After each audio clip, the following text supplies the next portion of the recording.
let's see. 1, 2. 1, 2, 3. Bam. Bam. Bam. Dang it. Copy. I guess I don't need to worry about that anymore. What? You gotta be kidding me.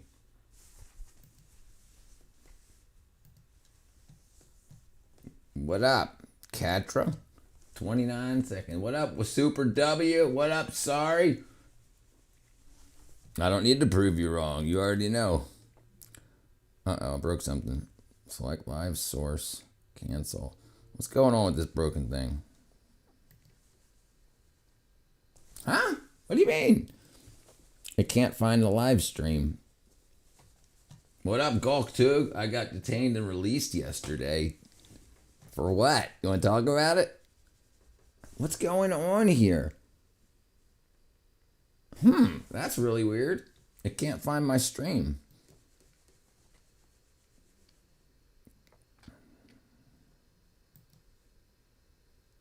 That's really weird. All right, let's try that. Okay, now it finds it. Wow, that's really weird. Needs beta mode. All right, let's do this. For being too hot. Super, what up, Yogi? They have a cream for that, Richard. Your computer has crabs. My computer does have crabs. I'm making a game. Space crabs from outer space. I've been working on it all day. Well, not all day, but the past couple hours. Yeah, boy. All right, let's see. There you go. So that's working now. All right, good. All right, cool. Yeah, space crabs from outer space. Freaking awesome. Let's see if this will work here. Let's see if this will work. I'll show you guys a little thing that I did. Let's see if this works. Discord. What up, Harrison Wells? You joined the May Day parade and we clashed with the police. Super dabs. Yeah, you'll see. You'll see. Let me see if I can do this. Discord. Properties. Discord. Look at the freaking graphics. Yeah, boy.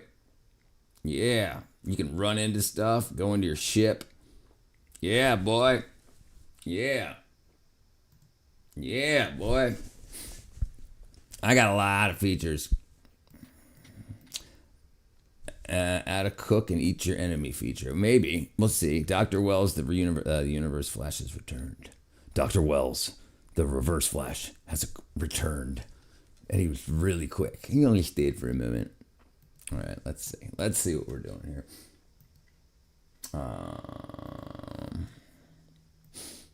No. Open topic for right now, but yeah, space crabs from outer space. It's gonna be a top-down game. You crashed onto an asteroid, and the impact, the vibration, has caused a bunch of space crabs that infest this asteroid to come towards your ship. Your ship's all busted except for the homing beacon that for rescue works, and your shield generator works. But it keeps failing. Like you got a meter, a timer, and you have to keep finding crystals to run back and feed it, and while you're fighting space crabs. You said January 10th. Yep. Mine's January 10th, brother. You're 23rd. I'm not going to add microtransactions. It's just going to be something so anybody else wants to, obviously look at the graphics. So I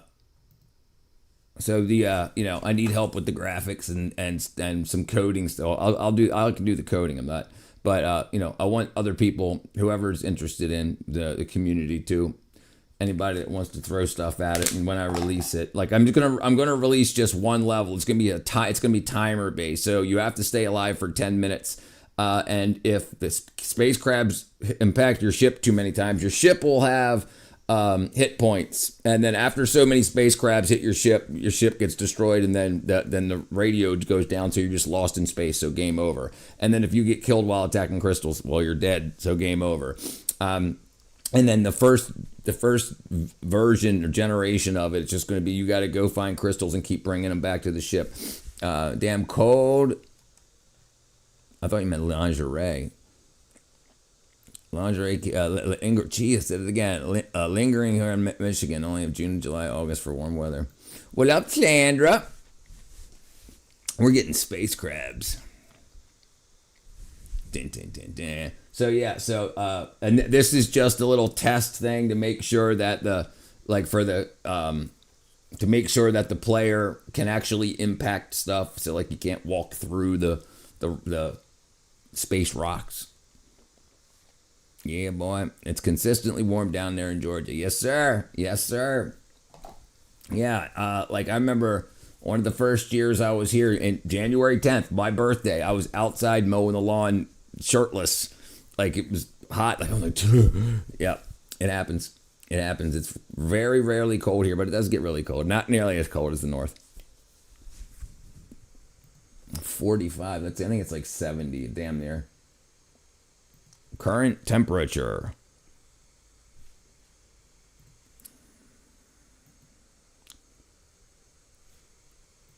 67. Yeah, I ain't going up there. I'll visit, but I ain't living in that freaking wacky ass weather. I'm tired of living here. I really want to leave here. Yeah, dude. Yeah. Well, you got to make a goal and do what you need to do to achieve it. Do what you need. I know it is. I know it's easier said than done, but yeah, at least it gives you something to do. At least it gives you something to do. All right, let's do this. Space crabs from outer space. You have landed on asteroid XXX. All right, that'll have to happen. Do it, brother. There's a lot of great space down here. And it's not super expensive. It's a purple state. It ain't blue, so you can find cheap. What up, Aaron? It's over 30. That's like 82 degrees, 30 Fahrenheit.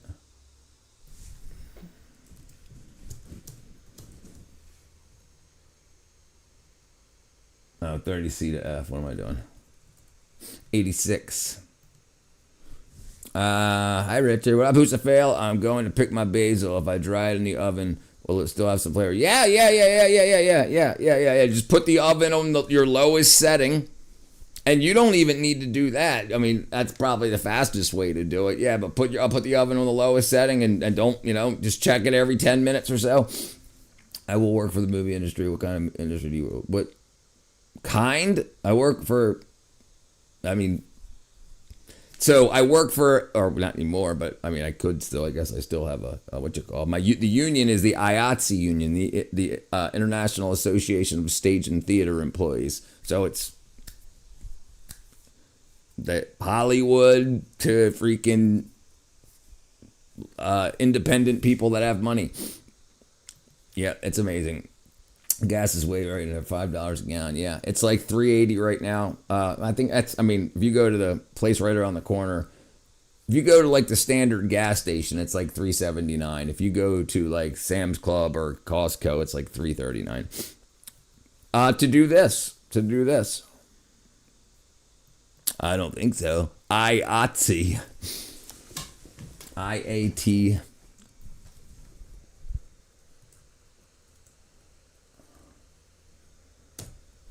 Right there. The union behind entertainment. What's going on, Hippocrates? Hello. Is it me you're looking for? Michigan is way overpriced here for most things. It's so liberal. Yeah, right. Well, yeah.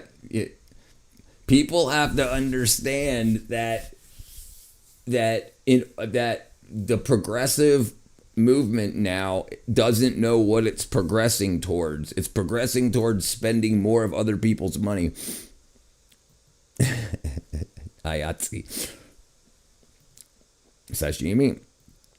Yeah, all that stuff's a mess, dude. It's all a mess. It's all, hey, I got great ideas. Let's experiment with your money. It's not a great idea. It's not, they don't have great ideas. Like, my issue is I want to know everything. And when I say, okay, what's up with this voting stuff? Everybody's idea is either stupid, like just because they put the name progressive on it doesn't mean they're progressing towards something good. Like we're progressing towards death, right? So progressive doesn't mean you're sewing your mom's pants at the ATM. I can fix your money problems. God, please don't let a progressive be the next president. Amen. Amen. Obviously, vote for Yogi. I said it before. I went to a doctor. I want to be a doctor and a script writer, but everyone keeps saying it's a useless job and you'll not get any money. Who told you that? Oh, I thought you meant a doctor and a prescription writer. Right, a director and a script writer. Right. Well, so the way you do it is you write a script, you get a business plan, and you go to investors. It's really that easy. People think they'll just write the script and post it on Reddit, and then people will come looking for them to give them money. No, you've got to have a business plan on how you're going to market it and whatnot, or find people that will do that. And then it's if A plus B equals C, and C's enough money, you'll get investments for it. Everyday care. I went to a doctor. I thought it said doctor and like we call prescriptions scripts. So I thought you meant I want to be a doctor and a script writer. I was like, well, that's basically what doctors are nowadays. Jerry Kaczynski wrote a script for Being There, but it was plagiarized. Yeah, that'll happen too. That's why you want to write a business plan, and you want to register your, you have to, in order to protect your script, you have to register at the Library of Congress if you're in America. Triple scripts. All right. I was seeing that, what's her face? Where's she at? Whoa. No,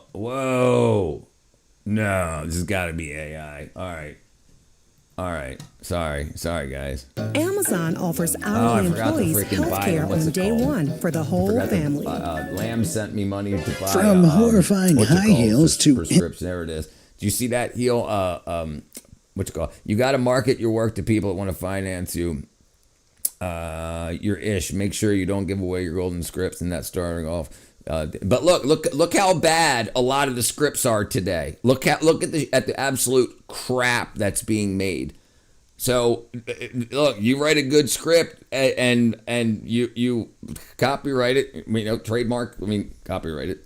And then you can sell the copyright. That's what it is. They're like, yes, we want to make this movie because everything else we're getting is crap. And think about so many people think they're creative because people on the internet blow smoke up their ass. You're the best, Queen Slay. That's the best script ever. And then they're like, oh. And then it makes nothing. It loses hundreds of millions of dollars.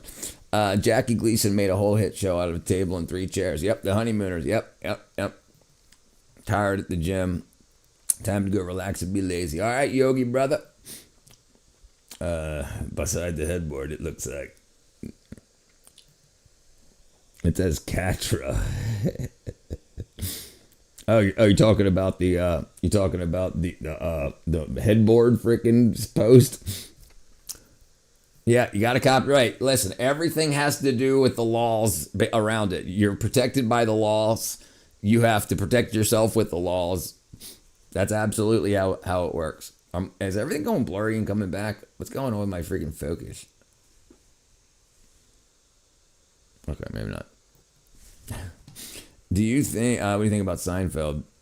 Show about nothing but funny. Yeah, right. Like, it's about time something like that comes back. But the problem is everybody's so weak that, like, they're so afraid to make fun of people. And,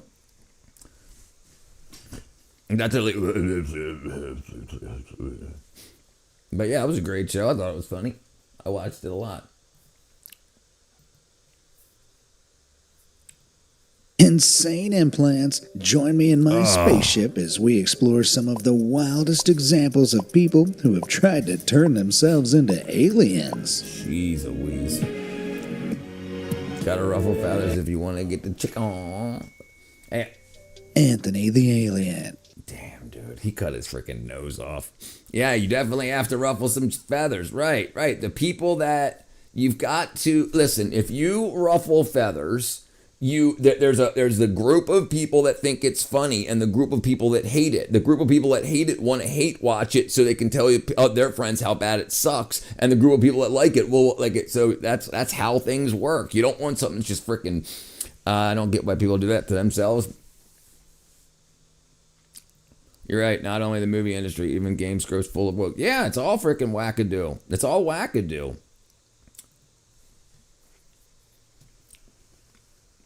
What I think it is. I think I'm on to it. I think the thing that's missing is we've got a lot of people that are on psychiatric drugs. That's like muting out how the human body and brain is supposed to work and react to things, and like it won't let them be happy. Have you seen how many people just like I know people that are liberal and straight-minded, and I know people that are conservative and straight-minded, and then I know people that are liberal and they'll think you're conservative for not being unhappy. Like if you're laughing, like what are you laughing about? Don't you know that freaking Trump is in office and they're freaking, it's like, dude, that person voted for freaking Kamala. Like, what do you, like, it's just like, and like, why are they so mentally stunted? And I think it has to do with I think a lot of it has to do with nutrition, because you'll notice people grow out of it a lot. And that when they start getting healthier, when they start like, yeah, I don't know. And a lot of people are like, yeah, hate watchers push engagement just as much as people who love it do. That's exactly right. That's exactly what I think it is. I think there's gonna be a big reckoning once something changes where the government's not giving as much money for healthcare directly to the people. Like if you have a health issue, they should give you the money and say, here's how much money you need to this, and then you say, okay, now I'm going to shop it around, rather than going in and saying, I've got a splinter, and they'll be like, okay, that's $100,000, but pay your $5, and the government, that's what they're doing. They're just ripping everybody off, and they're using everybody's examples, because if they have problems, then the government's going to pay more money to fix their situation. That's freaky how you are tonight. Oh, that's freaky. How are you tonight? That's freaky how you are tonight. I'm doing good, Dave, brother. Yep. Be paying attention, brother. We need to look at all the angles. Stop picking sides. Yeah, right. So, but the things are what is so supremely opposite to what would be good for the people that are so crazy. Like, don't you understand that doesn't make any sense? And if you just have to vote Democrat, why are you voting for that one? Like they are like they don't know. They don't know why. And they're just so mad. They think that it's going to bring them some joy. And then they don't get any joy because they're like, well, now they're in, but then the Republicans won't let him. It's just like, So besides politics, how are you doing? There ain't nothing. The world is gonna burn. Jeez, it's freaking like what's not allowing their brains to, and that's what I think it is. No, they don't. They because then they have to be divided more. You can divide a population, then you're going to have a minority, and then you have to start a nonprofit organization, an NGO, to make sure that this minority gets what they're supposed to get. And then after that's all said and done, then you can subdivide those and do it again, and it's endless money stream. What up, Governor Torre? I've been on vacation, got intoxicated. When I came back, my gramp passed. Damn, dude. I've got humility. I've got a lot of humility. My brother. A lot more than I used to have, that's for sure. How you doing, Googa?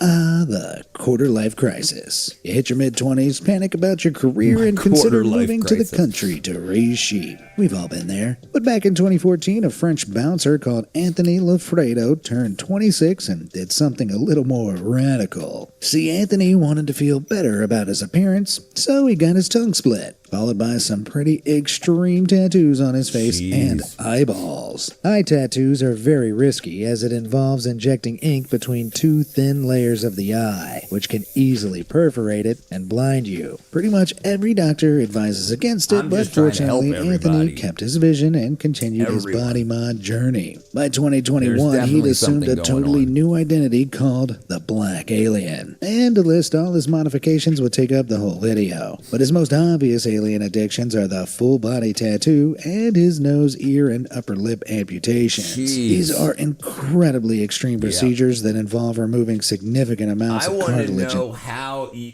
who removes your nose and ears. Like, it can't just be a standard, like, you go and you pay and say, Doc, I want my ears removed. You know what I mean? That can't be how it works, brother. And tissue before. I mean, yesterday we watched the Bubble Maxers. Have you guys seen those guys? The Bubble Maxers, the guys that are injecting lots of like olive oil and synthol and stuff into their muscles to make their muscles look bigger. Bubble Maxers.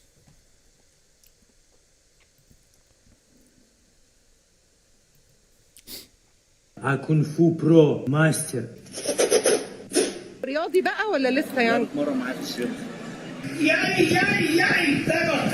This is a testament that is true muscle. This is elite behavior. They are bubble maxing for real. They take this so seriously that they are willing to put their lives in bodies on the lines just to look so abnormal. We talk a lot about this bubbly look that you commonly see within the fringes of the fitness industries, but what is it exactly? So, this is oil. They still want to see the veins and everything, so they stick it deep into their muscle. So they've got these big like abscesses. So their muscles look bigger, but there's no muscle in that abscess that's full of oil. So it's always hurt. So then they get all hooked on freaking painkillers. Surgical students who are into body modifications help them in case. They want to be famous. A shit ton of oil in their bodies, deep into the muscles. Think about it. If you could be a surgical student, if you can be a medical student, and you can get people on, be like, hey, we got this thing that's a really good steroid. Have your friends come to me. I mean, think about it. It's a lot of money. That's what all these people are doing. To make the muscle look rounder. The influence turns into affluence. Influence and people that are influential because of the way they look. Like, people want to see these people's. You might think that it's some special kind of oil, but you're wrong. It's not. It can be anything. If olive oil, vegetable oil, synthol, hyaluronic acid, even more. It's just absolutely dumbfounding that people find this to be, one, appealing, and two, worth doing in the first place. I mean, it's not getting you girls. No girl is looking at you and saying, that is what I want. That is my ideal man. 6 foot something with big, round, 40-inch necrotic arms. That's what I want. Yeah, dude. So freaking. There's a lot. And listen, we don't really know how much mental health issue there was before the internet, but there's absolutely a lot now. Mental health issues. Skin to prevent infection. But the alien didn't stop with his face, and he even removed 2 fingers on his left hand to create alien claws. Anthony also added new parts to his body by getting dozens of subdermal implants made of silicone to change the shape of his head and arms. In 2023, he announced he was planning to have his leg amputated and replaced with a bionic limb. Urban story: one of twins had a whole arm moved to the other one under existing arm. One of the twins had a whole arm moved to the other arm, so they had like 2 arms coming out, like one arm out of the armpit. But as of 2025, he hasn't got the procedure done. Still, he says he's only 65% finished with his transformation, so who knows what body mods he's yet to get. Now, in France, extreme body modification is a legal gray area, as these invasive procedures are only licensed to be carried out by surgeons who typically aren't leaping to cut off people's ears. So the Black Alien has taken lots of spaceship rides to Mexico for his surgeries, where his longtime collaborator, Gatu Moreno, operates. updates. Anthony's drastic transformation has garnered him over 1 million Instagram followers, as well as some harsh scrutiny both on and offline. He's expressed difficulty in getting jobs or being allowed in restaurants, which is pretty sad, but to be fair, I think we'd all do a slight double take if we saw him at the Target checkout. Still, Anthony's goal has only ever been to feel more comfortable, and ironically, he said that he felt like the alien in his old body and feels more like himself with the mods. In this way, it makes his pursuit of the aesthetic goal pretty admirable, although if this is 65%, I'm nervous to see what 100% looks like. Fashion fiends. Did you ever take a bold fashion risk and then immediately regret it? In these moments, it's easy to feel like everybody's staring at you. Brother, but the truth is, people are rarely paying attention to your appearance, unless you look like this. Hannah Rose Dalton and Steve Raj Bhaskaran make up the social media duo Fecal Matter, and their appearance is as unconventional as their name. The couple's distinctive style aims to make them look as far from human as possible, as they use makeup to transform themselves into a wide range of aliens and monsters. Their looks are often characterized by matching shaved heads and creepy extra appendages like these horrifying feet shoes. But thankfully, as eerily realistic as their alien feet and skull implants look, these are only prosthetics made by the couple, not actual permanent modifications. See, Hannah and Steven met in 2016 at a fashion school in Montreal and started their Fecal Matter project shortly after. The freaky fashionistas often make the outfits themselves, and they've stated that their costumes represent their true identities and allow them to escape societal norms that they used to feel trapped by. They frequently go about people spend. So this whole identity thing, think about how much more money. Like if your identity is just a freaking I'm Richard, then I buy a shirt every couple of years and some pants. But if your identity is something else, you're getting surgeries, tattoos, spending on all kinds of accessories, constantly photography, tattoos, tons and tons of makeup. Like you're spending a lot more money. You're so much better for the economy. And I think, I mean, because the government doesn't care about you, right? Absolutely. So why would the government push it? The government pushes it because it's so good for the economy. I think, they're going to get money wasted, the BS. Yeah, and then they're going to get more money because they're going to definitely get likes. I mean, I make some money on the internet, and I got fucking freaking 2,500 subs. And so if they got 1 million, they're doing pretty good. Full ghoulish glam, and this commitment has bolstered them to online fame. They have over 700,000 followers on Instagram, which has allowed them to launch a clothing line, release music, and collaborate with high-end fashion brands like Rick Owens and Jean-Paul Gaultier. So while their visuals may be the stuff of nightmares, the couple are clearly living their dream. Right.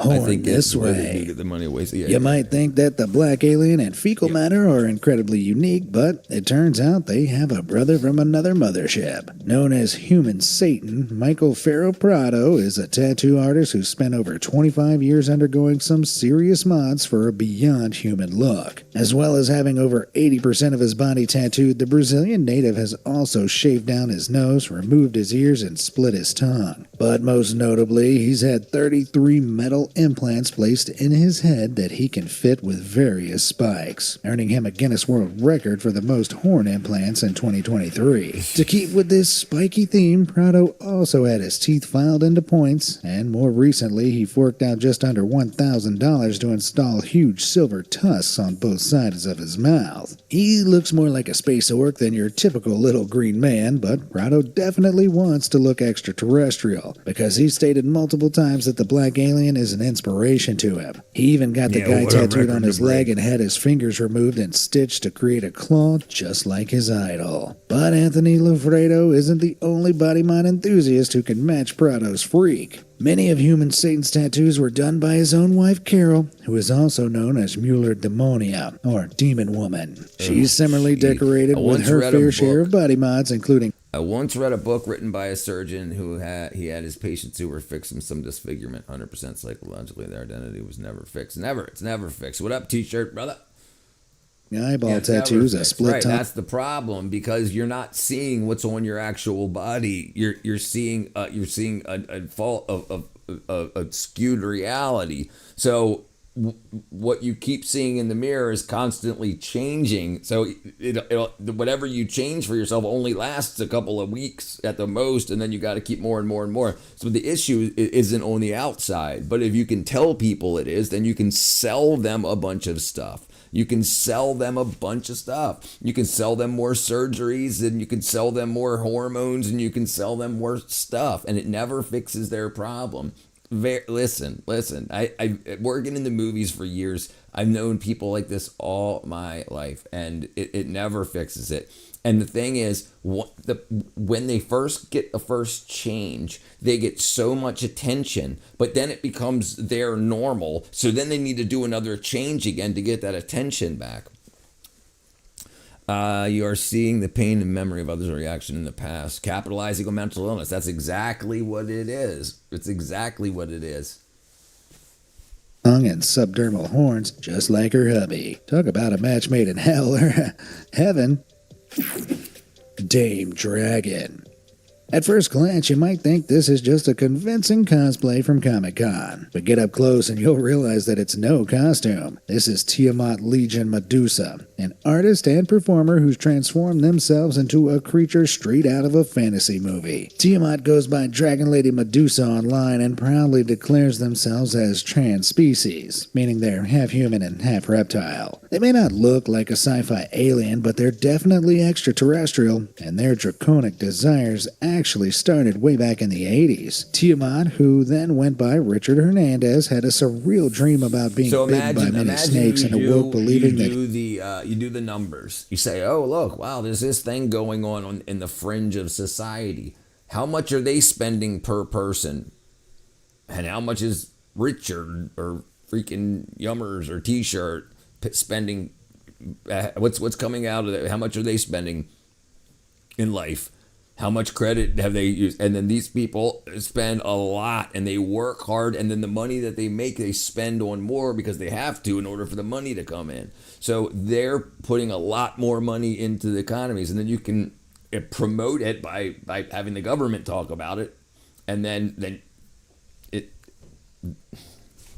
a rotating door, and you can make a lot of money. He had become a reptoid, Plastic wants like to be some kind of lizardly werewolf. But while Tiamat felt this way inside, their physical transition didn't start until years later in 1997, when they were in their late 40s working as a banker. Plastic? After testing as HIV positive, they quit to take care of their health, but it took a serious turn for the worse to the point where they weren't sure they were going to live. From there, Tiamat decided they weren't going to die as a human, so they set about becoming a reptile. Unfortunately, this transformation wasn't as quick or cheap as a werewolf bite. Tiamat recovered to full health, but since 1997, they've spent over $83,500 on surgeries, including ear amputation and tattoos of scales all over their body. They've even forked their tongue to mimic the way that snakes use. So that's $83,000 just on the surgeries and tattoos. And then how much more on the mental health care, how much on the HIV care, how much on everything else. There's a good South Park episode about this, rhinoplasty. I'll watch it, but I can't show it, unfortunately. Rhinoplasty. That's the one. South Park, rhinoplasty. Tom's rhinoplasty. Yeah, I'll get freaking...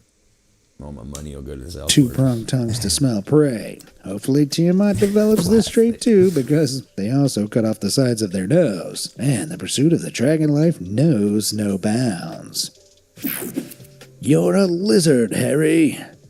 I think most doctors would disagree with Eric Sprague's claim that there's more ink in his skin than blood in his veins, but if anyone was going to achieve that milestone, it would be the Lizard Man, who spent over 25 years and 700 hours getting green scales tattooed all over his body. See, in the body mod scene, Eric is something of an icon. He was one of the first to really break the mainstream after appearing on Ripley's Believe It or Not in 2000, and he's since become widely recognizable for his signature green sheen. Prior to his life as a lizard, Eric was actually a PhD student in New York studying philosophy. But while he was in college, he became obsessed with movies like Godzilla and decided to use body modification procedures to explore what it means to be human. He held off on getting any procedures until 1994 when he started his tattoo journey. Then in 1997, he took his lizard evolution a step further and got his tongue split, becoming the second person to ever have the procedure. To all the split-tonguers out there, bow before your lizard. Who's doing that?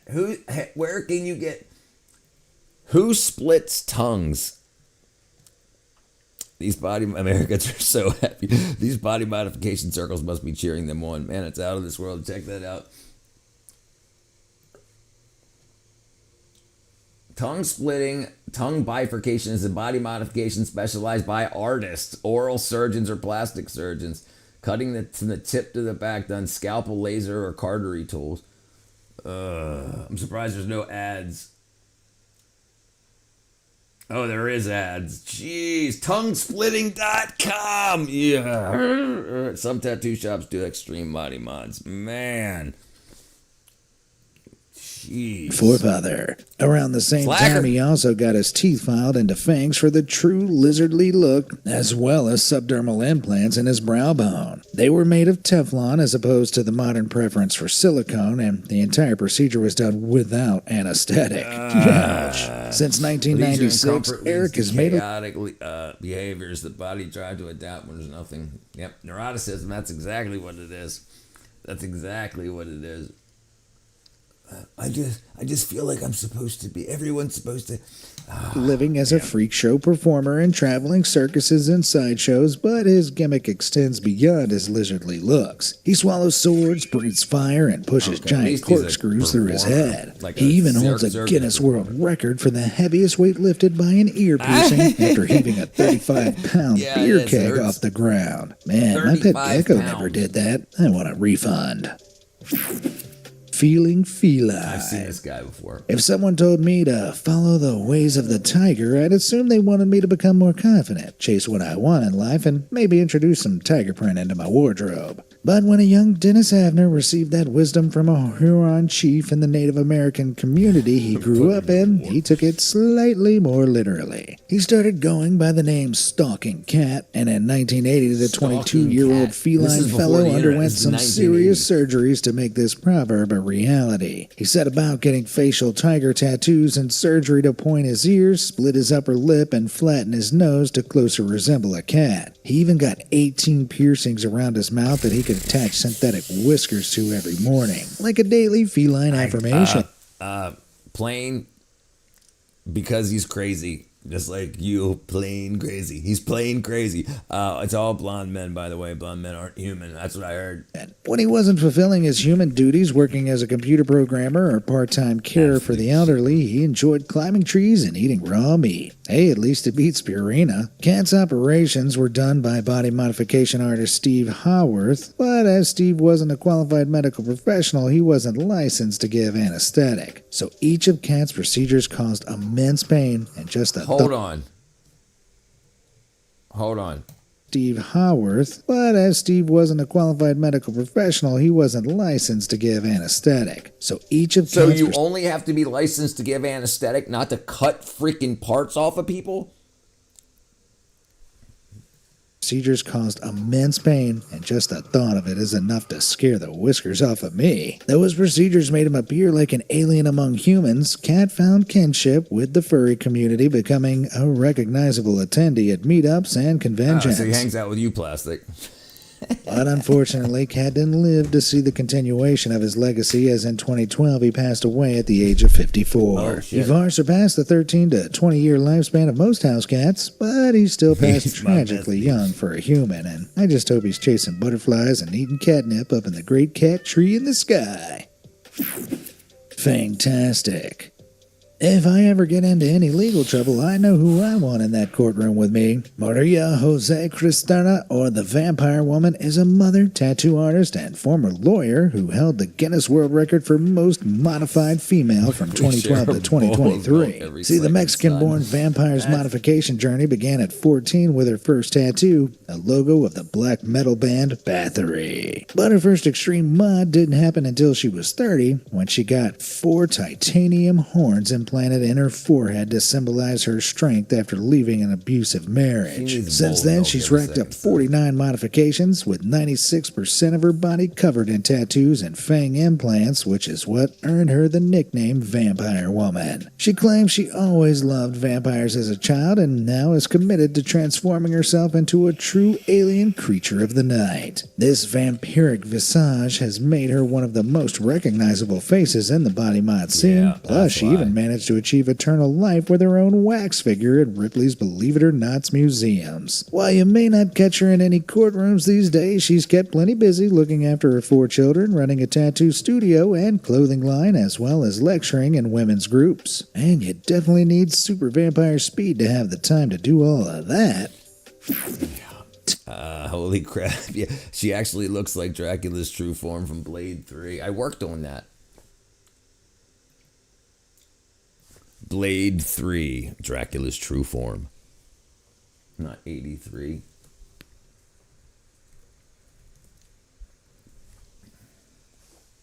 Oh, no. Not Trinity. I worked on 4. I don't even think it's out yet. So we worked on it here in Atlanta.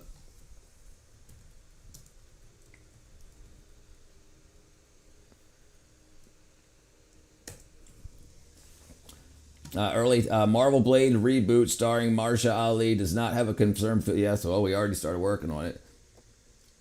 Past activity. Previous abandoned plan to start filming in 2022, 2023. So we started building a lot of the sets. And it sucks. We built a 1/4 mile of the French Quarter. Not in the French Quarter. We built it here in Atlanta. In a back lot. We rebuilt every building for a 1/4 mile. Yeah, and they just chucked it. Yeah.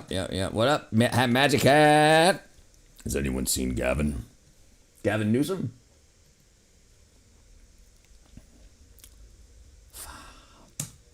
Tattoo the max. You may be thinking, if the Vampire Woman lost her world record for most modified woman in 2023, who could have possibly... The millions of dollars in lumber, metal, paint, concrete, all that. I guess they never finished it. This was 2022, right? What up, Damon Nomad? Gavin is an English bloke who's a big bloke. Cockney Londoner. He'll probably be in here. She definitely needs more than B12. She's probably got the D too. Sorry.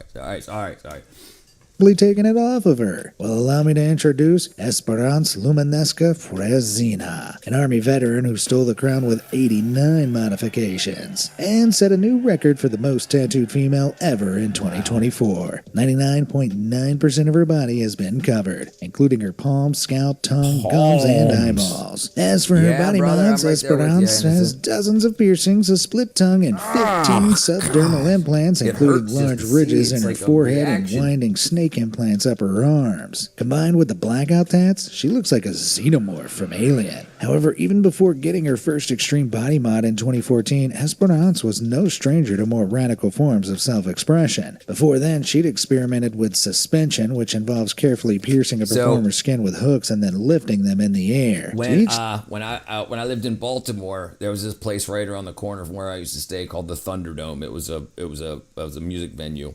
And I remember I can't remember what show it was, but because I was just kind of like a roadie guy back up, like not for the bands. I worked for the venue.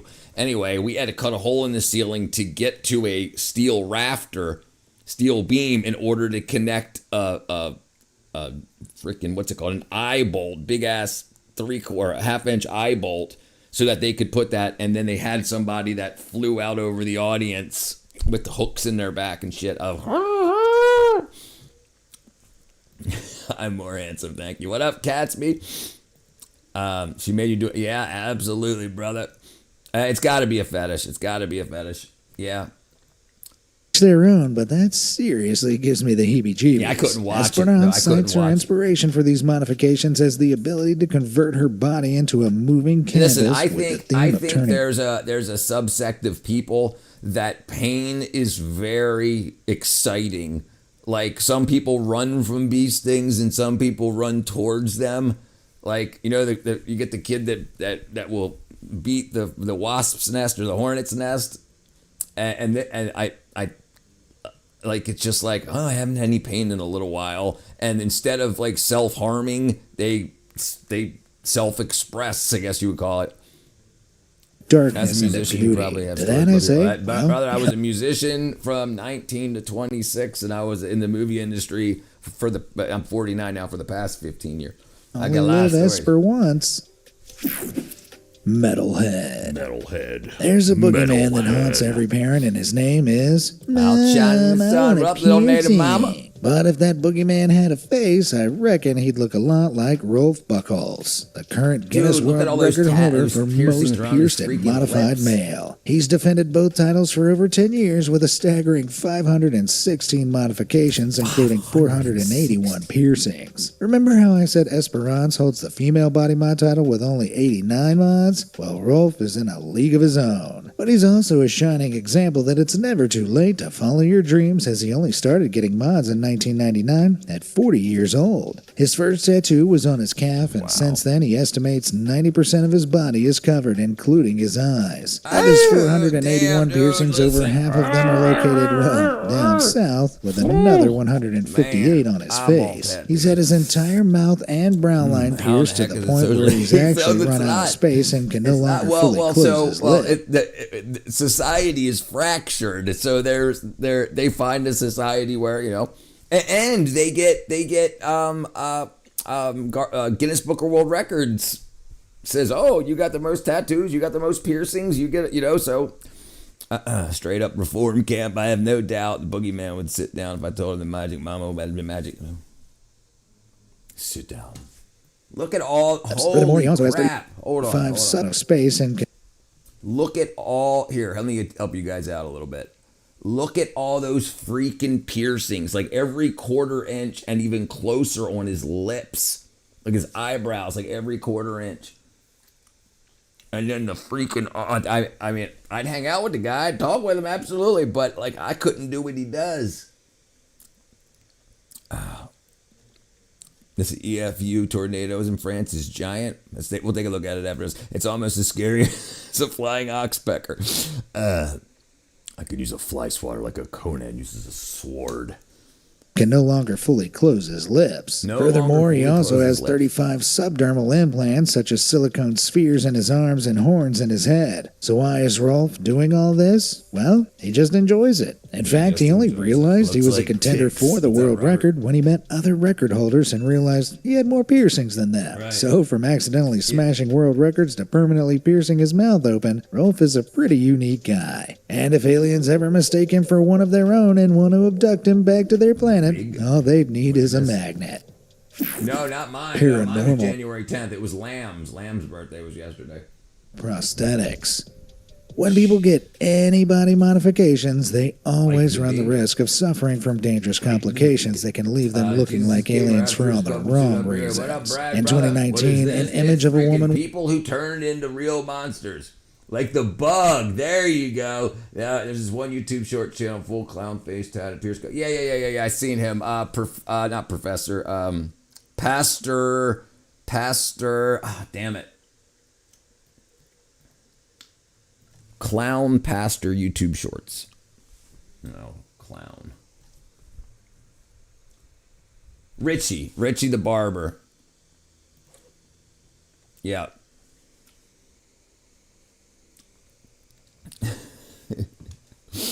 I felt like an ass for a minute.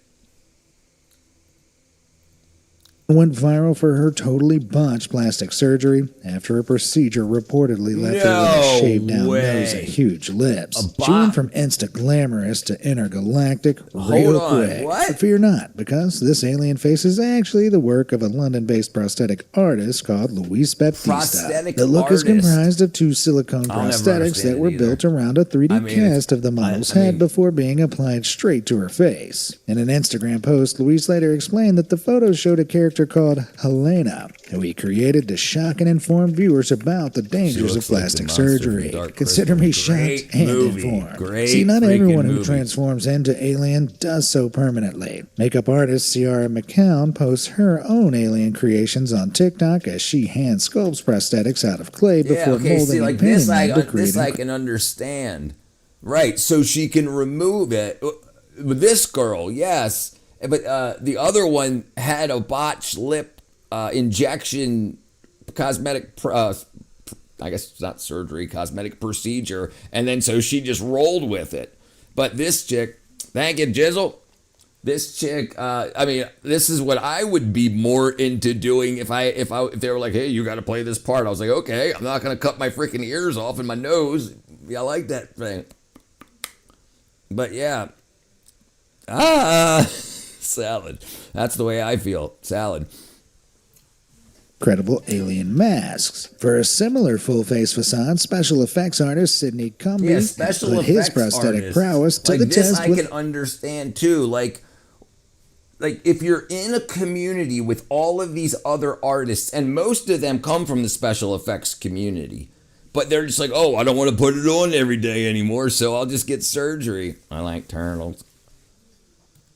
With a foam latex helmet and plastic eyes to create a convincing mask. Combine that with this alien hand by the Australian makeup artist Ranarat, and you've got a classic alien look. Or for a more minimalist approach, Poppy Shepherd is a special effects artist who's poured silicone into a handmade mold to create some freaky-looking mushroom. I think it's like a penny a jewel or something like that.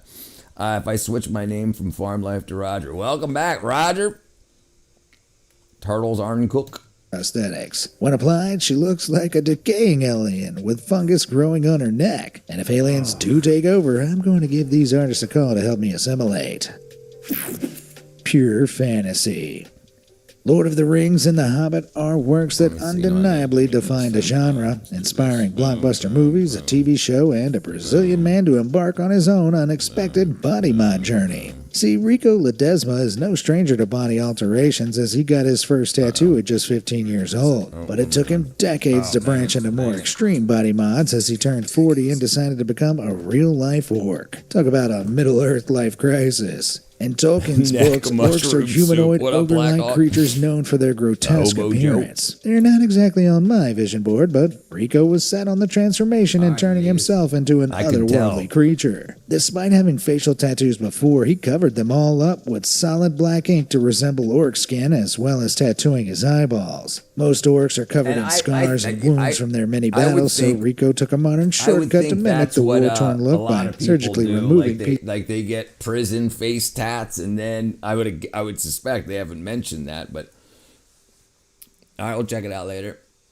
Pieces of his ears, nose, and lip. Most notably, he also implanted huge silicone tusks in his mouth, which must make eating pretty awkward. These tusks cost around $510 and were fitted with the help of a dental professional who's probably just hoping Rico doesn't come to her for his yearly teeth cleaning. She'd need a pickaxe to scrape away any plaque. Aside from the pricey tusks, this project has actually cost Rico very little, as most of his tattoos and modifications were done by his wife, Krishna. Krishna is also a body modification enthusiast with tattoos, subdermal implants, and amputated ears, making her the perfect match for Ledesma. As they say, there's a lid for every pot, and there's a lid for tattoo every artist for every orc. I was thinking too.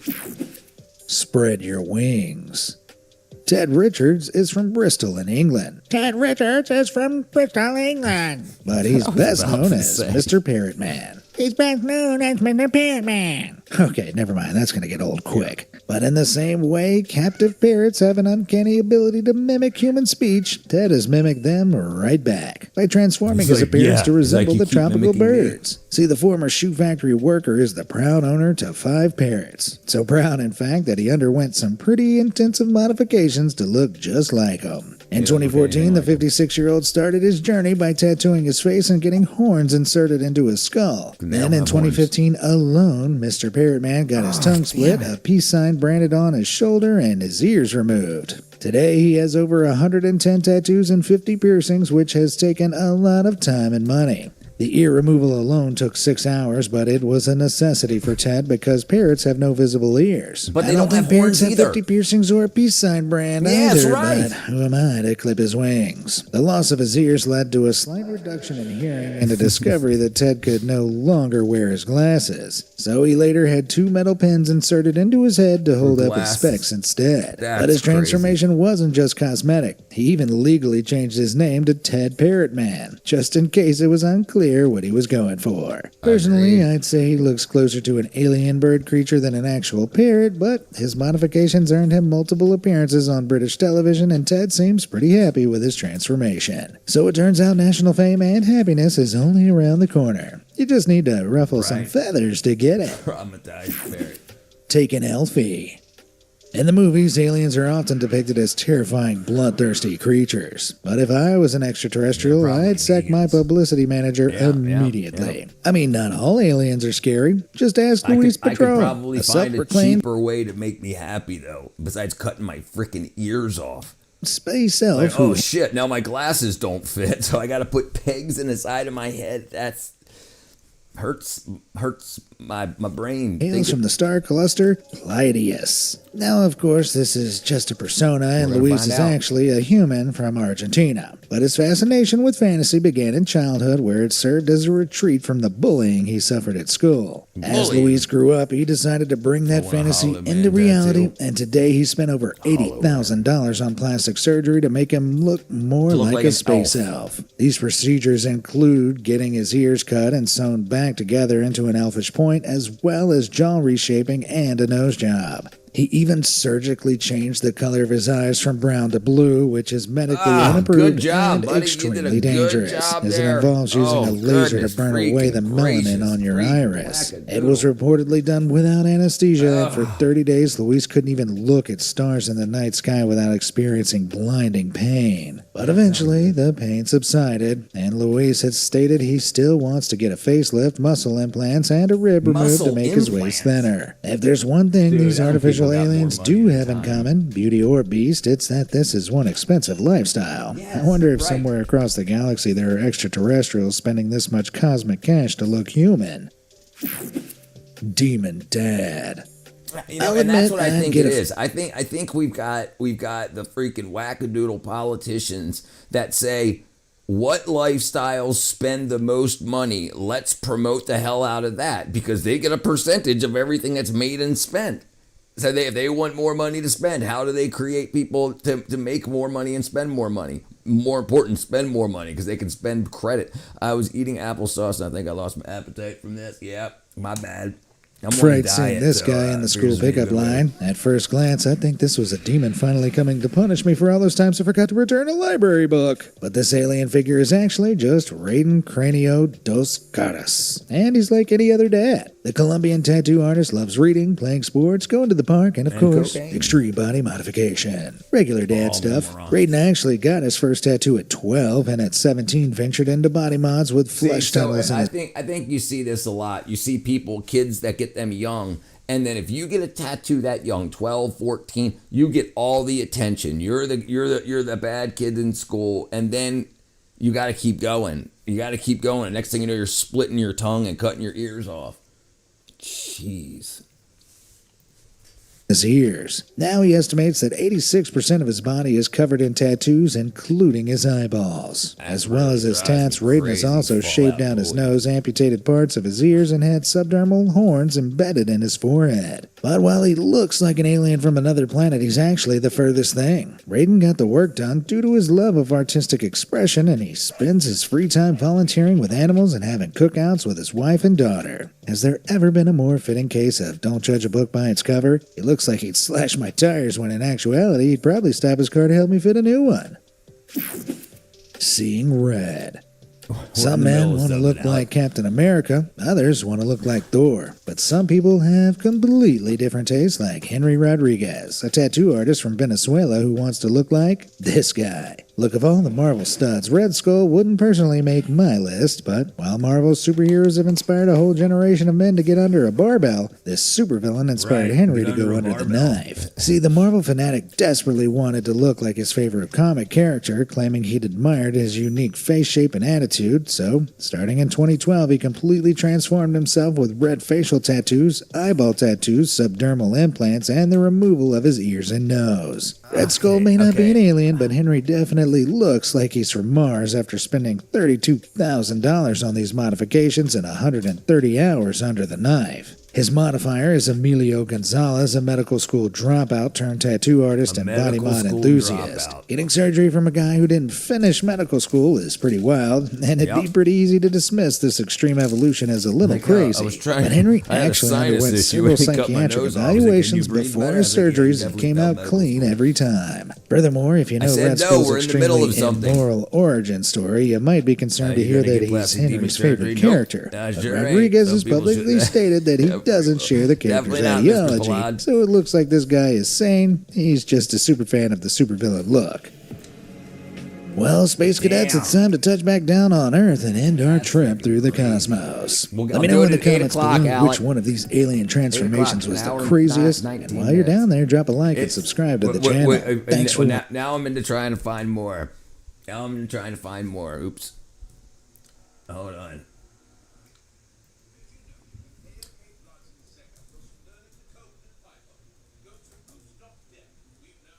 Body modification.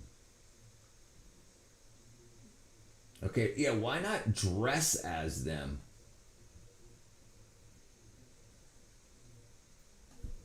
Oh, you know what we should check out is freaking their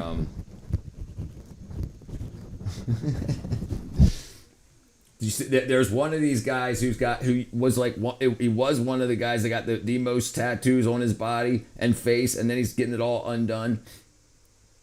I can't remember what his name was. Let's see if I can find him.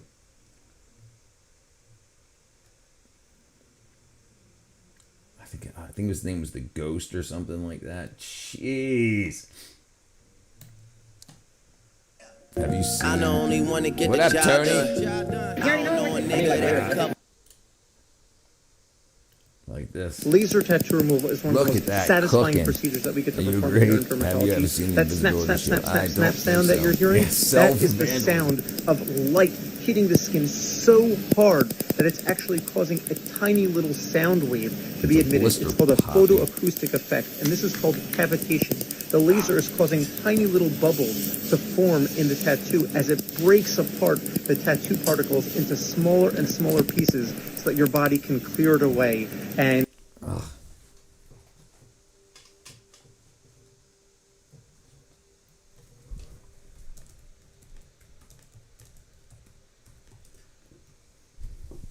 let me see.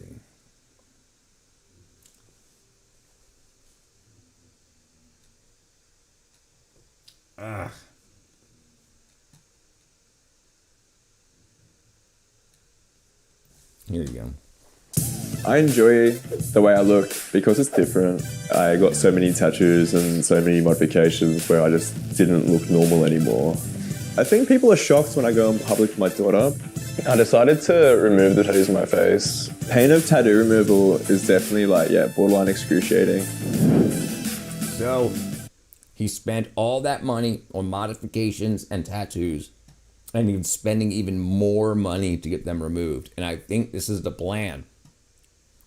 Like, I think about how there's what, like 20 people that they could find in the world that are like famous for it. How many people are like, oh, I want to be like him, and they get freaking a credit card in, and then they're like, oh shit, I can't afford this. Okay, now I got half my face tattooed. Maybe I should get it removed. Get another credit card. Yeah, the ear stuff. We went on a double date with two of our friends to Benelong at the Sydney Opera House. Very lush, very fancy day. Very fancy first date. Like 3 years ago? Almost 3 years. Yeah. Since you guys have last seen me, I've started laser on my face. As you can see, it's a lot lighter than it used to be. Started obviously getting tattooed quite young, and getting modification was also quite young. And I think there just became a day where I got so many tattoos and so many modifications where I just didn't look normal anymore. I think my tattoos give me a definite confidence boost, a little bit of like a security blanket. I enjoy the way I look because it's different, and I don't think there's any shame in that. And I've got black eyes. Like, who wouldn't, who doesn't have black eyes? They're sick. When I'm out in public, you kind of get like a mixed bag of reactions. Some people like really enjoy the look, some people hate the look, some people will call you out for the look. But how do you like it? Most of the time those people keep to themselves these days. It's definitely my eyes that kind of captivate people and gets the most attention. Yeah, Nix is 17 months old at the moment. Yeah, I think people are shocked when I go in public with my daughter. There might be negativity when I go in public with my daughter, but I don't pick up on it. I don't think it's not something that I'm like focused on. I think Nix is one of the reasons why I'm lasering my face. When she grows up, I have to take her to school and take her to play groups and take her to this and that and take her to everything. Parenting. I just don't want to scare her friends or negatively impact her growing up. At the moment, I'm happy with everything. I just want to focus on my face. But I'm pretty happy with how my. No, you're not. You're really not. When we very first met, the first time I saw Ethan, it was like his tattoos were very like surprising. Just not like hot. The first moment I was hot. like, wow. But then you immediately get used to them.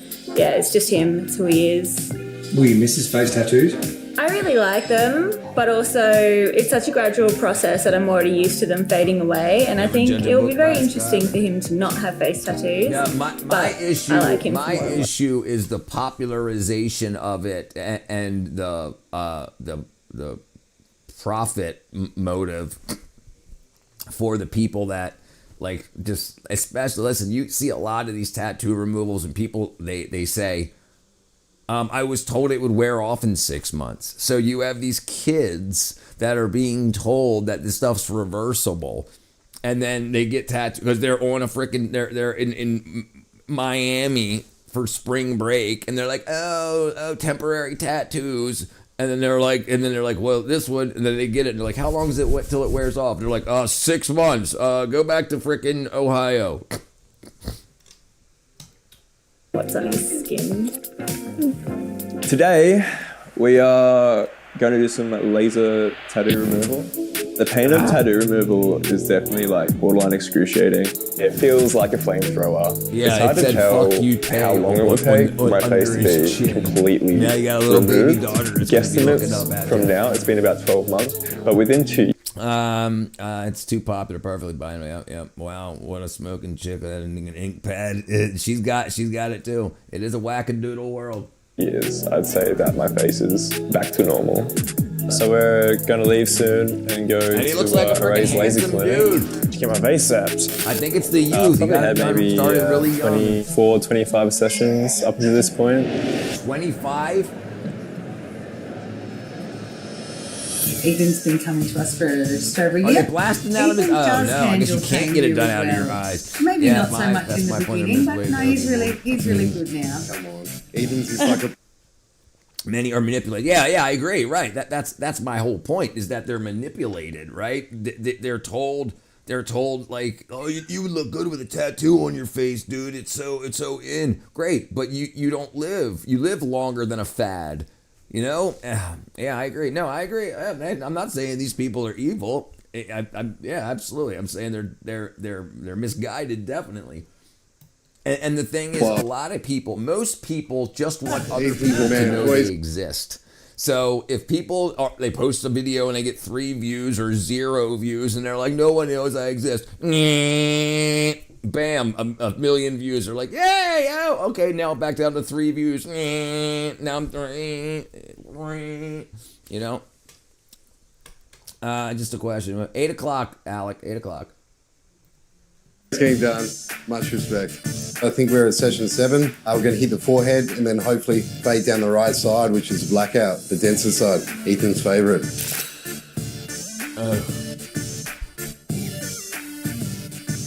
It's definitely a lot more pleasant than it was when we first started, when the ink was like at its like fullest.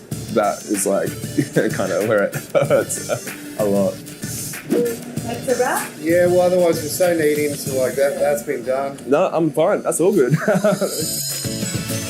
So I'm still getting tattooed. I got tattooed about 2 weeks ago. A lot more well thought out than last time.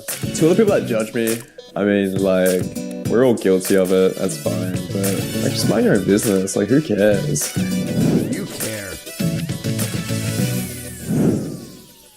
Man.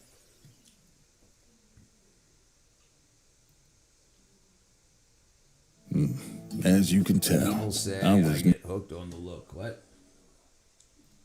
Damn. Town can't really stand the way I look. It scares them.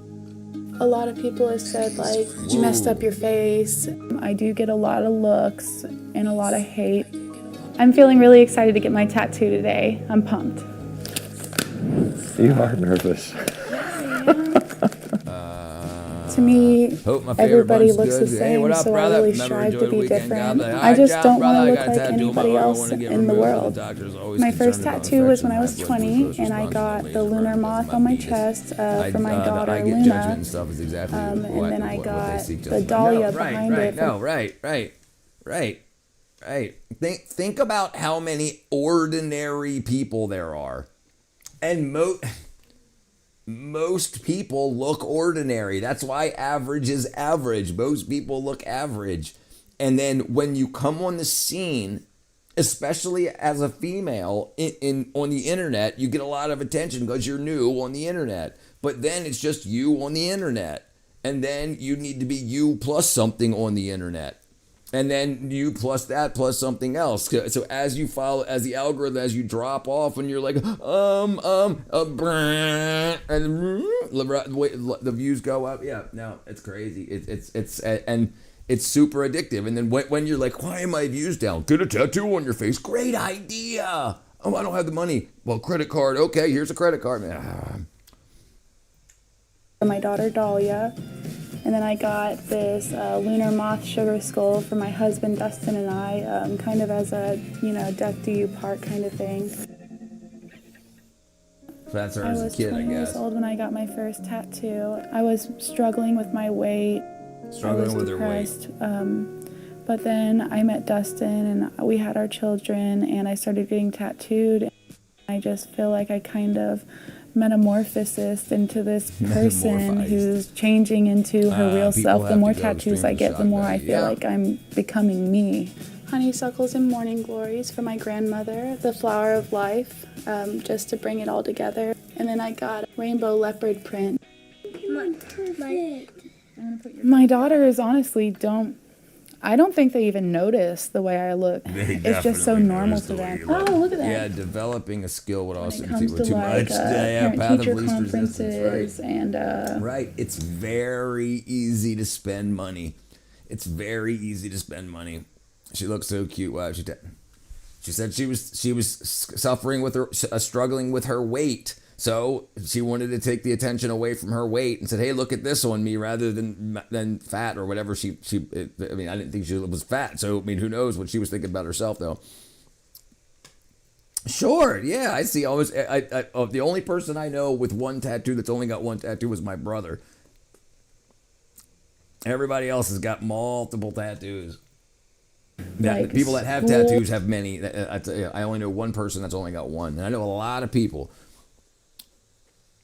Getting attention is addictive. That's right. Right. Listen, it's very rare that you see people with like how I'm doing this with my hand. People do that with hand. They have when they wear a watch. They're like, I wasn't really. I was thinking about maybe going out tonight, and and then same thing with their tattoos. They just happen to have a tattoo on their shoulder, so they have their shirt like this.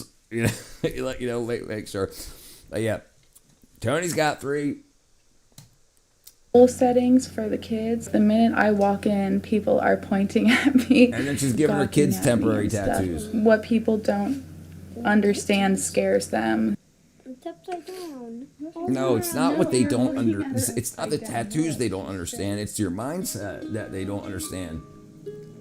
I live in Mountain Home, Arkansas. It's a wonderful Like place, when but it's dyeing your also hair very isn't conservative. enough, you know? I do get a lot of looks and a lot of hate. Yeah, I feel great. What I'm people glad I don't never got understand, one. it scares them. Listen, a I lot went of through a people lot are of like, phases hey, in my life. you look like, cool. you know, and I'm the like, music hey, thanks. stuff, the movie stuff, the punk rock stuff, the freaking many more. And like some people want at least the reason that they give is they want to remember something. The only thing, if I was ever to go to a war and I had to go overseas, I would get a tattoo of whatever nation I went to.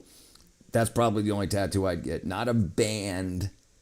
I mean, people do it for different reasons. I understand that, but when kids are like, oh, when I turn 18, I'm gonna get a tattoo. What do you want to get? I don't know. It's just like, what do you mean? I think kids don't think like same thing with like AIDS. When I was a kid. Or, you know, like AIDS was like, AIDS is it'll kill you. And now it's just like, oh, AIDS is reversible. You know, you can say it can go low. And like, what do you mean? So you don't care? You don't care that just because you could have it, but to just take medication for the rest of your life? Oh, they got laser removal. So if I don't, it's just always spend money to spend money. What up, Maple Waffle? I got a problem with them too. Made in England on the back of my neck. I feel cool. I mean, when I was in the punk rock days, I wanted to get a freaking, I wanted to get a UPC symbol because it's like freaking government got a number, all we are is a number. You know, I'm glad I didn't. I still feel that way, but I'm glad I didn't. I've been thinking about getting one for 10 years, but I can't settle on a principal reminder like to carry with me. Yeah. So I feel, I mean, yeah. Right, and I could just, there's other things I could do. I could write it down if there's something I want to remember. But start a freaking journal. Some of the people are like, why did you mess up your face like that? It looks like scribbles on your face. Oh, she's like satanic. That's what automatically goes to their brain. People will hand me like religious pamphlets and stuff like that. That's okay. They don't have to like the way I look. You don't have to say anything about it. Hug me. Goodbye. I love you. Today I'm going to be getting a tattoo on my face, I think right here. Bye. Good luck. Thank you. I feel pumped. I'm excited. I would really be interested in seeing their analytics. I would be really interested to see.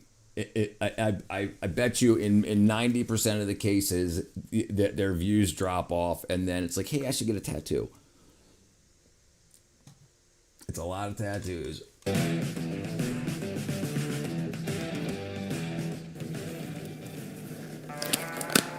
You are nervous.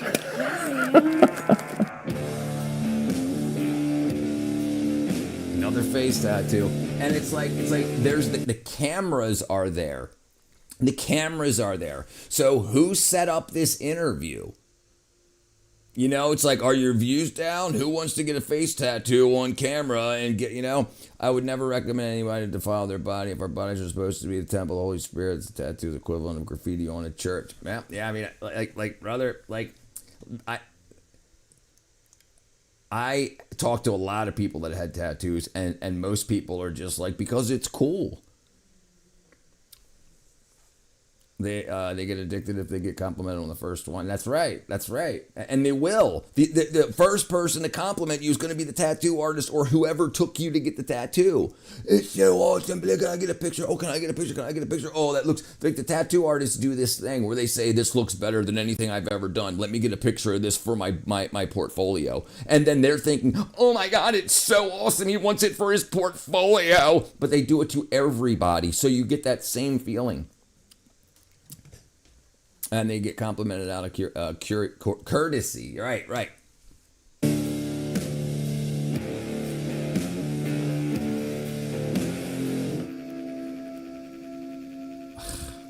You ready to see it? Yep.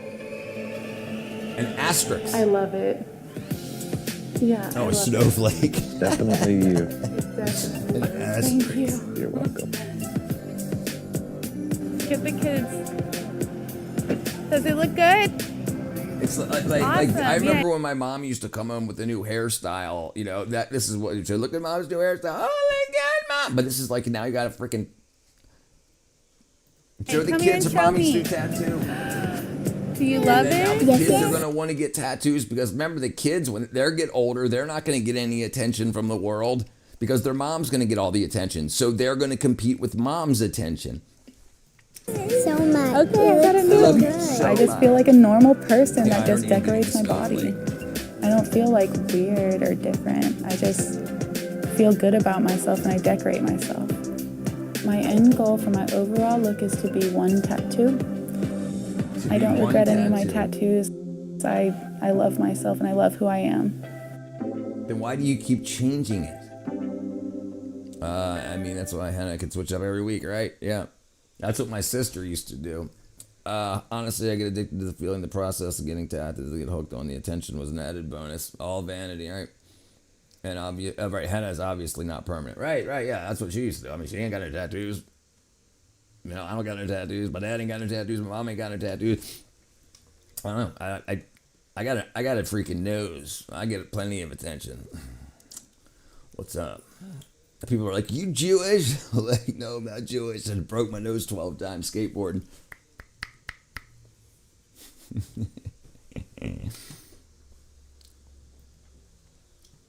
Erasing hate. No, this is fucking that one. You do it. Anyway, let's see. World's biggest lips. Jeez. All right, we're done. We're on this freaking thing. Lips, but I love them. Usually when I go out, everybody's staring at me. I have the biggest lips in the world. I have over 1,000 cc in my face alone of plastic.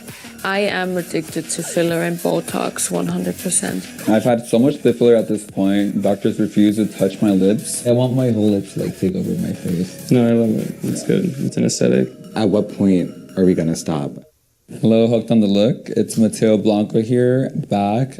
I'm known as King of BBLs, but now I'm ready to take my lips to the next level. So since you guys saw me last time, I had at least maybe 20 injections on my lips. I've had more filler on my, which you guys already saw last time was already pretty big, but now it's like humongous. Total, I've had maybe 3 BBLs, full facelift, a lip lift, ab etching, chest, abdomen, back, arm, leg, lipo, and everything was just transferred straight to my. All my teeth are fake. I had rhinoplasty. I've literally had so many procedures, like I'm already forgotten about. I want everything like large, max, the base you'll see. Stick to the windows like. Back in that bag again. So normally it takes me about 2 hours to get ready. I don't like to be rushed. And if I am rushed, I'm not going. I'm not showing up. I tell all my friends, don't invite me to anything if it's like within an hour, because I'm not gonna go. Wow, dude. To maintain my look, I'd probably say 2,000 to 3,000 a month. But this is like basic essentials. If I had to say like facials and like other surgical stuff, maybe 5,000 a month. People, I don't know why I always think that I have like a sugar daddy, but I do not have a sugar daddy. My first BBL I took out a loan. I was always so like attracted to how men lust for women. Listen, he already said that he does without saying that he does. He said, don't rush me. If you rush me, I'm not going. Which means he wants to be perfect in his own mind, doing all the makeup and everything that needs to be done before he goes out because of the judgment. He knows it, so he does. That's the number one thing he cares about. The Joker getting more and more, the Joker look, yep. And the thing is, they do it, but inadvertently. Yes, right. A brat style. Yeah. I thought it was time to maybe start upgrading some sexual things from my end and get the same amount of attention. Guys that are interested in me are the type that will fetishize me because obviously of my looks. But that's kind of why I did the whole surgery. Can't watch it. People in my town. I mean, dude, it's the people. Dude, there's too many kids that watch this show. I don't want them thinking that's a way to freaking go about it. Man, that ain't, so freaking wackadoodle. Oh, man. And that was 4 years ago?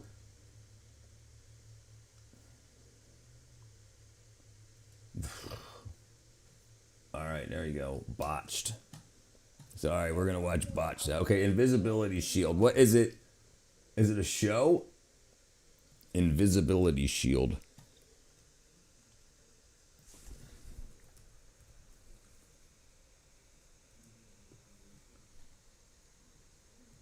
Screen protectors? What are you talking about? The invisibility shield.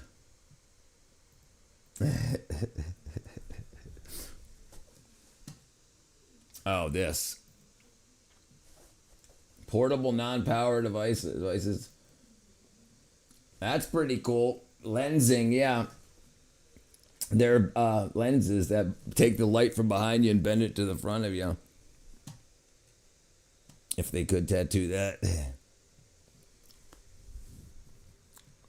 Giggle toot. What do we want to look up?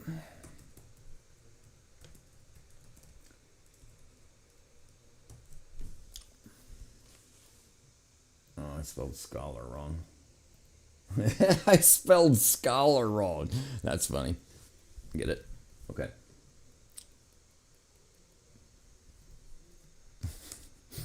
There you go. What are we looking up?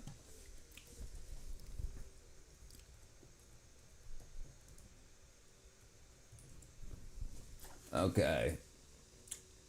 This is 2005. Invisibility shield. So, a self-contained structure to reduce invisibility from all angles. Retro-directive invisibility application. What up, Maple?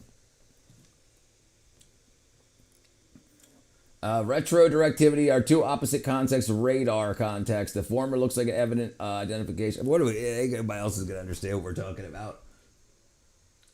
We're going back to this.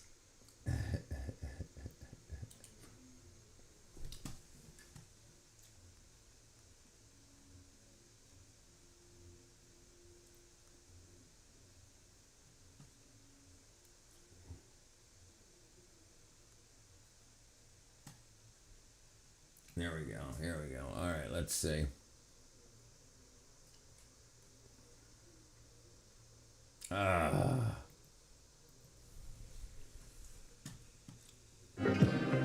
Stop and savor the strawberries. That's Daz. Today we're going to be transforming me into an Instagram model. No, we're not. No, we're not.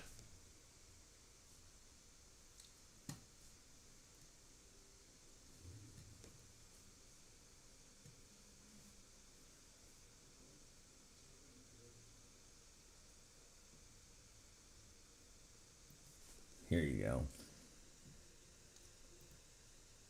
And this was freaking years ago. I think it was Honey Boo Boo. This is a dream come true that I sought and achieved.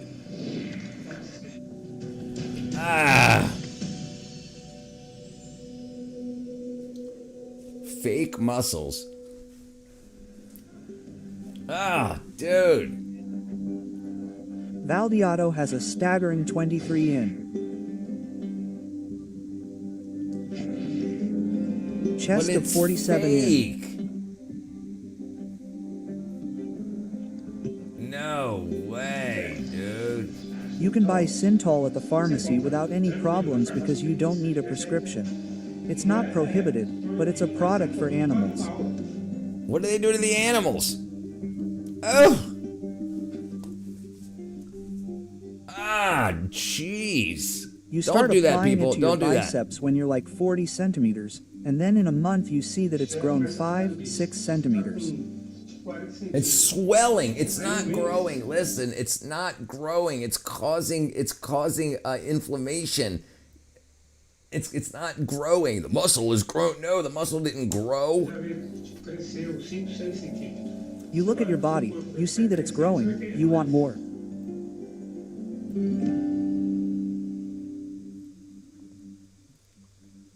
That's freaking crazy. I lived in a very poor neighborhood. I had a family. Lived in a low-income neighborhood. I lost him when I was 16, right?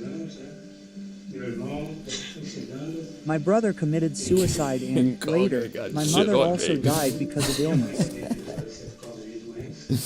I'm particularly involved with drugs, right? You lose that kind of weight, right? Then people started giving me nicknames. Skinny Dog, Little Skull. So where's he getting the money for That's all when I that? decided to change my life. He's got freaking like a soda bottle size.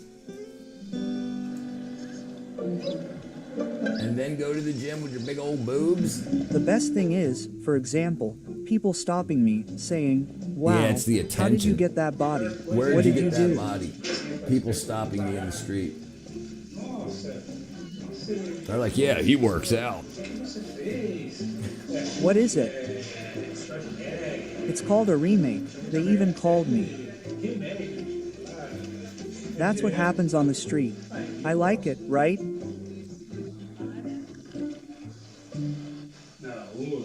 On the street, Dude. I know that there are a lot of looks wherever I go. I also hear a lot of teasing in my head. Stop messing around, man. Did you like it? Oh my god. No, it's unnecessary. I think it's something applied. But it seems like the devil. I don't remember what people say. Me liking myself is what matters. Yeah, body out of a bottle. So, what's up?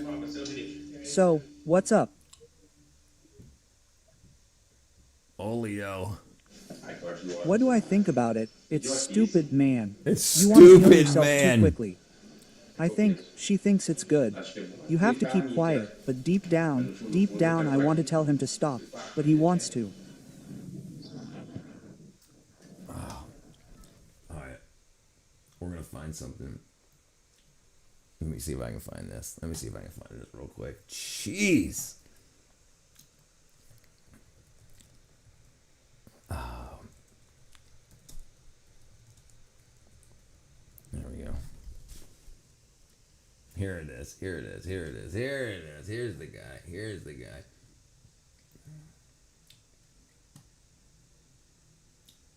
Ah, it's freaking Facebook.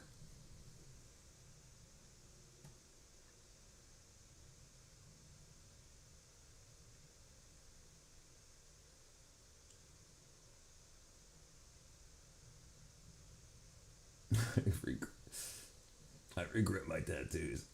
Oh, man. Face tattoo gone wrong.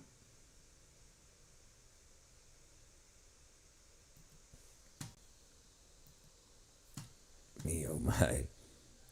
Peanut butter cookies.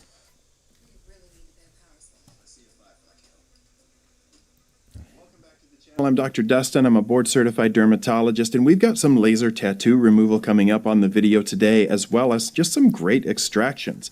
Along the way, I'm always going to be teaching you how these things work and how to take better care of your skin. So let's dive into the first video. Starting out with the blemish bandits. They always do Get to the frick. There we go. particles into smaller ink particles so that they can be kind of... This guy's going to drive me freaking crazy. He's going to drive me nuts. All right, let's do this real quick. Did you hear about that kid? Welcome back to the channel. I'm Dr. Dustin. I'm a board-certified dermatologist, and we've got... guy. He was like the first guy to start getting all these other guys going like so big. Apparently, synthol's been used in bodybuilding for years, but they would add a couple of milliliters, not that kid you're talking about put 3 liters in him, 3 liters of oil, and he didn't buy the oil synthol. He bought freaking olive oil and canola oil, and all that weight of the oil pushing down on your veins and arteries. And you know how people get people that are in hospital beds for a long time, they get bed sores, or any bed, but you get bed sores. Well, they get that too because all of that extra weight is pushing against your skin, and the oil, it causes a reaction where the skin starts to die because the extra bubble of oil is pushing your veins and arteries shut. So you're not getting blood in your capillaries, you're not getting blood to parts of your skin and muscles, so it starts to die. You have necrotic skin. Yes, ooh, brother. Okay, where was it? Okay.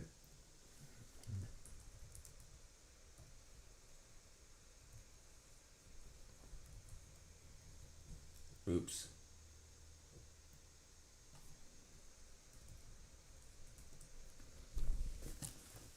Here, let me see if I can find his story real quick.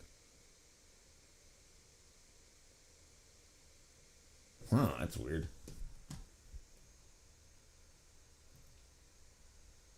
Russian bubble maxer. Yeah, dude, that's rough too. We'll do that on a drug stream. Subscribe. We'll do that tomorrow. We're gonna continue along with tattoo body modifications and bubble max.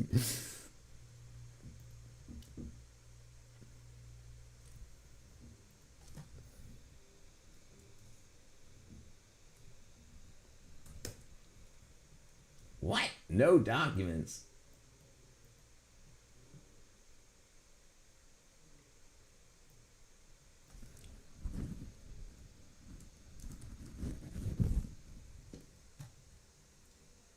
Russian Popeye. There you go. Bazooka Arms. That's his name.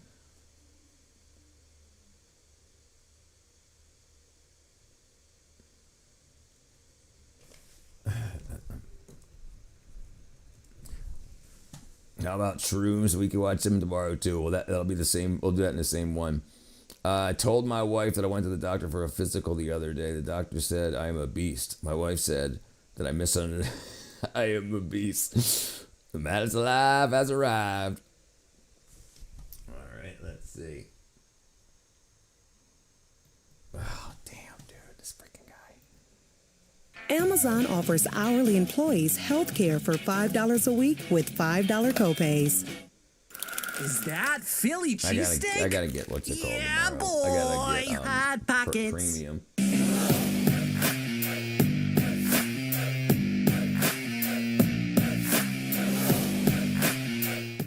All right, what's going on, you guys? Nick here with Nick Strength and Power. I've got an interesting story for you guys today. Our boy Kirill Tereshin, a.k.a.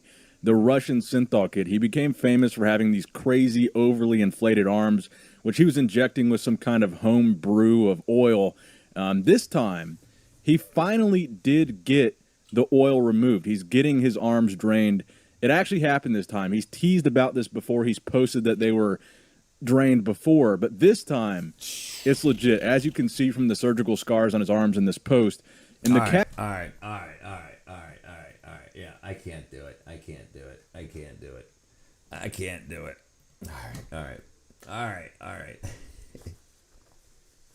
All right. Yeah, what a quagmire. What up, Raid? Yeah, dude, we were just watching a bunch of that stuff.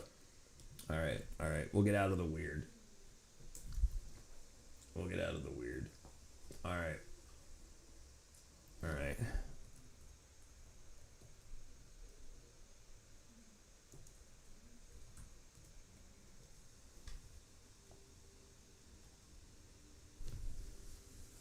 All right, here we go. Can you see me? Nope. My dog can't either. There's my dog. There's me. And that is an invisibility shield. Oh, man. Obi! He has no idea where you are. This is unusual. It is. So Obi didn't even see me on that, which is pretty great. It passed the dog test.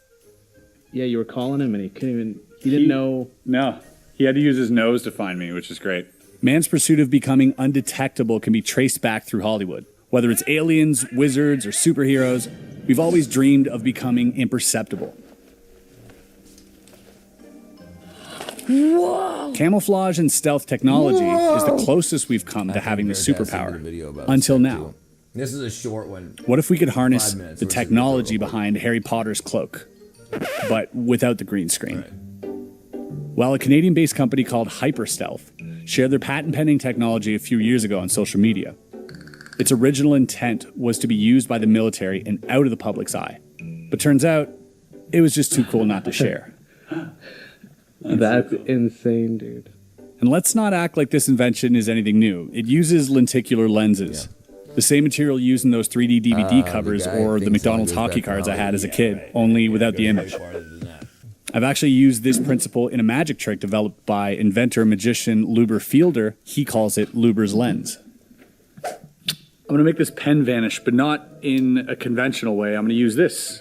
This is a magical lens that'll make things invisible. Here's how it works. If I put it over top of the pen, bends the light around. Notice how you can see my fingers here, but you can't see the pen. Can you see that? Yeah. Watch when I start turning it like this. You'll notice the pen slowly starts to reappear. It's almost like it's being twisted in a way where it actually twists the pen for real. This effect is known as Snell's law. Basically, this material is dense enough to slow down light and can change its direction through refraction. The light hitting your eye is actually the light from the side of the shield being redirected to the front of it, allowing you to hide any number of objects within a certain distance directly behind it. As a magician, you can imagine how exciting this concept is to me. Going from smoke and mirrors to smoke and lenses could possibly open up a ton of opportunities in the magic space. Dude, that's nuts! Frantically trying to find out where I could get my hands on such a device, I came across a YouTube channel called Randomonium. The channel is run by Tate, and Tate is a bit of a mad scientist. For now, we're just going to do that. From building wood-burning generators to fully functional jump stilts from scratch, he's incredibly smart and figured out how to make a homemade version of this invisibility shield. I recommend you check his videos out. They're pretty dope. Links in the description. I reached out to Tate and asked him to build me one. It came in the mail, it got a bit dinged up during shipping, and it's a bit rough around the edges, but as you can see, or not see in this case, it gets the job done. That's pretty After testing out this giant lens, we figured out that it works best with a horizontal background, meaning it will pretty much delete any vertical pattern. So putting it in front of something with horizontal lines will sell the illusion much more. Do you see that? Yeah. This is like completely gone. So vertical lines will disappear, and horizontal lines are going to get stretched out. If I just move it over here, now going behind it, it'll stretch out those horizontal lines, but it'll delete the vertical ones. So as long as I'm vertical behind this thing, like, it'll pretty much delete me, which is pretty awesome. We've also tried seeing if it could get by our security cameras, and, well, here's how that went. So they're hiding out in the warehouse right now, and we're going to test out a different angle on security camera. You guys ready? You won't fight him.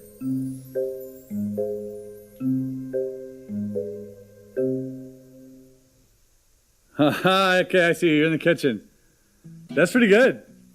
Wow, here, say hi. That is pretty good. So I wouldn't say it passed the test, but it was definitely interesting to try out. For now, I think it's safe to say that real-life cloaking hasn't been entirely cracked yet, but with advancements like this and people like Tate who are willing to get a little messy, I don't believe we're too far off. Or that's pretty cool. Maybe this technology is already here. We just can't see it. Thanks for watching. Maybe this technology's already here. We just can't see it. Dun, dun, dun. Awesome. Awesome. All right, let's see. Let us see.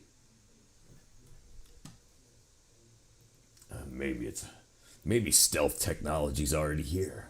We just can't see it. That is pretty cool, though. That is pretty cool.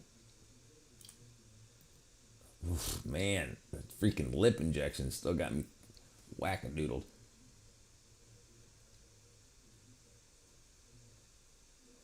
Oh.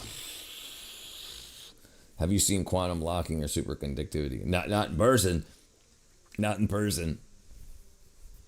Well, superconductivity, yes, yeah. So my father retired from Johns Hopkins Avery Propulsion Research Laboratory, and they had an open house when I was younger, and they had superconducting experiments set up that we could see when we went through.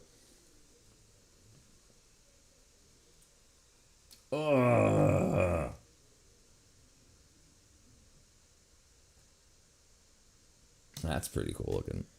All right.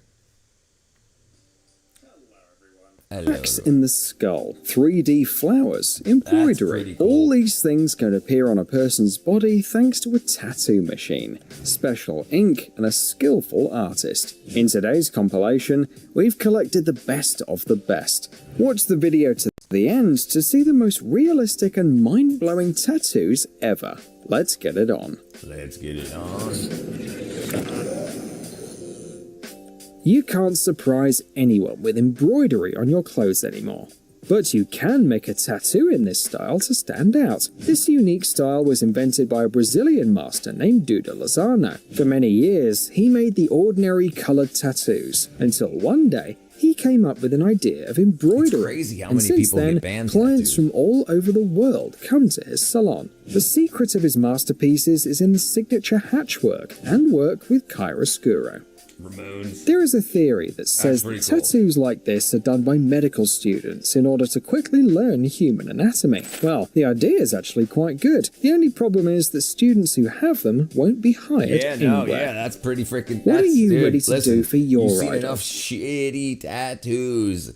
When you see really good ones, I think this is what people have in their mind, the way they think they're going to turn out when they go. No, it looked really good. Those hatchwork tattoos. Let's see, stitchwork tattoos. Not twerk.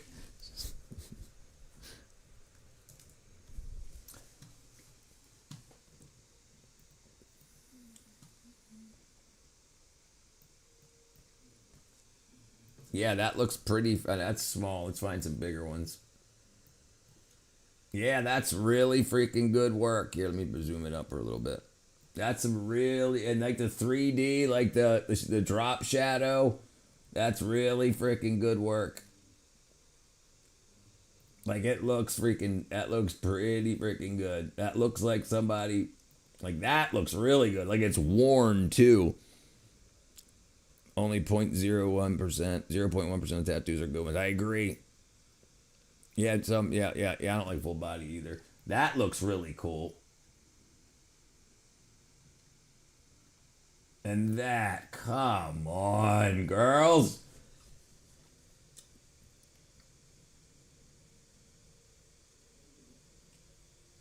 But yeah, he's got like little frayed strings around the edges and stuff too. That's pretty interesting. That might be more like something I would get. But I'm not going to get anything. But yeah, he does some good work. That stuff looks, I mean,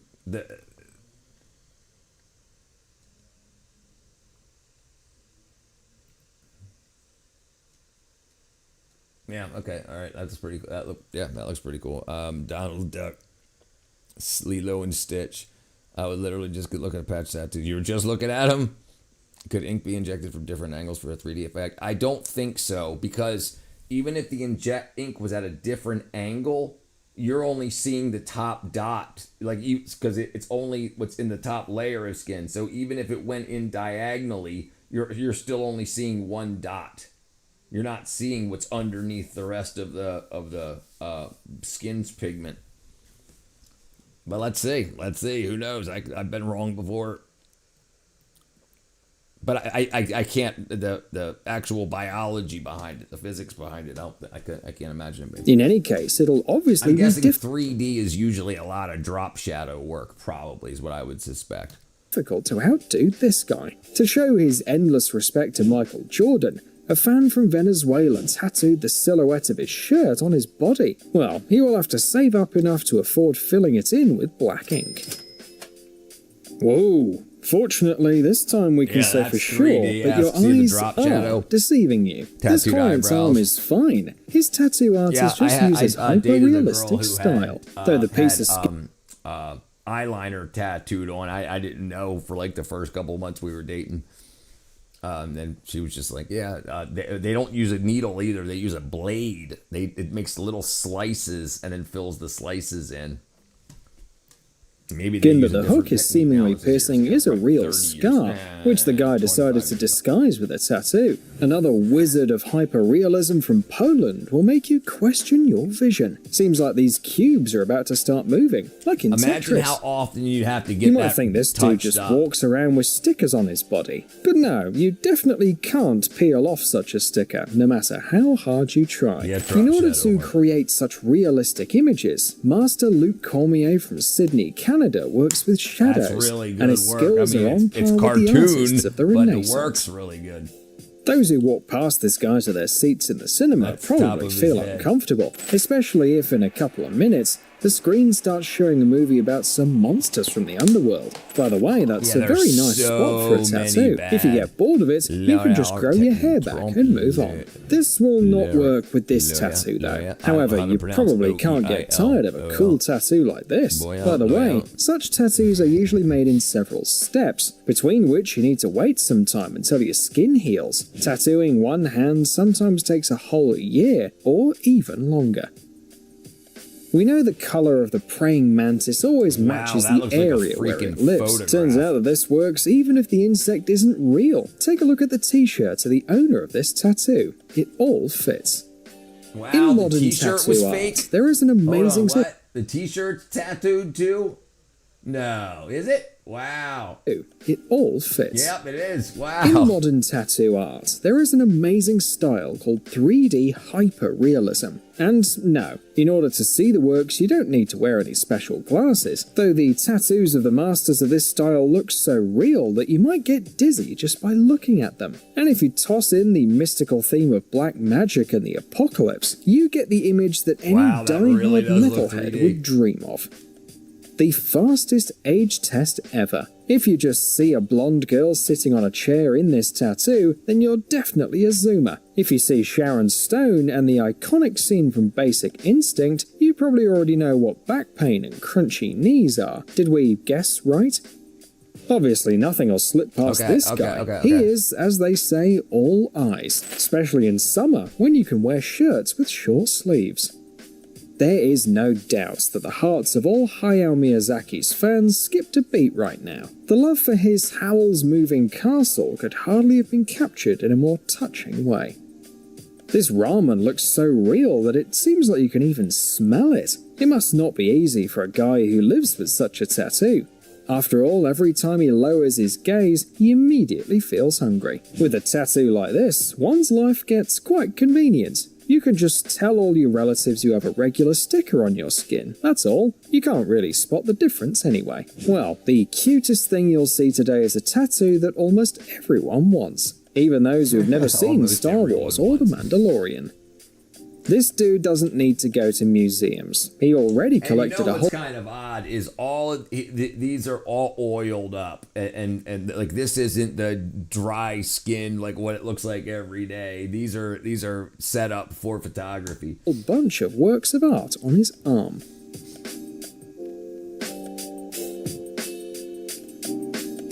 Yeah, like you don't get blacks that deep. Do you think this tattoo is just being lit by a special blue lamp? But why then don't we see it on other areas of the skin? Because there's no lighting here. It's just that the master managed to create the light effect with the help of a tattoo machine and ink. Wait, are these gems also not real? Really Seems like tattoo artists can do anything. By the way, an interesting fact, red is the only colour that is almost impossible to completely erase with a laser. Although, who would ever want to erase such a masterpiece? Nope, this is not a tattoo the master decided to film against the closed blinds for some reason. This is the shade from the blinds, which the master created on the tattoo itself. Are you also trying to get your dropped jaw off the floor right now? It's just that his tattoo artist is a damn genius of optical illusions. Seems like this is an ordinary tattoo. Why did it even make it to our selection? Here's why. As soon as you take a special plate with parallel black lines, the image immediately starts moving. But then you gotta carry around a plate with parallel lines with it. Like, hey, look at my tattoo. Oh, it looks like shit. But hold on, I've got this. Moving. This cryptic technique is called a parallax barrier. It is bothersome, of course, to carry this small device with you all the time, but at parties, friends would definitely be delighted to see this trick. Yeah, right. And then after they get tired of it, then you're like, oh, I got another tattoo, and it's a freaking... Look at my igina. I've got an igina. We honestly tried to count how many fingers this hyper-realistic tattoo shows, but we gave up. Maybe you can do it?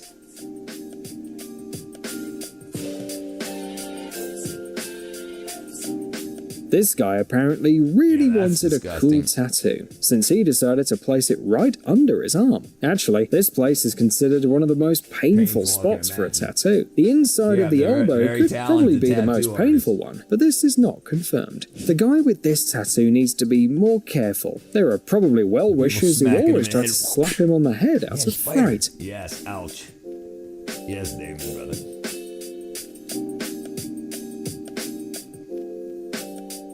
Remember the ghosts of drowned sailors from the 5th part of the Jack Sparrow saga? Makeup artists spent hours drawing cracks on their skin to make them look convincing. Well, they could just get tattoos and not break a sweat. These guys did just that, and don't regret anything. It's hard to imagine how many times a day the guy with this tattoo hears jokes like, "Oh, you've got something in your eye," or "Your third eye has opened." But he knew what he was getting into. Every day. You've probably noticed that glasses for watching 3D movies in the cinema are made of lenses of two colours, red and blue. This method of image separation is called anaglyph. Apparently, this tattoo artist was inspired by it. We wonder what will happen if you look at this creation with the glasses on. Imagine the life of the partner of this girl who wakes up in the morning and sees such a tattoo in front of them, especially if right before that they saw a dream where they were sailing on a ship. Jesse Ricks from New Hampshire, USA is one of the most renowned 3D geometric tattoo artists. He adds unusual volumetric elements like polygons and cubes to his monumental works. Just look at how they move when the person starts breathing. There is one thing though, if the owner of such a tattoo gains a dozen or two extra pounds, the image can acquire a completely new look. In recent years, a new trend has been gaining momentum in the world of tattooing. White ink tattoos. Interestingly enough, fresh tattoos in this style actually look white, but in a month or two they turn pale, as, by the way, any other tattoos do, and become more like scars. However, many people love it, and they feel that they're more aesthetically pleasing than the rough black outlines of classic tattoos. I had a friend in the Bronx who had Black Widow. Working out in the gym next to the guys with such tattoos can be I had a friend in the Bronx who had Black Widow on the right side of his mohawk in a web. Oh, that's the left. There you go. Right. Dangerous. You can get carried away by the sight of the piranha that opens its mouth and then accidentally drops the barbell. Somebody give a prize to the guy who came up with such a simple yet clever idea. Hey, stop being lazy. It's time to use that brain of yours. Welcome to Brain Time. Incredible facts from the past, the present, and even the future. The power of nature and wild animals, amazing facts and unsolved mysteries. You'll find all this and much more here. Subscribe now, you won't regret it. Alright, let's see. This artist is impressive. He masters trompe l'oeil, the illusion of tracing directly on the ground. It's called anamorphosis because, in the end, if you move around it, it doesn't work. But watch it with a secret. He manages the shadows perfectly. That's what really creates the volume. We see lights, but the lights are there, let's say, to give life. And here it works with the staging. Look, oh no, I fell. Whereas in real life, that doesn't happen because if you're on the other side or if you turn around, you see that everything is stretched. By the way, in some countries, it exists to be able to indicate cycling zones. We have road anamorphosis. And here, look at this one. The shadows are very strong. The volume is very intense and you could be fooled. And here, I think the artist is most certainly making big gestures to the dog to get it to run away and go back. But in any case, I find it amazing. Tell me what you think in the comments. Yeah. This artist is What's it called again?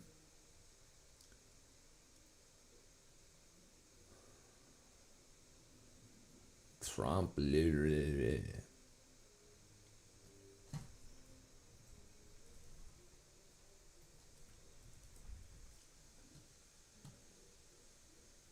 Oh, okay, I gotcha. Okay. Okay, let's see sidewalk.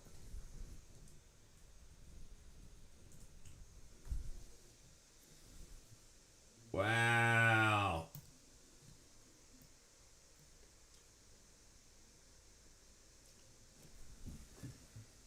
1985, already became one of the few master street painters, achieving the title Master Matter.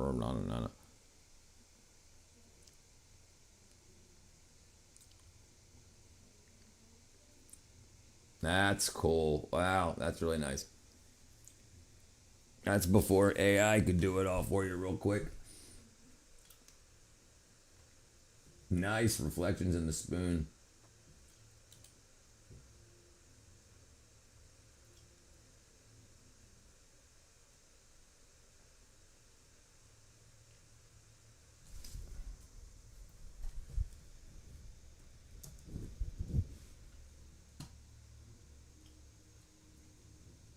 That's pretty cool. Hold on. So cool. Here, you get a Wow, freaking wackadoodle.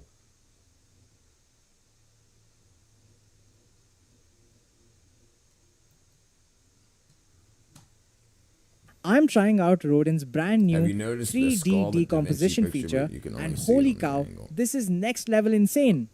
It's literally breaking down. Hello everyone. Do you like street art? We're not talking about My sister's a indecent huge words fan. and Me, all my kinds brother, of and my symbols. sister. I used to work at Ritz Camera when I was 18, 19. We used to take the most expensive cameras that we could get, the best lenses and everything, 35 millimeter film before digital. And we would go out to do graffiti safaris. I don't remember the name of the pic video. The Da Vinci skull. We'll look at that first. Da Vinci skull.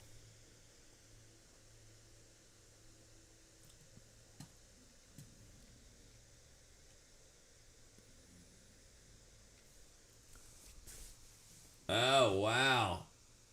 Yeah, it does have some wackadoo looking shading, like in like the like what the hell is that and that over there? Huh. He's a freaking artist, that's for sure.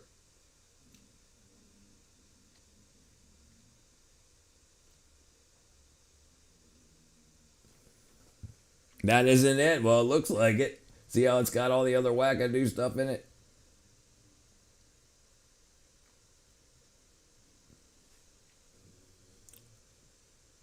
It's not that right there?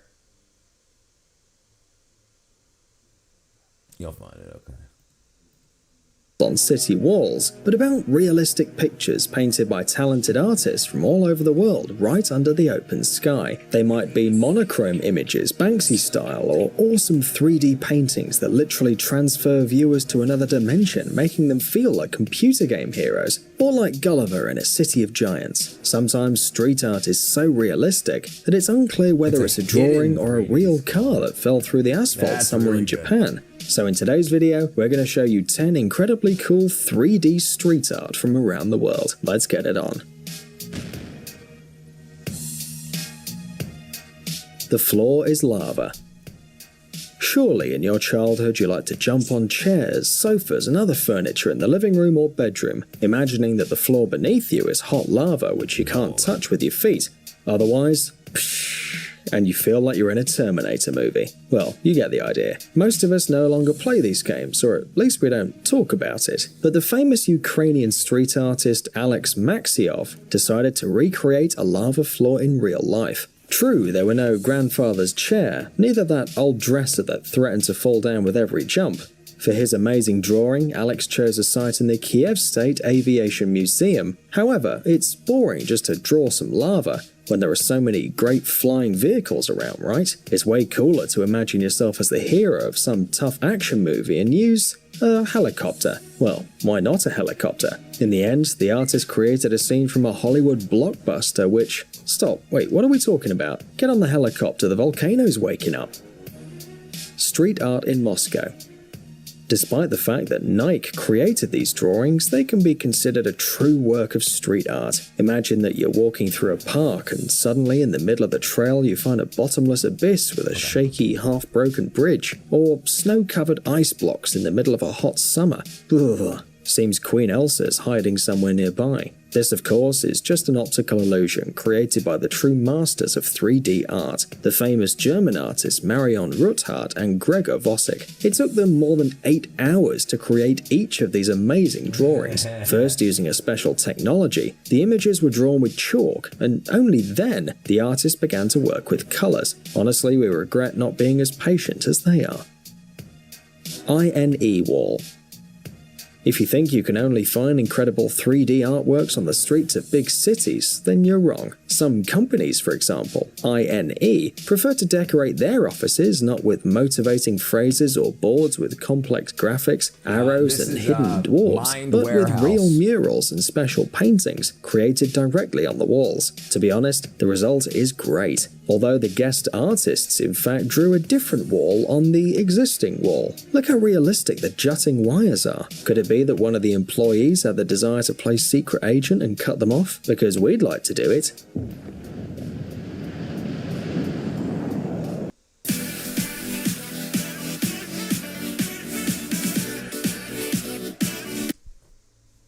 Alright, let's see this.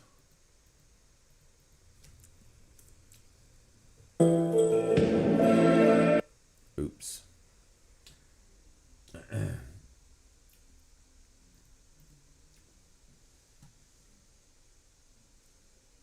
Exactly what the artist shows. Mind Warehouse.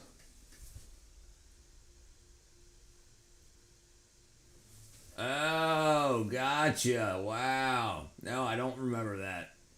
I don't think I've ever seen it before. I don't even think I've ever seen that before.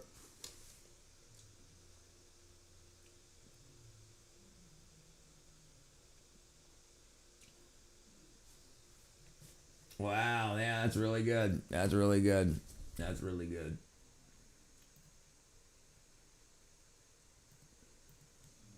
Box. Buying your own house is very complicated, and very few people want to live in a box to transport refrigerators. Parents, by the way, threaten their children with sending them to live in a box if they don't get better in their studies. However, artist Leon Kia is not afraid of such horror stories. On the contrary, this man decided to paint a huge realistic cardboard box the size of a room. In fact, this piece of street art, created simultaneously on the wall and the floor behind an old customs building on the Isle of Aruba, is a cleverly disguised social advertisement. And, like any social advertisement, here, of course, there is a sad story about the shortage of medicines in Venezuela. But even if there were no meaning to the drawing, it'd still be a great work of art. You could probably live in a box this size, if you could install the internet, right? Muhammad Ali. We know that this drawing can't be considered a work of street art in the strict sense of the word, since it's not been painted on the street. Even so, seems to us that it deserves our attention, especially since they're not people made of Lego or some fallen trees, but life-size Muhammad Ali himself. Actually, it looks like he's swinging and about to... Wow. The author of the image, the incredible artist Chris Carlson, created his eye-catching three-dimensional works using soft chalk on concrete or special paper, so it's no wonder he's decided to paint the famous boxer undercover. Otherwise, his creation would easily be erased by the rain or a gust of wind too strong. But if it were a Chuck Norris painting, there'd be no problem, since the wind can't erase Chuck. It's Chuck who stops the wind. Truck.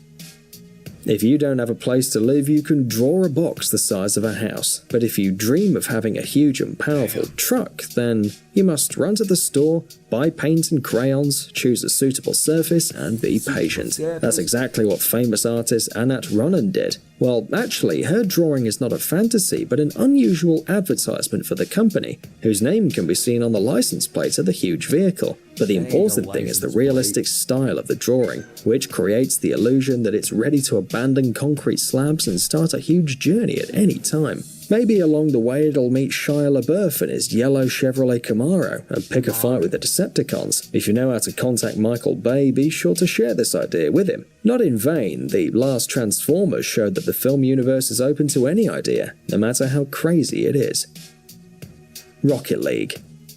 Here's another drawing by Chris Carlson, this time based on a video game that combines racing and football. Yeah, it sounds a little strange, kinda like a horse hockey. Wait, it seems that sport does really exist. Well then, it's not surprising that the creators of this video game have decided to combine football with racing cars. Seriously, this game really exists. You can check it out on Google, but you better believe us. However, you don't need to be a professional player, well, or a polo player to appreciate this drawing, because it's incredibly great. You can stand on the edge, and after a couple of seconds you'll feel like you're part of this cartoon world, such as in Spy Kids 3. But let's be honest, the graphics in this image are much better. Rocket League either. Drawing in the mall. If you like to watch fun YouTube videos about fast and cool cooks or workers with flash abilities, then you probably know that Indians are the real masters in all kinds of jobs. We didn't doubt that, and that's why we weren't surprised to find this impressive drawing, created not in the middle of a deserted concrete platform, but directly on the floor of a large shopping mall. By the way, unlike other street artworks, this one was made not by a famous artist, but by several at once. The work itself was created to announce an agency that organises different kinds of parties. To be honest, we have no idea how a party can be connected to a giant precipice, a suspension bridge or an escalator painted on the floor. But we do know that these artists turned out to be awesome, and visitors to the mall got a couple of souvenir photos. Giant sink. Oh, cool. As you probably know, street art is an international phenomenon, and you can find all sorts of great drawings in almost any part of the world, where there's a dry area and a little bit of painting. For example, this giant and somewhat surrealistic painting was painted in Roeselare, Belgium, on the sidewalk next to a parking lot. And it's, well, to be honest, we don't quite understand what the artists have portrayed. Looks like a sink with glasses and cups the size of a minivan. But for some reason there's a blonde kid sitting there, playing with a xylophone? No, we don't really understand anything. If you have any idea of what exactly this drawing means, share your opinion in the comments, but let us say that the author's vision is certainly singular. In the end, artists are creative and a bit strange. By the way, Leon Kia helped with the creation of this drawing. Yeah, the same guy with a huge cardboard box. Maybe there's a hidden social implication here too. Gateway to another world. Edgar Müller is one of the most famous and well-known street artists in the world. What? You haven't ever heard of him? Well, we're sure you've seen his work, because he did almost half of the most memorable street works on the internet. Do you remember this frozen abyss, or this fantastic river in the middle of a narrow and quiet street? These are Edgar Müller's most famous drawings. We must say that the German artist has a special passion for giant paintings. At the beginning of his career, he produced mainly classical paintings, transferring them to asphalt and concrete. But now, with great passion, he creates whole fragments of unknown worlds. For example, this huge waterfall, which appeared at a specially designated site in the Mexican state of Nayarit. This drawing reminds us especially of an incredible portal to an unknown country, such as Narnia or the Middle Earth. The Middle Earth. The mathematical art of Mick Escher. The amazing thing about MC Escher is that he represents the perfect coming together of mathematics and art. These are two different worlds. This might be a problem because it's BBC, so the live might shut off. I'll try to find a different way to watch it. Although these are pretty cool in perspective of optical illusion is trippy. Oh, plus always adding something to the conversation. Yeah. All right, let's see. Mathematics of MC Escher. Hopefully I can find somebody that's not BBC. BBC 4. I used to Creating custom clothing with tap stitch is simple. Start by choosing a garment, then click Design Now. On the left, you'll see 4 main tools. All right, get ready to dive into a world where art and math collide, where what you see is both fascinating and a little bit unnerving. We're tackling MC Escher's print gallery, a lithograph that's been messing with people's minds for ages. It's true. Print gallery has this way of making you feel like something's off, like it's not quite adding up. You've got this seemingly straightforward scene, a young man, an art gallery. He's looking at a picture of a seaside town. But then your eye starts to follow the lines of the architecture, and it just sort of dissolves into this impossible space. Yeah, the more you try to make sense of it, the more your brain wants to short circuit. Exactly. That distorted perspective, that's what really throws people off, Yeah, makes them that feel shit a is bit talent, uneasy. You know? boy. You know, it's funny you should say that. It reminds me of the first time I saw one of those impossible staircases, the ones that seem to go up forever but somehow loop back on themselves. I remember just staring at it, convinced I could figure it out, even though I knew it was an optical illusion. Escher, he really had a way of playing with our perception, didn't he? He absolutely did, and the way he wove mathematical principles into his art, especially in print gallery, is just masterful. But here's the thing, he wasn't always working from detailed plans, which makes it even more intriguing. Wait, really? I mean, print gallery is so complex. How on earth did he create something like that without meticulous planning? Well, let's take that central void, for example, that swirling emptiness right at the heart of the image. That wasn't something he sketched out beforehand, it emerged as he worked, almost as if the image itself was guiding his hand. Jeez. Wow, Yes. so you're saying the void, in a way, chose him, not the other way Chino or around? Che That's Adams. wild. But, you know, Sage speaking of was the my void, it's not just tag. an empty Cap space, was is my it? There's mentor, something Vine more was to my it, right? cousin, and Smiley You're right was on the my money. friend. It's not empty at all. Think of it as the point where the image should Tony's logically history connect, coming out. where the loop should close. But because of how Escher warped the perspective, that connection never quite happens. It's like a visual representation of a paradox, something that can't exist in the real world. Precisely. It's the point where the image folds in on itself, creating this sense of infinite regress. No wonder it freaks people out. It's like looking into infinity, isn't it? That's the beauty of Escher's work. It provokes such a wide range of reactions. Some people are captivated by the mystery of that void, while others find it, well, a little unsettling, to say the least. I can totally see both sides, like staring into the abyss, a mix of terror and fascination.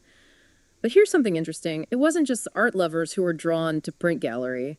Mathematicians, I got hooked on it too, spent decades trying to unlock its secrets. And it was actually a mathematician, Hendrik Lenstra, who finally cracked the code back in the 1990s. His tools of choice, complex numbers and conformal mapping. Okay, those sound, well, pretty complex. Can you explain what Lenstra did in a way that even someone who barely scraped by in high school math could grasp? Absolutely. Picture graffiti artist Cap.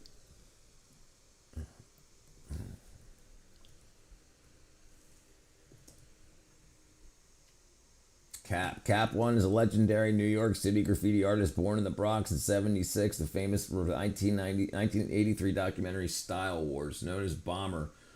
Rather than a muralist, he pioneered high-saturation bombing style to cover up other pieces and dominate subway lines through sheer volume.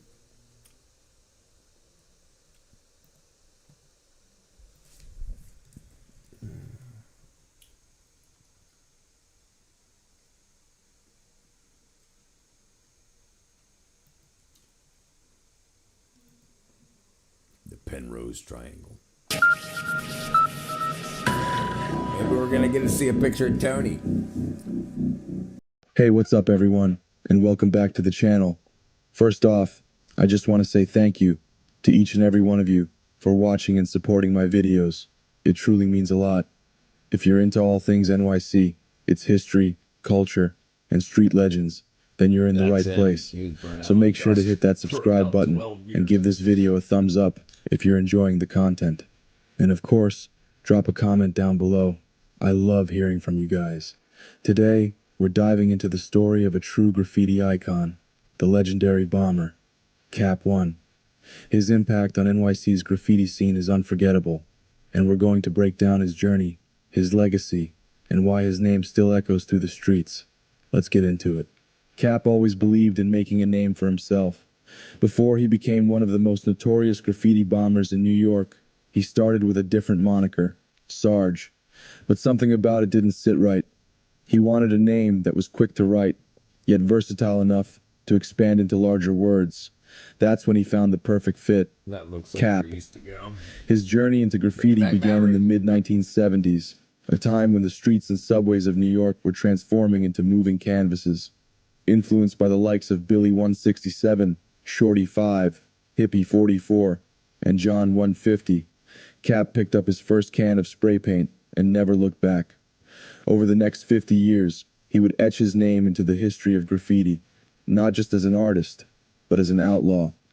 Unlike many writers who faded into the background, Cap remained active. Even decades later, he painted for a living, channeling his creativity into new projects every day.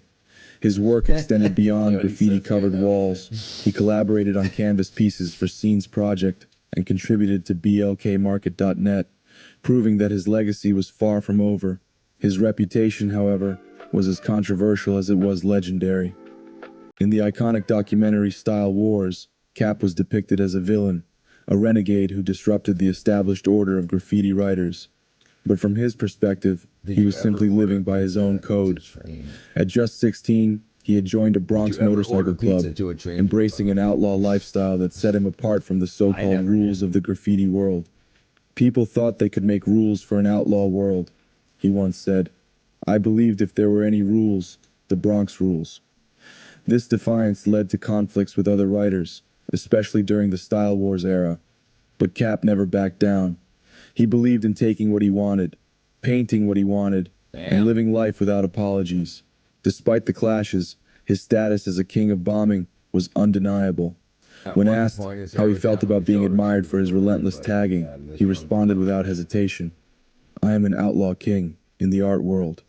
Throughout his career, Cap found inspiration in an unlikely mix of figures. He admired the rebellious nature of his biker friends and the chaotic brilliance of artists like Salvador Dali. This is the guy Tony used to hang out with in New York, graffiti artist, Cap.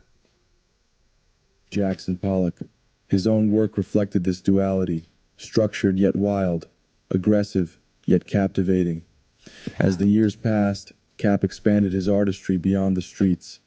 In 1997, he traveled to Europe for a show in Zurich, followed by an exhibition in Germany in 2000.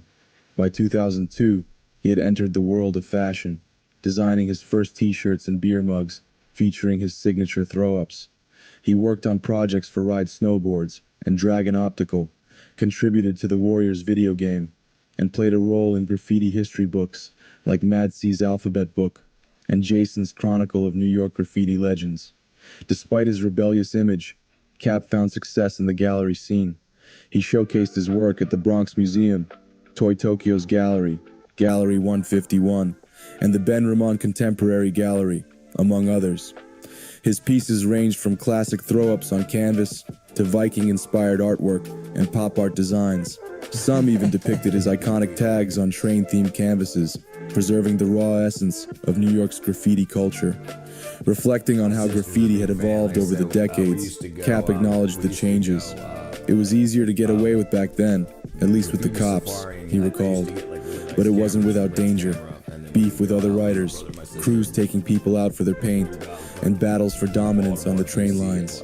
Today, graffiti had expanded into digital art, gallery exhibits, and legal murals, but the spirit of the street still pulsed beneath it all. Looking ahead, Cap was focused on solidifying his career as both an artist and a businessman. He continued painting, designing custom projects, and even working at heights of 70 feet with his fellow painters in the construction business. Whether it was creating new lettering styles, designing merchandise, or bringing buildings to life with paint, he remained true to his roots. Cap is still around in the Bronx today, continuing to make his mark in the art world. He remains dedicated to his craft, selling his artwork, and connecting with fans through Instagram. His passion for graffiti and urban expression has not faded over the years. I recently had the privilege of meeting up with Cap, where I was able to pick up a shirt and some of his incredible artwork. Seeing his designs up close and hearing his stories firsthand was an unforgettable experience. Cap's legacy as a graffiti pioneer lives on, inspiring new generations of artists and street culture enthusiasts. A true legend never dies. There he is. There he is. All right, let's see. Let's see what these kids made for me. Of course, it was stupid. We were teenagers with delusions of grandeur, and only two guys that knew personally turned it into success. Yeah, and think about the thousands that throw up tags. Let's see. All right.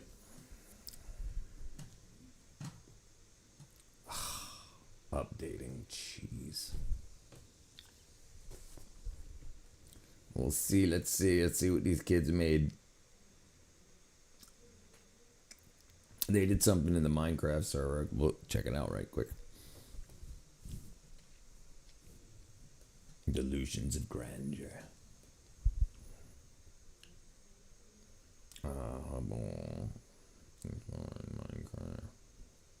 Would you go for pasta? Would you go for pasta or would you no, I eat pasta. Yeah, I like pasta. I mean, but you gotta get freaking real pasta. That's the thing. It's like, don't get the freaking absolute wackadoo bullshit that's got like plastic in it. But yeah, I eat pasta. I like pasta.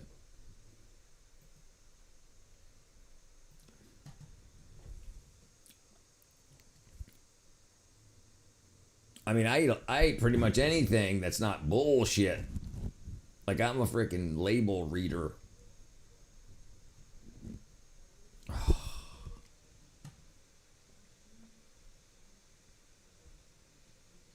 Preparing. Come on, thing.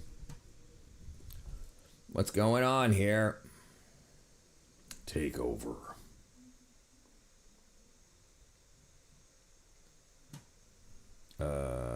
Is it waiting? My, what a big nose you have. I got chased by the rail cleaning guys in the Bronx yard, shot my knee with salt pellets. They used to take up ice on the tracks. They used to break up ice on the tracks.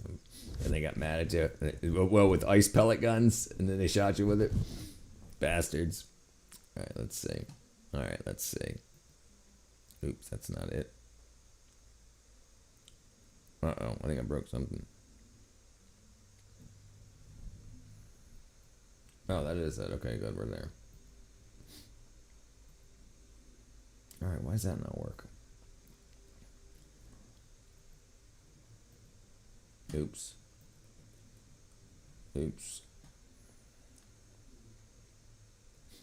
Why is that up there? Huh, hold on. What did I break here? It don't matter. Okay, let's see. Alright, let's see.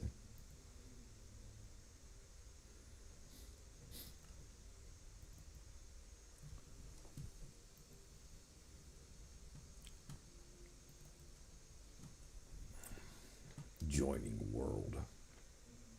Do you recall having supersized what? I missed it. Uh-oh. They destroy my house?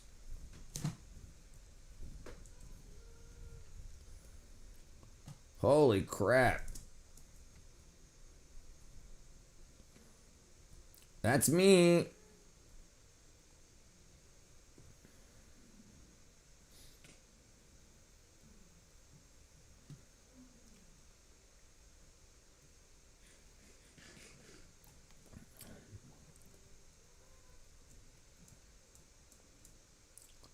Hey!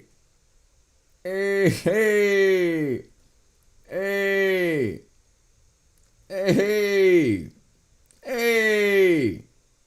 Hey! Hey!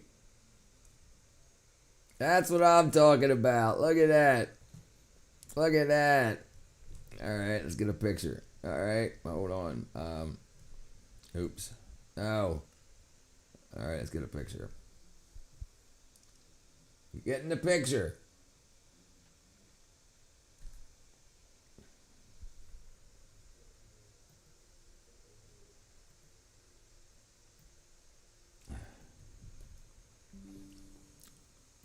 Bam. Nice. Freaking awesome. Look at that.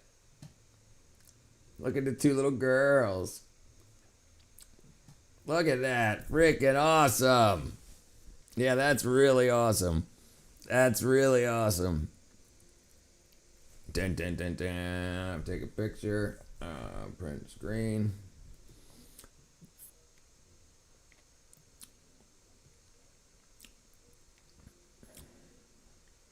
Oops. There we go. Nice. Nice. All right. Damn, what do we got over here? Do you remember having a supersized sniffer? I do. I do.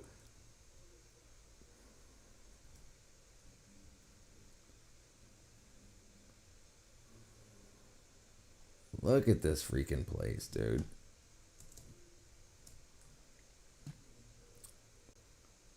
That's freaking so awesome. That's so awesome. Look at that.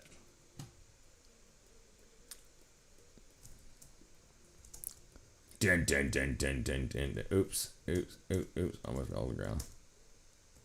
Where'd you go?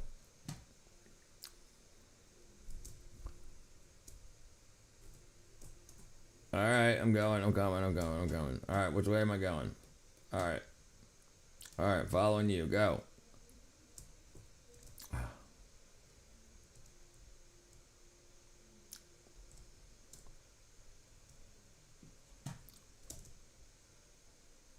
Jeez.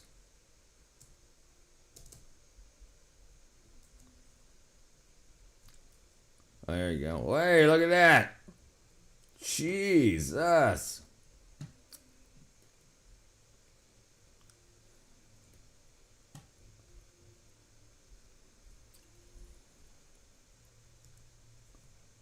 Nice.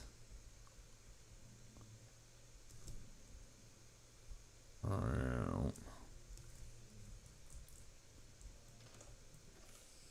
Look at my new house.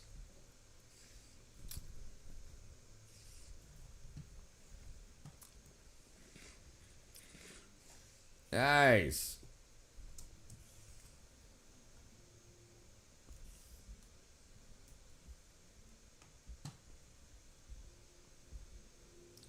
Oops. Damn. Now we gotta fill in the basement. Nice. That's freaking awesome. Nice work, guys. Nice work.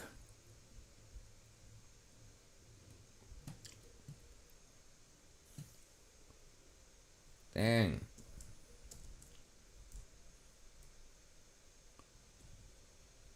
Bam, that's freaking huge. Look at that place.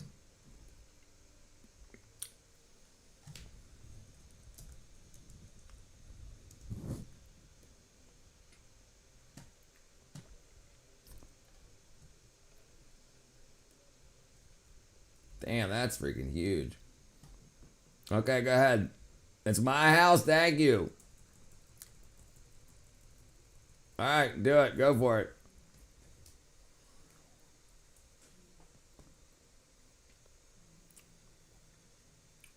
Look at this freaking gold block everywhere. Look at this. Michael Jackson on stage. That's crazy. Look at the freaking, that's so crazy.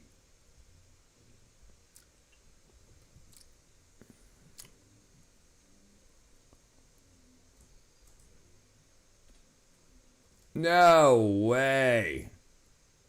Is this a basketball court? Look, it is a basketball court. That's freaking crazy. That's so crazy. Nice job. Nice, nice. You got a basketball? No way. You can actually play? That's crazy. All right, I'm watching. What do y'all? You look drunk.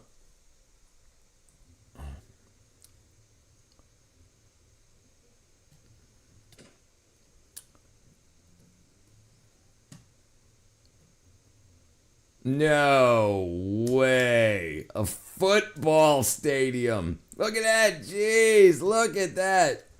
Jeez. That's freaking so awesome. Look at that. Jeez. I'm sure it did take you hours. Look at this. Oops. That's freaking awesome. Look at that. Nice job. You got a mansion? This is a mansion. This is freaking huge. It is huge. You got your own basketball court and your own No way. Holy crap. Wow. Holy crap, look at this. That's crazy good. That's really good work, guys. Look at all this freaking brickwork.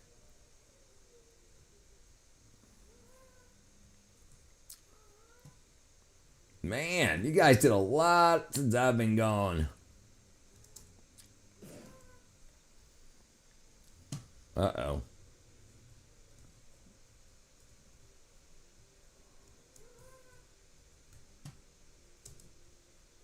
What does this thing do? No way. That's freaking awesome.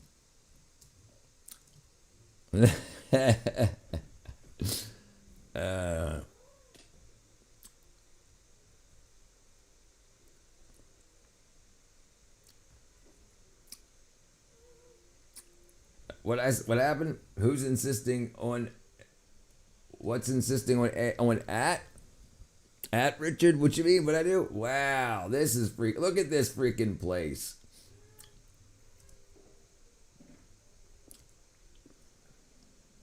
Secret.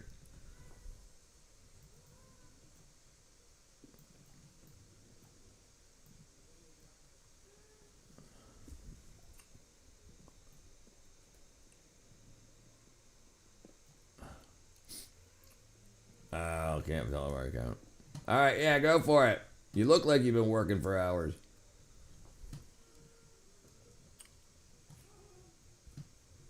Damn. Jesus.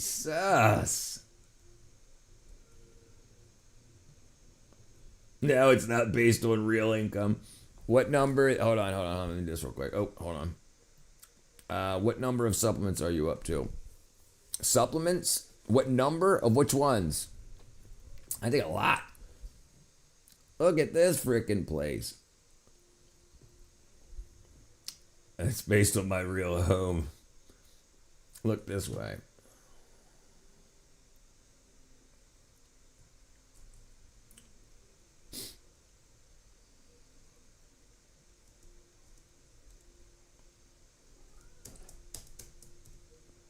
Jeez. Look at that freaking swimming pool. Richard's chair, not Shay. My Shay lounge, my cheese lounge.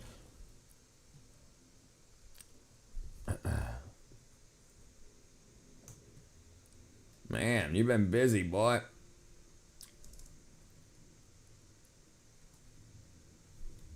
Dude, this reminds me of that movie with the old James Bond actor, the one from Scotland. In the movie, he reads Inquire for Dessert. You can't mention the name of the movie either. Can't think of the name either. Look at this frickin' wackadoo.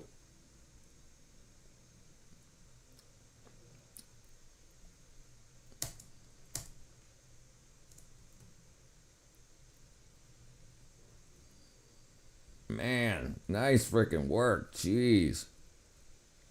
Whoa. I don't know how to get down there.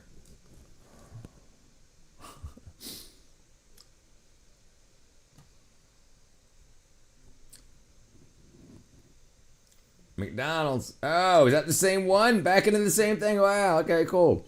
Sean Connery.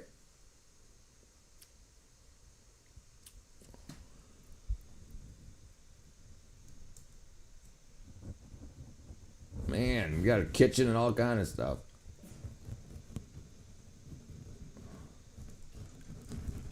Nice. You did a lot of good work, guys. A lot of good work.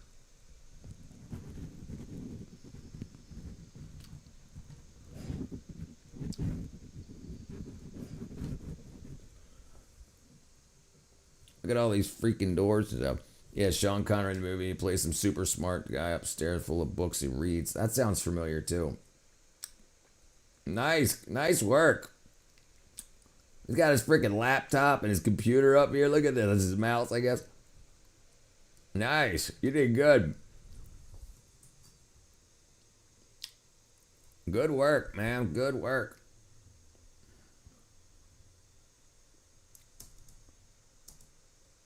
This is the guest house.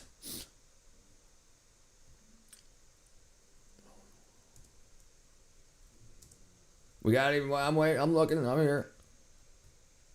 Oh, I can't go in the door. Dang it.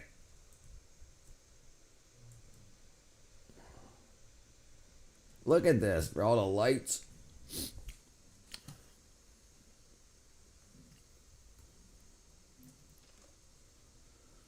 No way. What is this? What is this? What is that? Yeah, brother, this is my Minecraft server. I ain't been in it in like 3 weeks. They just built all this stuff. Wow.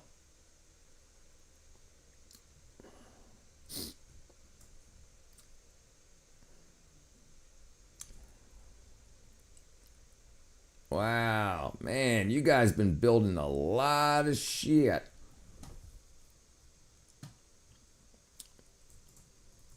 Nice.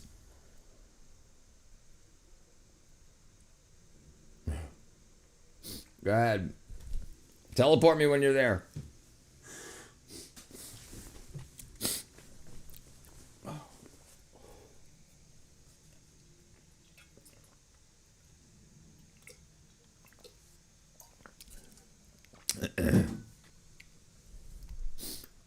Damn, that's a lot of work you got. Oh, there you go.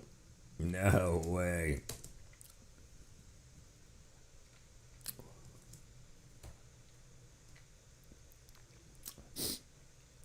No way. The Pie Club. Technoblade never dies. That's freaking, you guys have been busy. Look at all this stuff. Wow.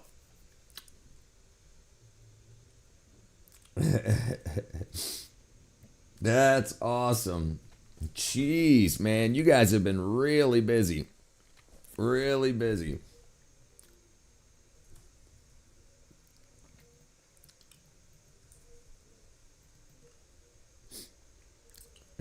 He even made a backwards a backwards question mark. You got me questioning it. That's freaking awesome. That's really good. That's really good.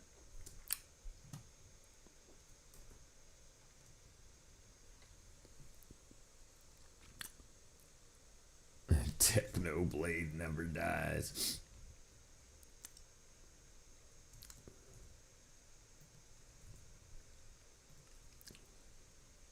That's really good. Really good. Really good. What? We got a sun and a moon?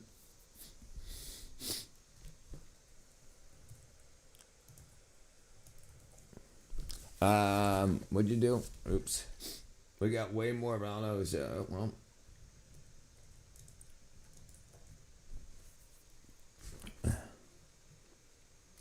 well, it looks like you done it. How the hell did you? I mean, I know how you did it, but that must have taken forever. What is that made out of? Hi, man. All one block at a time. Look at all this work, man. A lot of redstone. I saw the football field. Yeah. Yeah. Teleport me to it if you got something else to show me. Technoblade never dies. It took you almost two hours. It's taking me like a week.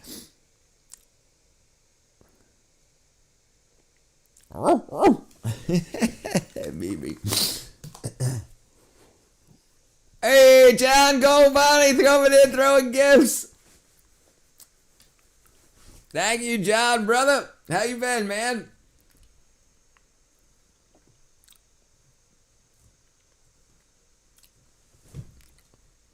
What's good, Viper? Hey, remember everybody, turn your ability to accept memberships on. If you go in the chat, click the $,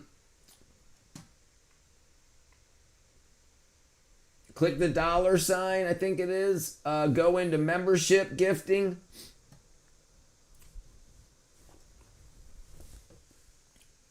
And then there should be a setting somewhere. Oh. I don't know where it's at, actually. Hold on. I think I lost it.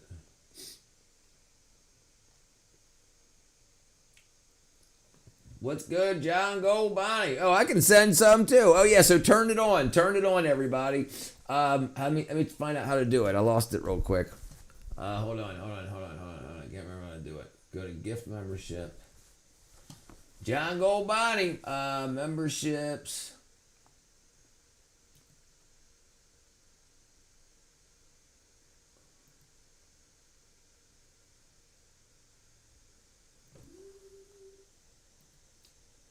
Yeah, click on memberships, and then there should be an option settings or something, and it'll allow you. It'll say it'll allow you to select. Yeah, go to the 3 dots, and then go to gift membership settings. Here. Let me do this real quick. So you go here. I'll show you guys. Look, do this. So in the chat. Oops, I just broke it. Hold on. In the chat, go to memberships down here. Click on the $sign, click on memberships, and then click on the 3 dots right up here at the top. And then make sure you have gift membership settings. Click that, and then make sure it's turned on so you can accept memberships when they're donated.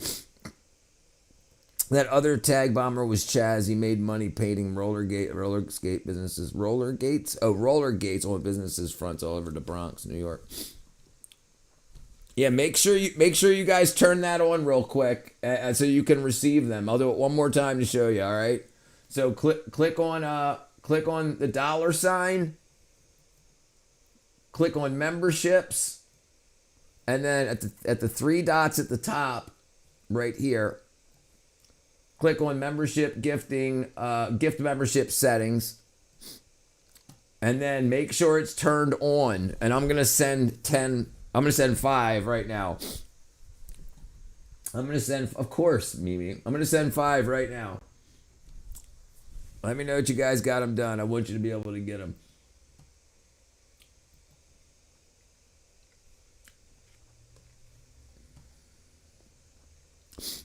All right, Leslie. It's Professor Adams, Otto, Troll Boulevard, Fat Bubba. It's automatic. It's random. It's random. I would, but I'm lazy. It's random, Viper. It's random. It's randomized. You have to have that turned on, and then it's random. But you have to have that. Do you have the option turned on? But yeah, John Gold Bonnie. Sending them out. Yeah, we got one more. Let's see.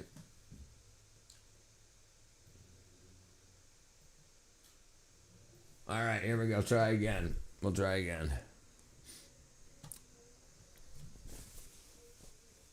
Wow, I haven't seen them in a while. I haven't seen any of those people in a while. Nah, it's just random. Sorry. There we go. All right. Okay. All right.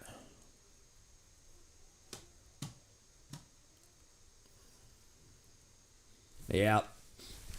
Every month you get a try.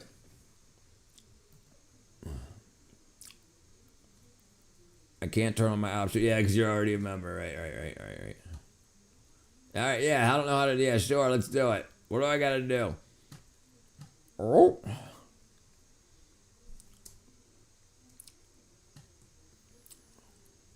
What are we doing? Alec? X-Files is a good one. Yeah. How did you make the black? What is the black made out of? I do not have a wife, Mimi, no. I try my best to be the goat. What is the black made out of?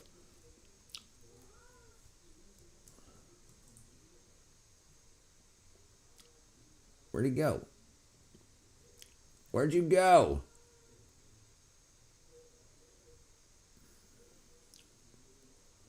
Man, you guys got a lot of freaking stuff done. Uh-oh. Kelp.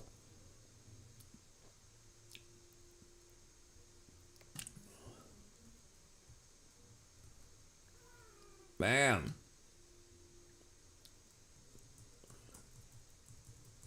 Thank you, Alec, brother. Okay, thank you, thank you, thank you. I'm in the clan. Don't clip that.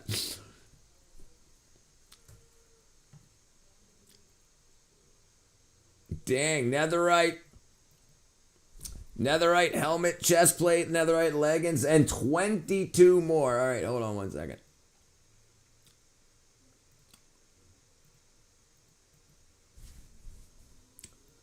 I don't know how to open it. How do you open it? I don't know how to build black block. I don't know how to build black block. Maybe it's just black cherry wood or something. I don't know.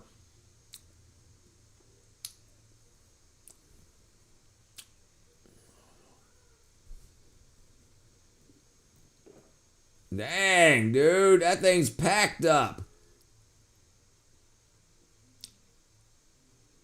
Man, look at that. That's a good gift.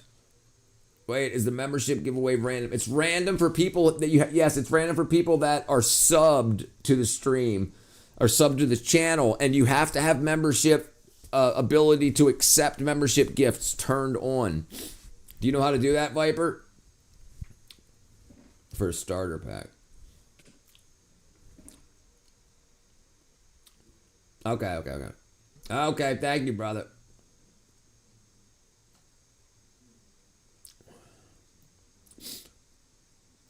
What am I doing, Richard?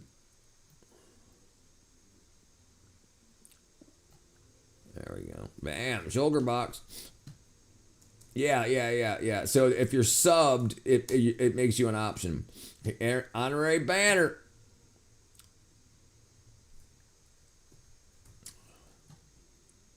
Bam. What up, internet? You missed what the guys made for me. Look at this. Freaking.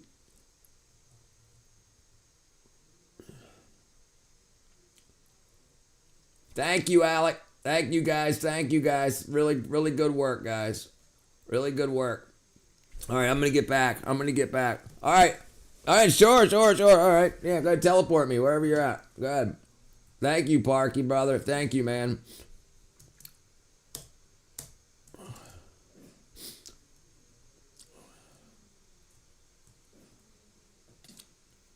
You dirty bastard.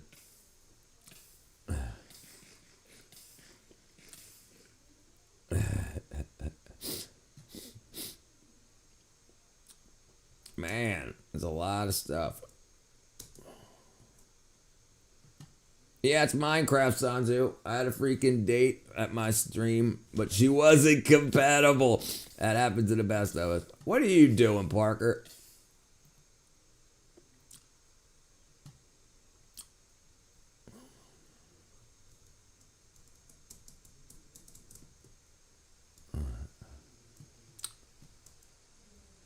This is a new spawn point.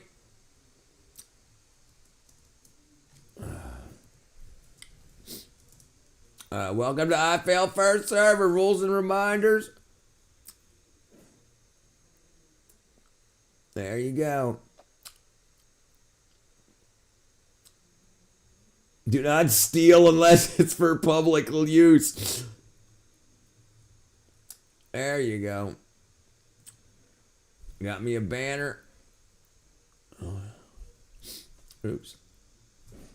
Yeah, it happens. It'll be better. It happens at kind of times that day. It all works out, brother. You got some time. Look at this freaking. You guys built so much. Oh, that's what you can land in when you jump off the top. I see. Nice. All right, brother Scott.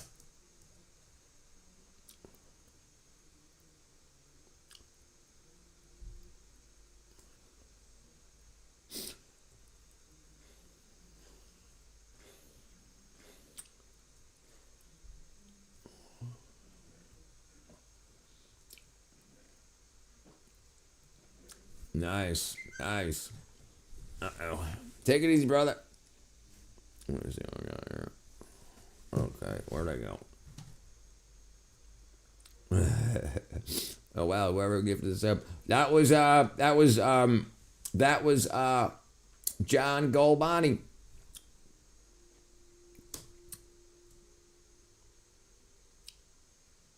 The membership, yeah. Yeah, it was really good. A lot of good work. That they made a look at that. I always get lost, so they made me a lighthouse, and this is a big statue of me. This is my place here. Somebody broke holes in my wall. This is my place.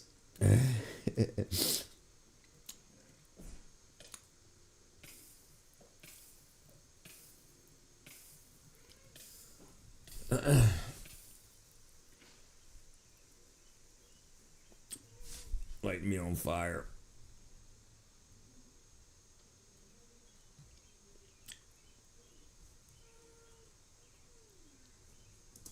What's this big ass thing over here? Where's the new mob farm you guys were building? Okay, what is this? Rent a home. That's the one that you were working on before, Alec.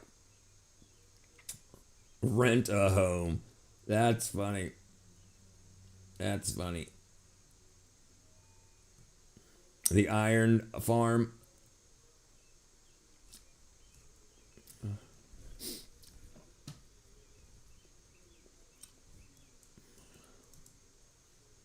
Oops. Somebody broke the iron farm. There's all the iron's gone. All right. Let's get back to the stream. All right, thank you guys. Thank you.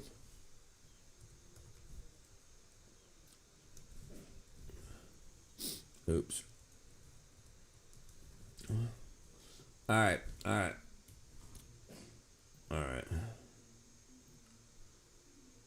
There we go. Okay. That was nice. Good work. That was really good. Thank you very much. Thank you guys very much. Okay. Nice to be back. Nice to be back. Let's see. Where are we?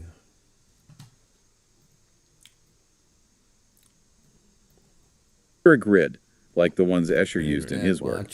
But instead of just squares, think of each point where the lines cross as a complex number. Okay, a complex number being, refresh my memory on that one. Sure, it's a number with two parts, a real part, and an imaginary part. You can think of them kind of like coordinates on a map. Right, like an X and a Y. Exactly. Yeah. And conformal mapping, that's a way of stretching and distorting that map, like those weird projections you see of the Earth. Yes, sir. Welcome all members. What up, Matt? It keeps the angles the same. Siraj? So even if the distances get all wonky, a right angle stays a right angle. You got it.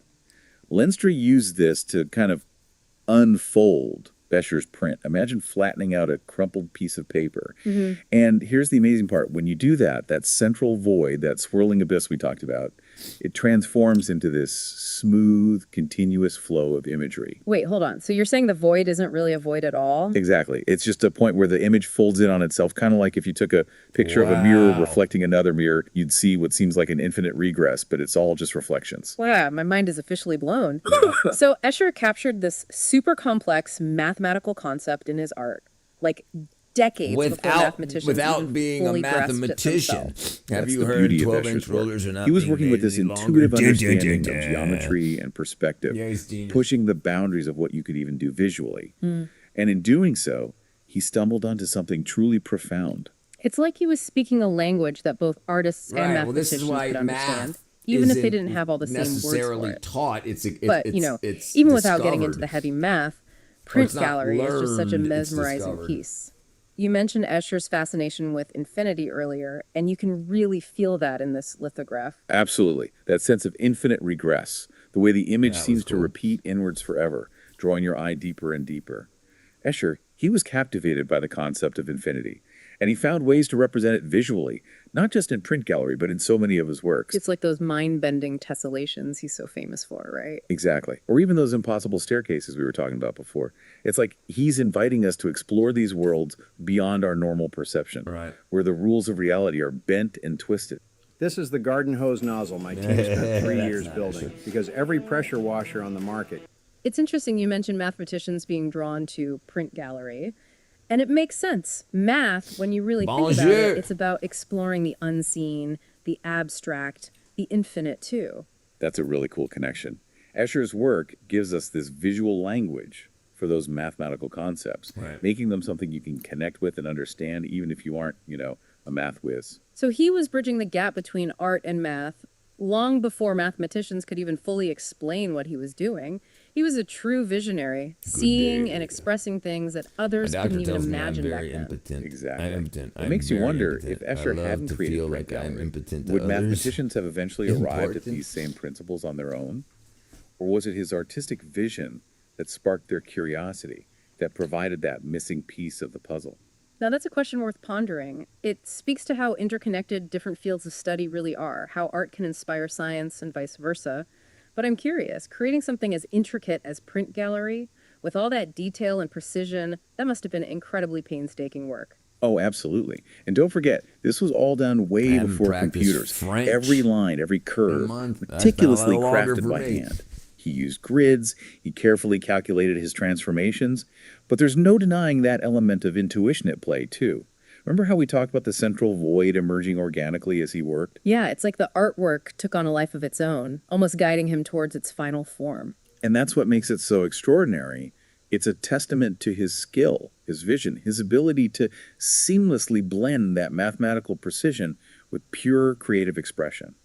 The result is a work that's both intellectually stimulating and visually stunning. You can really lose yourself in the details. The way he plays with depth and recursion, it's like looking through a window into this endless series of reflections, each one a little different, yet all connected. And the way he achieved that sense of depth, that recursion, it goes back to his mastery of conformal transformations. Remember, that's the mathematical concept that allows you to distort distances while preserving angles. So it evaporates and falls. The ice, some ice gets bigger, more ice is formed, but the total overall water amount, so the H2O stays the same. So you might lose some to evaporation, and then that might condense somewhere else, rain, and be in ponds and rivers and lakes that don't lakes and ponds that don't connect to oceans and seas and whatnot, but your ice caps can also grow and shrink. It's like stretching a rubber sheet that has a drawing on it. The shapes distort, but those essential relationships remain intact. So even though the perspective in print gallery is totally skewed, there's this underlying mathematical order holding it all together. Precisely. It's that delicate dance between order and chaos, between the familiar and the strange, that makes print galleries so captivating. And for some, it can be unsettling, even disturbing, that endless recursion, that feeling of falling into the void. It can be a bit overwhelming. I can definitely see that. It's like Escher's challenging our very perception of reality, forcing us to question what we see and how we see it. Exactly. He wants us to look beyond the surface, to embrace the mystery and wonder that lie beneath. And isn't there a certain beauty in that unease, a reminder that the world is a far stranger, far more wonderful place than we often give it credit for? Absolutely. It's about embracing the unknown, finding joy in the mystery. It's through that exploration, that willingness to step outside our comfort zones, that we often make the most profound discoveries. Escher's own journeys played a role in shaping his artistic vision. He drew inspiration from the Alhambra Palace in Spain, with its intricate tile work and repeating patterns. Right, the Alhambra, a masterpiece of Islamic art. It's famous for its use of geometric patterns and tessellations, concepts that Escher would go on to explore extensively in his own work. Exactly. We may not see direct architectural references to the Alhambra in print gallery, but those fundamental principles of symmetry and repetition, they're definitely there. It's like he took those ancient principles and breathed new life into them, created something that feels both timeless and remarkably modern at the same time. And that's part of what makes his work so enduringly relevant. He was able to tap into something fundamental about the human experience. Our fascination with patterns, with infinity, with the very limits of our perception. It's amazing to think he created all of this without the aid of computers. Right. Every single line, every detail, meticulously done by hand, makes you appreciate the level of craftsmanship and dedication that went into Print Gallery. Absolutely. And it wasn't just technical skill, it was a deep understanding of mathematical principles, a feel for geometry and perspective that you can't just calculate your way to. Okay. He wasn't copying, he was creating entire worlds. I might be with their back at own work Monday and try to get. internal Okay, all right. It's let's go. mind-boggling. All right, I like France. Really I makes you treated wonder well there. what Some Escher locals could have spent done 20 with minutes today's giving me technology. directions down the street. I bet he would have been blown away by the possibilities of computer graphics. Oh, without a doubt. Mhm. But you know, there's a part of me that thinks he would have always come back to that hands-on approach, that direct connection between the artist and the material. You're probably right. There's a certain magic in the physical process. But it's still incredible that we can now visualize and interact with his work in ways he probably never imagined. Like we talked about before, seeing Print Gallery unfold infinitely on a computer screen, it's like stepping inside Escher's mind. Exactly. It gives us a whole new level of Yeah, that's so appreciation cool. for his genius. They said Paris We can is the see the structure difference. beneath it all, how it They fits said the together Paris way so is different elegantly, than the rest of so the French precisely. culture. We've talked about Escher the artist, Escher the mathematician, but what about Escher the man? Anything you can tell us about his personality, his inspirations, what he thought about this incredible artwork he created? Well, we get glimpses from his writings and interviews, and it seems like his mind was always observing, always questioning, looking for new ways to see the world. He was a bit introverted, from what I understand, but also playful, witty, had this deep appreciation for the beauty of the natural world and the math behind it all. Sounds like he was drawn to the elegance and order of mathematics, but also to the mystery, the wonder that lies at its heart. Exactly. You see that reflected in his work, this sense of both precision and playfulness, of logic and imagination. He wasn't afraid to embrace paradoxes, Tony likes to make us scammers. What question happened? our own assumptions about what's even possible. And Print Gallery, well, it embodies all of that. It's more than just a visual scammers. puzzle. It's an invitation to explore the infinite possibilities of how we see and imagine. I couldn't have said it better myself. And it's a true testament to his brilliance that Print Gallery continues to amaze and inspire us, even decades later. So after diving deep into this world of distorted perspectives, complex math, and the mind of a visionary, what have we learned? We've been reminded that art and math, while they might seem like separate worlds, can be That's beautifully pretty cool. intertwined. That there are always new ways of seeing, new layers to discover, even in things we think we already understand. M.C. Escher's Print Gallery, it's a testament to the power of human creativity and our boundless fascination with the infinite. It's a reminder to never stop being curious, to always question what we think we know, and to be open to finding those hidden connections all around us. And you know, sometimes those connections, they lead us on the most unexpected journeys, Print Gallery. If it could be expanded infinitely, who knows what else we might find hidden within those patterns. Now that's a thought I'll be chewing on for a while. A truly deep dive into the world of M.C. Escher. Thanks for joining us, and be sure to check out the show notes for more information about Print Gallery and the rest of Escher's incredible work. Until next time, keep exploring. That's pretty freaking cool. Yeah, my son bought me a pocket watch, got robbed because the seller was a scammer. Not I kept it because of sentimental value.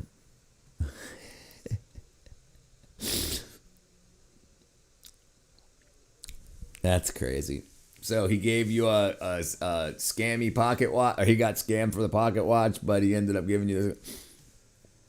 Yeah, mind blowing, absolutely.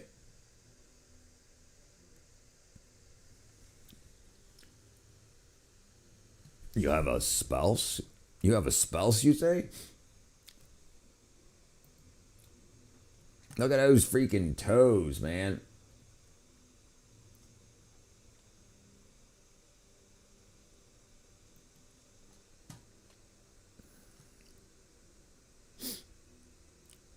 Hey, what is this one? Oh, this? Uh-huh. That's my credo. No regrets. Mm-hmm. Everybody makes mistakes, but some of those mistakes tend to be more permanent than others. Jeez. Rather than carrying a shameless reminder of your former self around for eternity, some people have dreamed up some truly wicked ways to style it out. Whether it's turning your ex's name or face into a bigger joke than your relationship was, trading in that dated tribal tat, or just getting a much-needed upgrade, here's some of the most creative tattoo cover-ups around.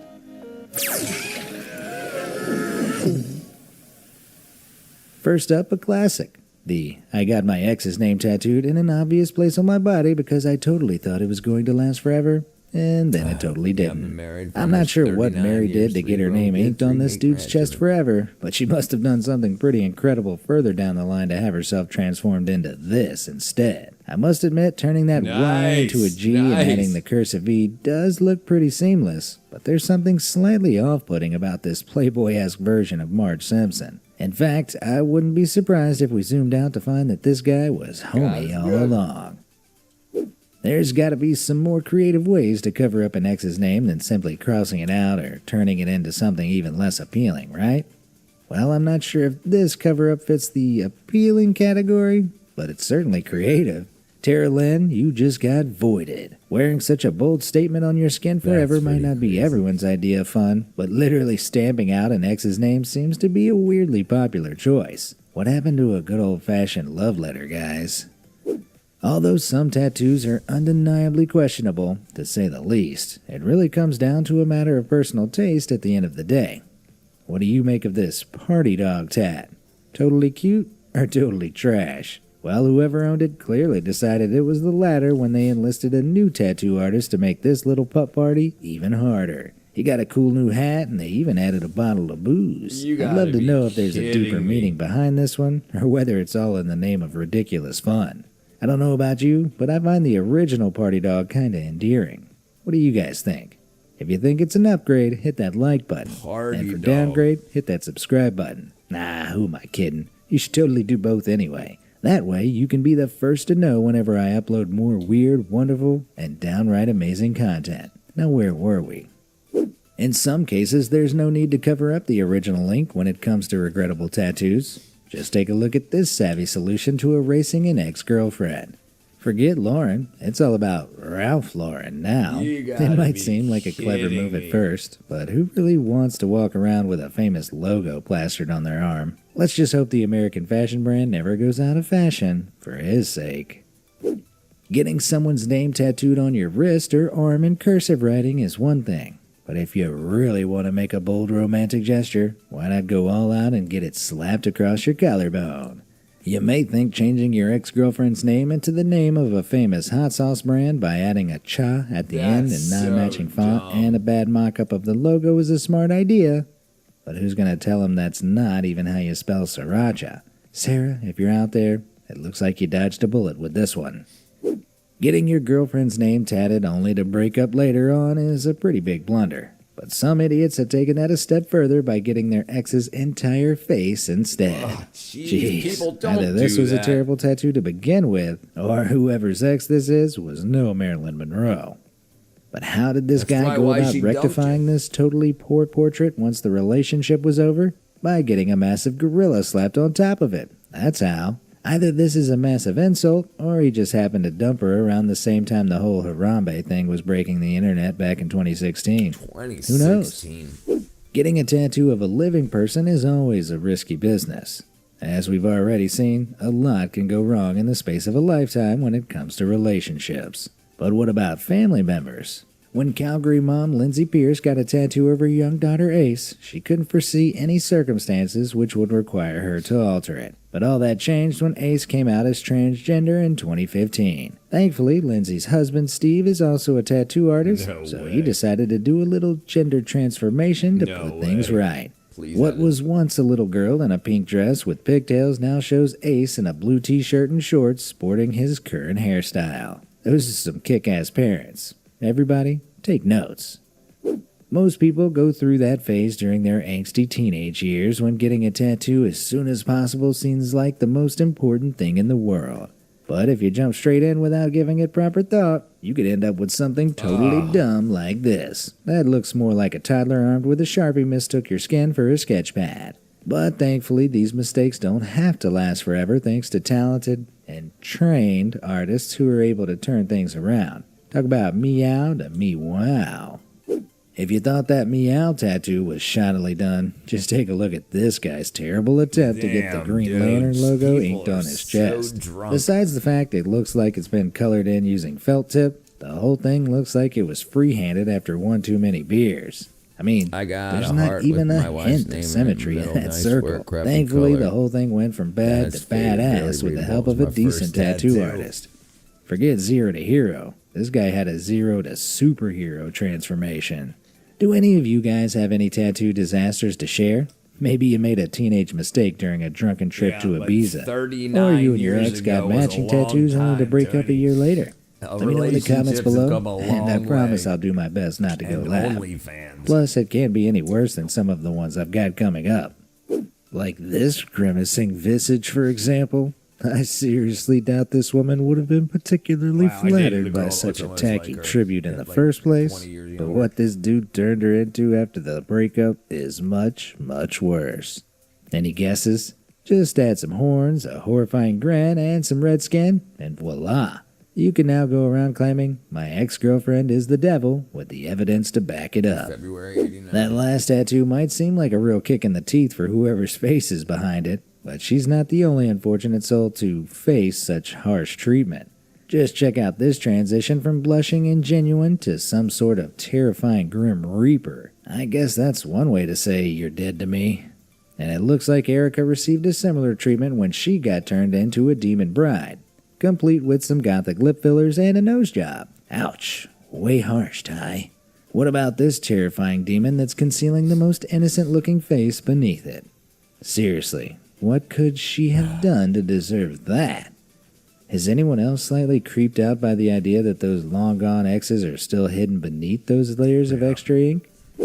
No matter how much you love a movie, TV show, or celebrity, it's probably worth asking yourself how long that love is going to last before you go ahead and get it tattooed on your body for life.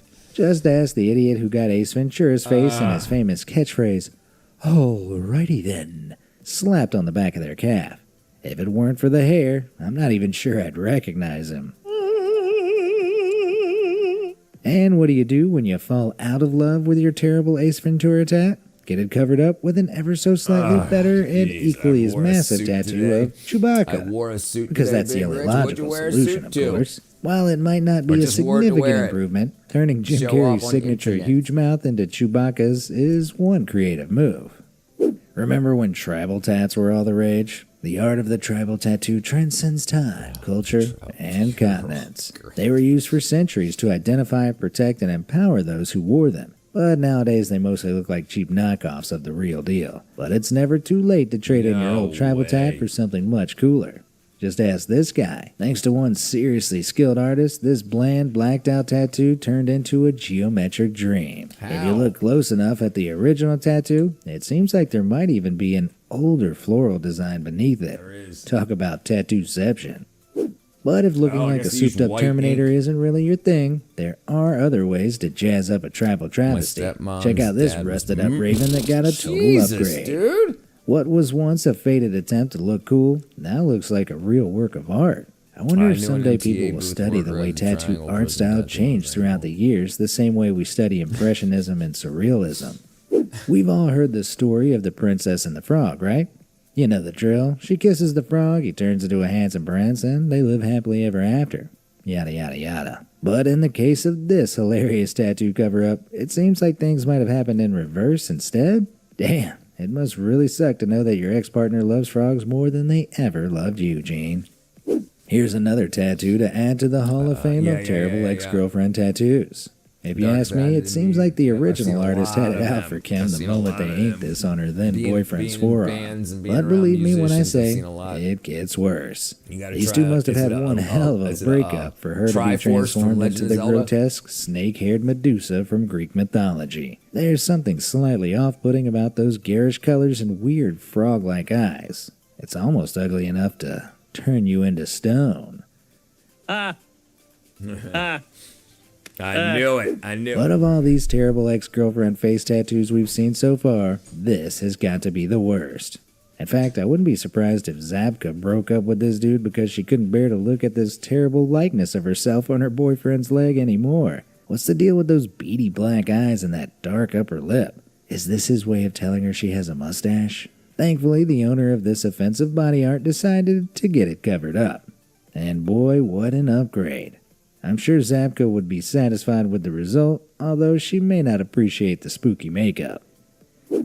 Teenage regrets and past relationships aren't the only things a little more ink can improve. Unsightly scars like this one can be hard to cover up in day-to-day life. So why not enlist the help of a skilled tattoo artist to do something incredible like this instead? I don't know about you guys, but that has to be the most adorable little Darth Vader I've ever seen.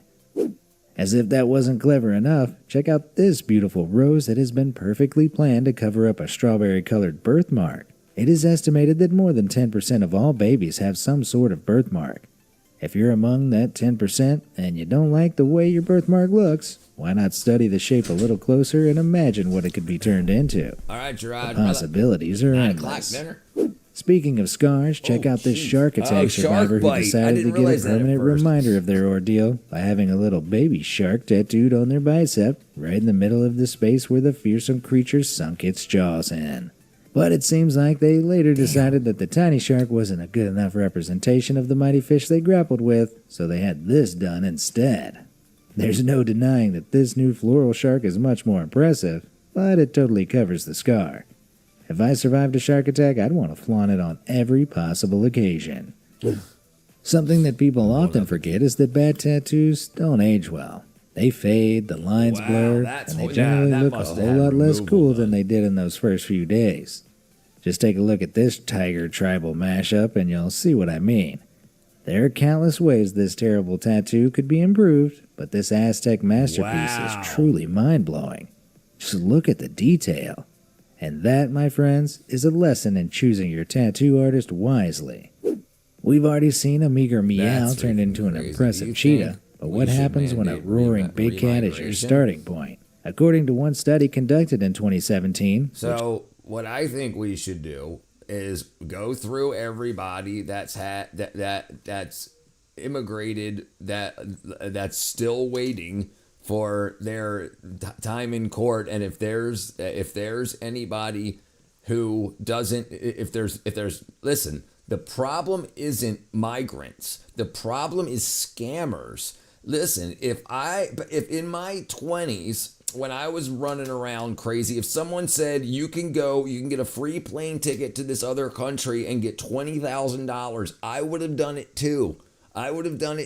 So think about how many people did the same thing that you would do too, especially if you're in a place that makes $5 a day or less, right? So a lot of people lied. A lot of people did. And that's got to be figured out, because the thing is, there's not going to be money around anymore, and it's going to affect a lot of things, and that's got to be figured out. And listen, we know for sure that Venezuela released their murderers and everything, and their people from their crazy farms. We know that they released them into America. They released them directly from jail, put them on a plane, and flew them directly to America, and then they got 20 grand. So like, that's all got to be figured out and undone. There's a lot of bad people here, and that's all got to be taken care of, dude. You can't just listen to the news and be like, oh no, everybody came here and opened a taco stand. That's not true. You don't believe the Republicans, don't believe the Democrats, believe yourself. Don't just listen to the news. The news is just a show about sex and violence that wants your views so you can see ads. You can't do it. They're going to raise our taxes until we want to leave the country. Yeah, believe what you've seen, right? She looked at 20,000 snaps of tattoos posted on social media. Don't believe politicians. Animal tattoos were their they're most not popular there. They theme, turn lies making up into money. 16.3%. Isn't the whole idea of getting tatted to be unique? So how did this dude upgrade his tiger? Not by getting just that, another not animal just that, tattoo. but also, look how horrible some of these politicians are, right? And the ones that allowed their cities to be overrun. It's obvious that the scams were going and people are getting killed. They're lying about the murder numbers. They're blaming a lot of the murders on black people from America, but they're not black Americans. They're other people from around the world. But they just figure, oh, it's the violent black men again. They're covering a lot of it up. They're covering a lot of it up without a doubt. But not the kind you might expect. I don't know about you, but so I'll take... the politicians that thought it would be a great job to get a bunch of free votes, because what they did is they set up driver's licensing. When you get driver's license, you can register to vote. So all the people that came in and paid to get a driver's license, and really, dude, there's driver's license that say name not given, address not given on them. I've seen them in my hands. So 100%, they're giving people IDs, and that means that they're giving them rights to vote. I don't trust the Republicans. I don't trust the Democrats. And I know and this is the problem. It's not Republican and Democrat. It's people that want to abuse us. We're going to let them do that. Thank you, Terry Wagon. I'm so glad that I no longer live in New York City. Yeah, listen, you've got to protect yourself and your family. Don't protect the Democrats. Don't protect the Republicans. Protect yourself and your family. And that's what needs to be done.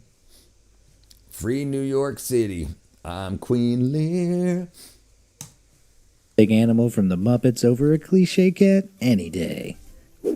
If you ask me, getting your romantic partner's name tattooed, like fight over, I can't believe you're a Democrat, I can't believe you're a Republican, I can't believe you're fighting with your friends and family over either.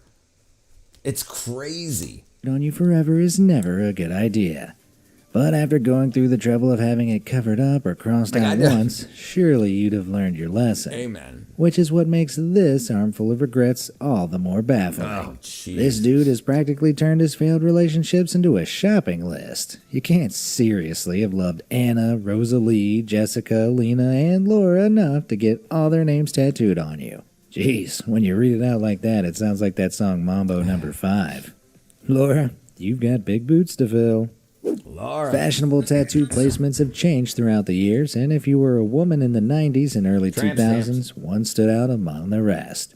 The tramp stamp. Jeez. In case you're not up to speed on your street slang, the so-called tramp stamp is a lower back tattoo that gained a saucy reputation for being paired with low-rise jeans and crop tops. The thing is, like most fads, the tramp stamp quickly went out of fashion, leaving many women with embarrassing relics like this.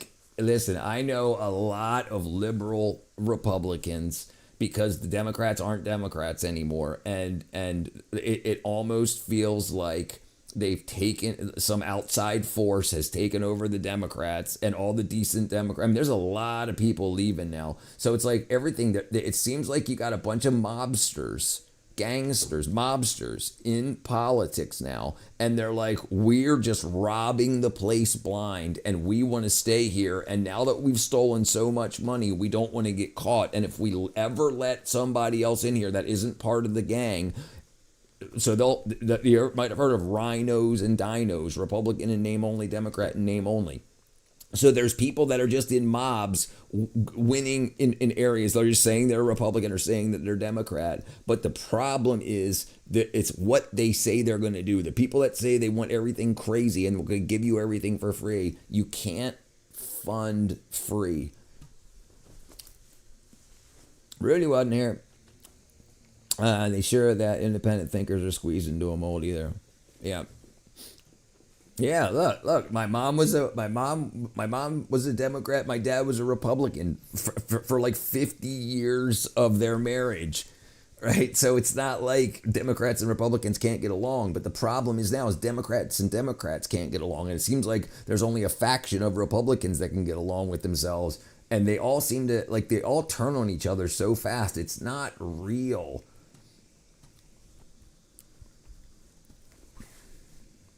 They won't, dude. Listen, you can't do that. You can't do that because then they won't do it. They won't make the money. If somebody was going to take 90% of my income, I just wouldn't do it.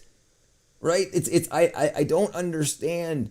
I think people just don't think it through. If I was going to be a billionaire, if I had the ideas to be a billionaire and it started to get to the point where I was getting as much money to have to pay 90% of my income for basic, then I wouldn't do it. I'm not going to work for somebody to take 90% of my money. Yeah, it's not going to work. That's why it's tax the rich is so dumb. The Democrats have to get off of it. They're losing everybody. It's hard to think of a classy way to rectify this without covering her entire back, but I think this elegant peacock design is a pretty nifty fix-up.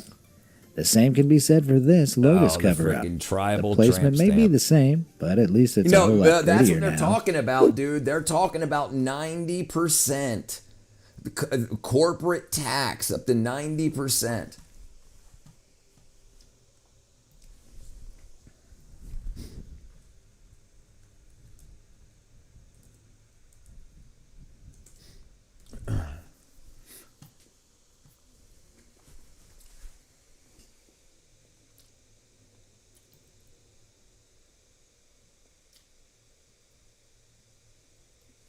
Where was that?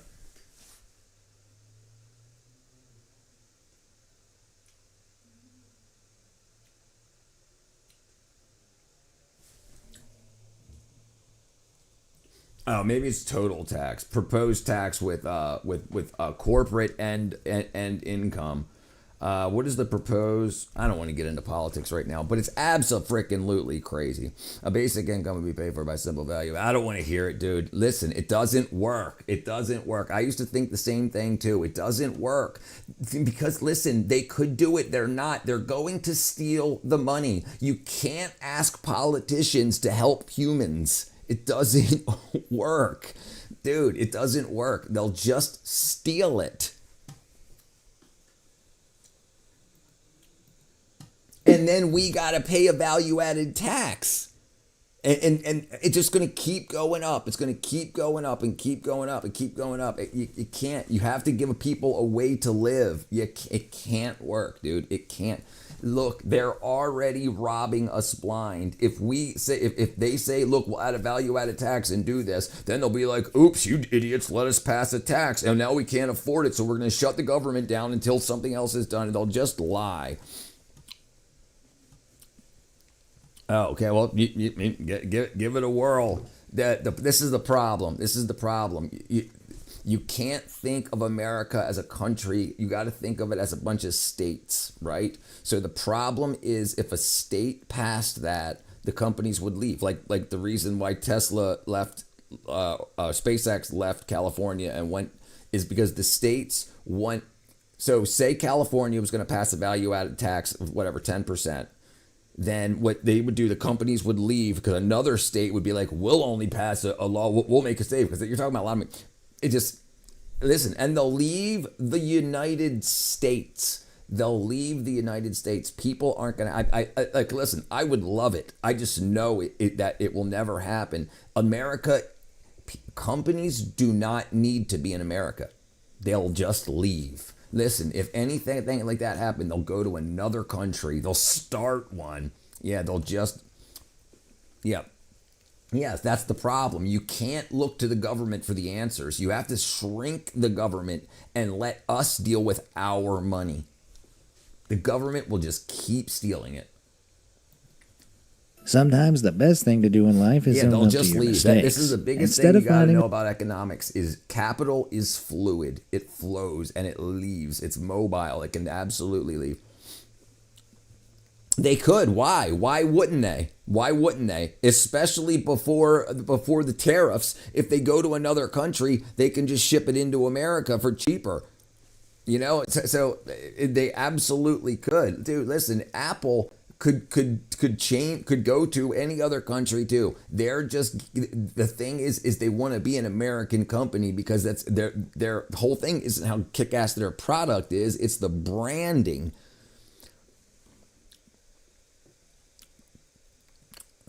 I don't think so. I don't think so. I don't even think Obama was. I don't think Obama or Trump were skull and bones. Let's look. Presidents who were skull and bones. Presidents.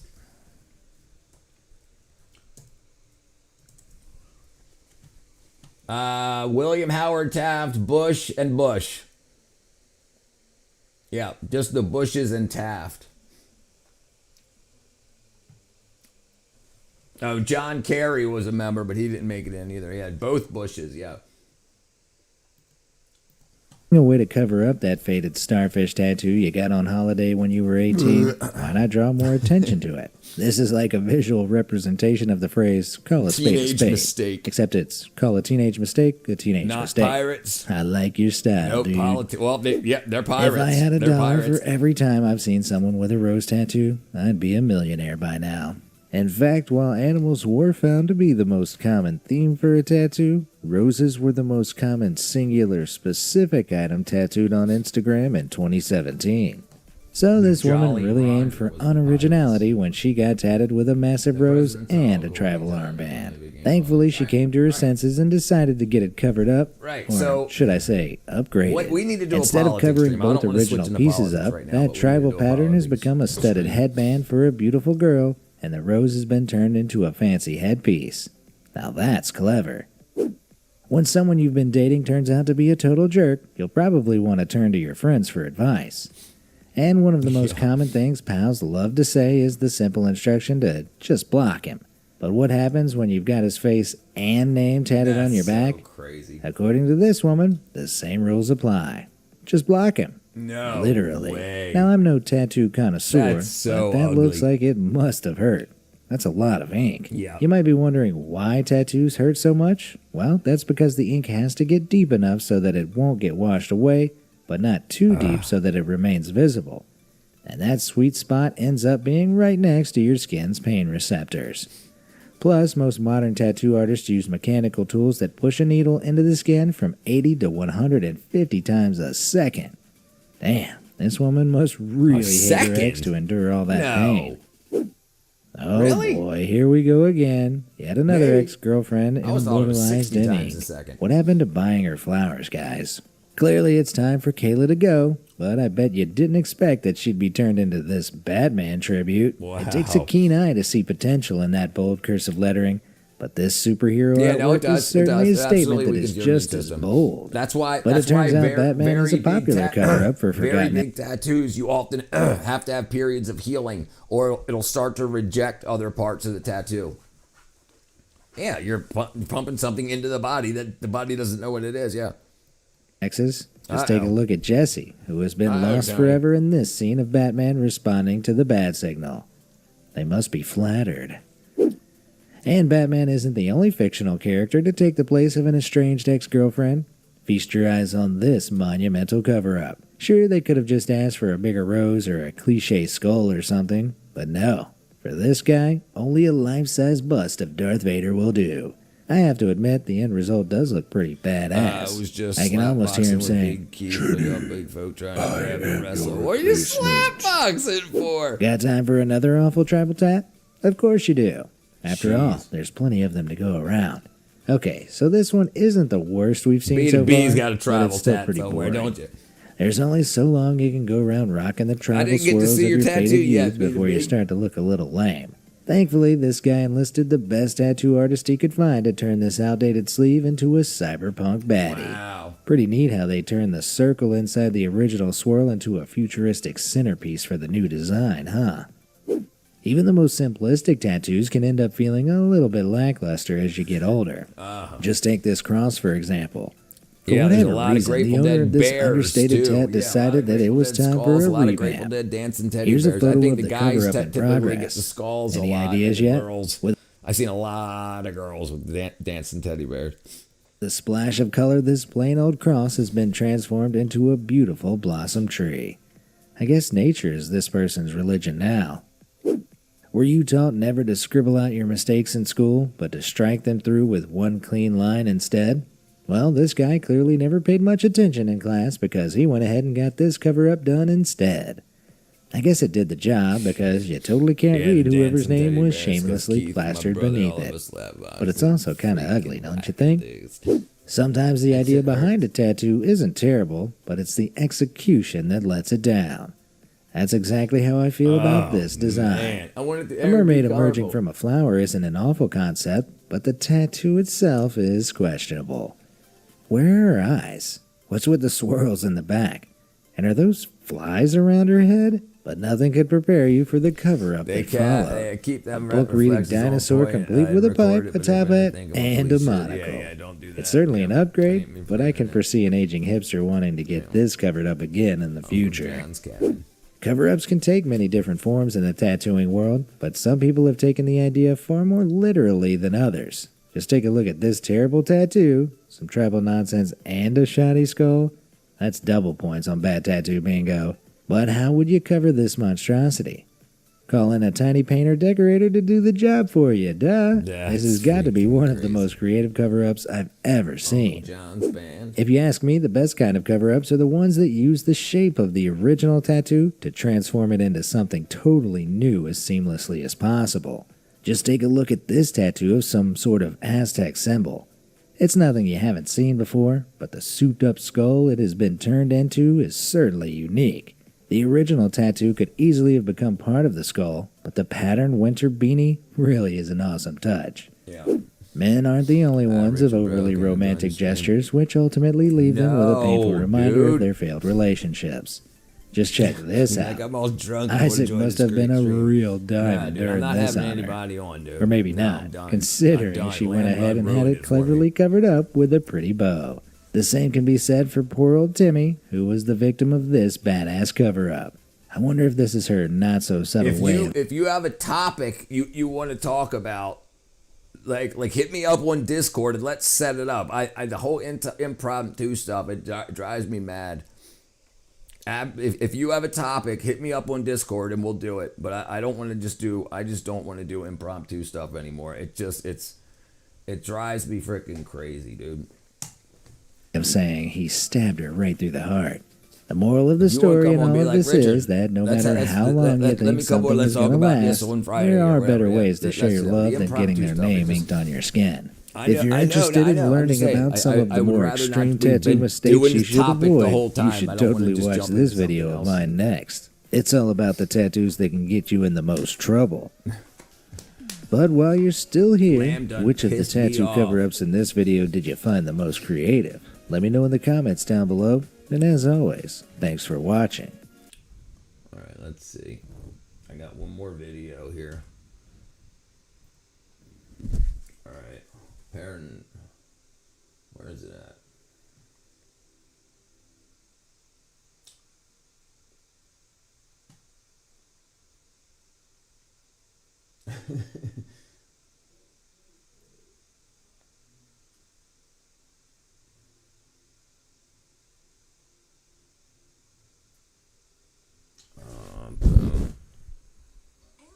Hold on, I wasn't talking. What's that? La la la la la la la. Alright, hold on. Share.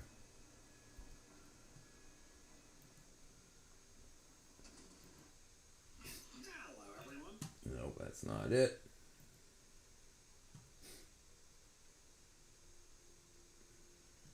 World's rarest. Oh, that should be good.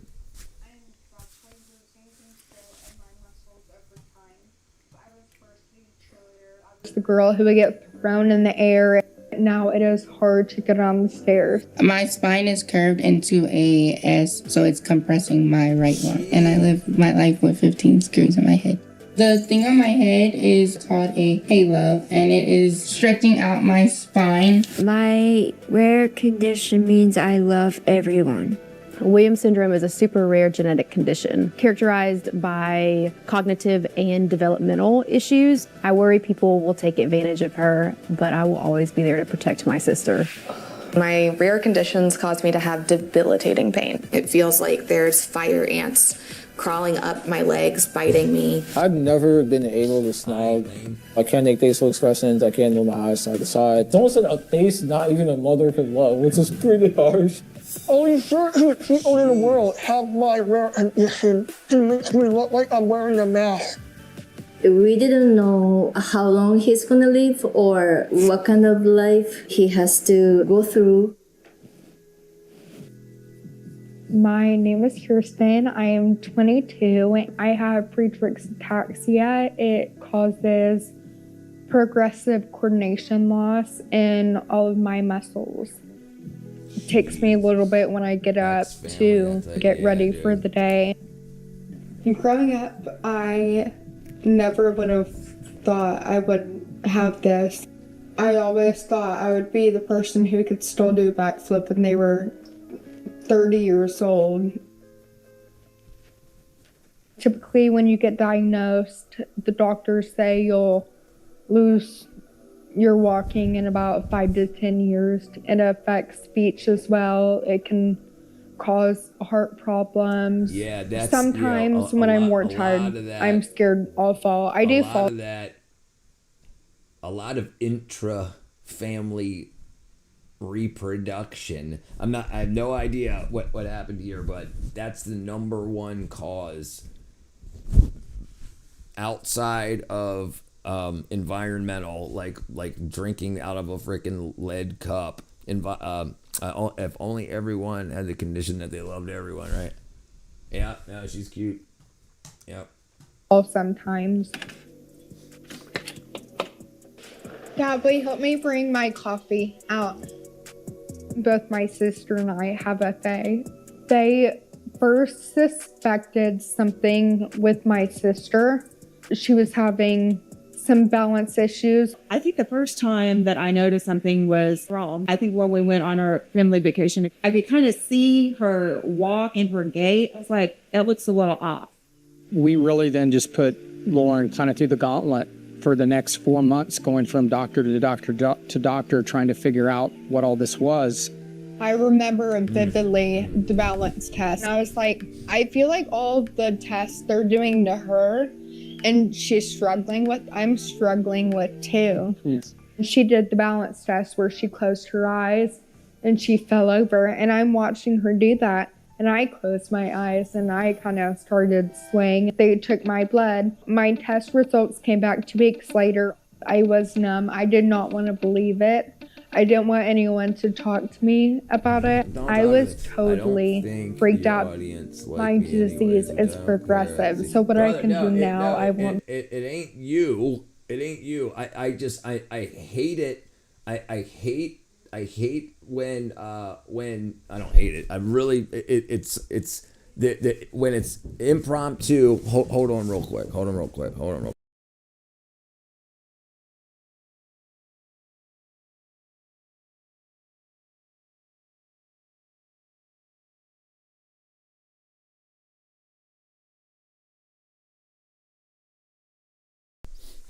I get into a flow, and then it's just like, and then I don't have anything pre-prepared to talk about or anything. And I just feel like it's just like it's I'd like to have like a topic. I would like to have a topic and like, okay, and let's prepare something. Like before I'd like to prepare something rather than just be like, okay. No, I think everybody loves you, B2B, actually.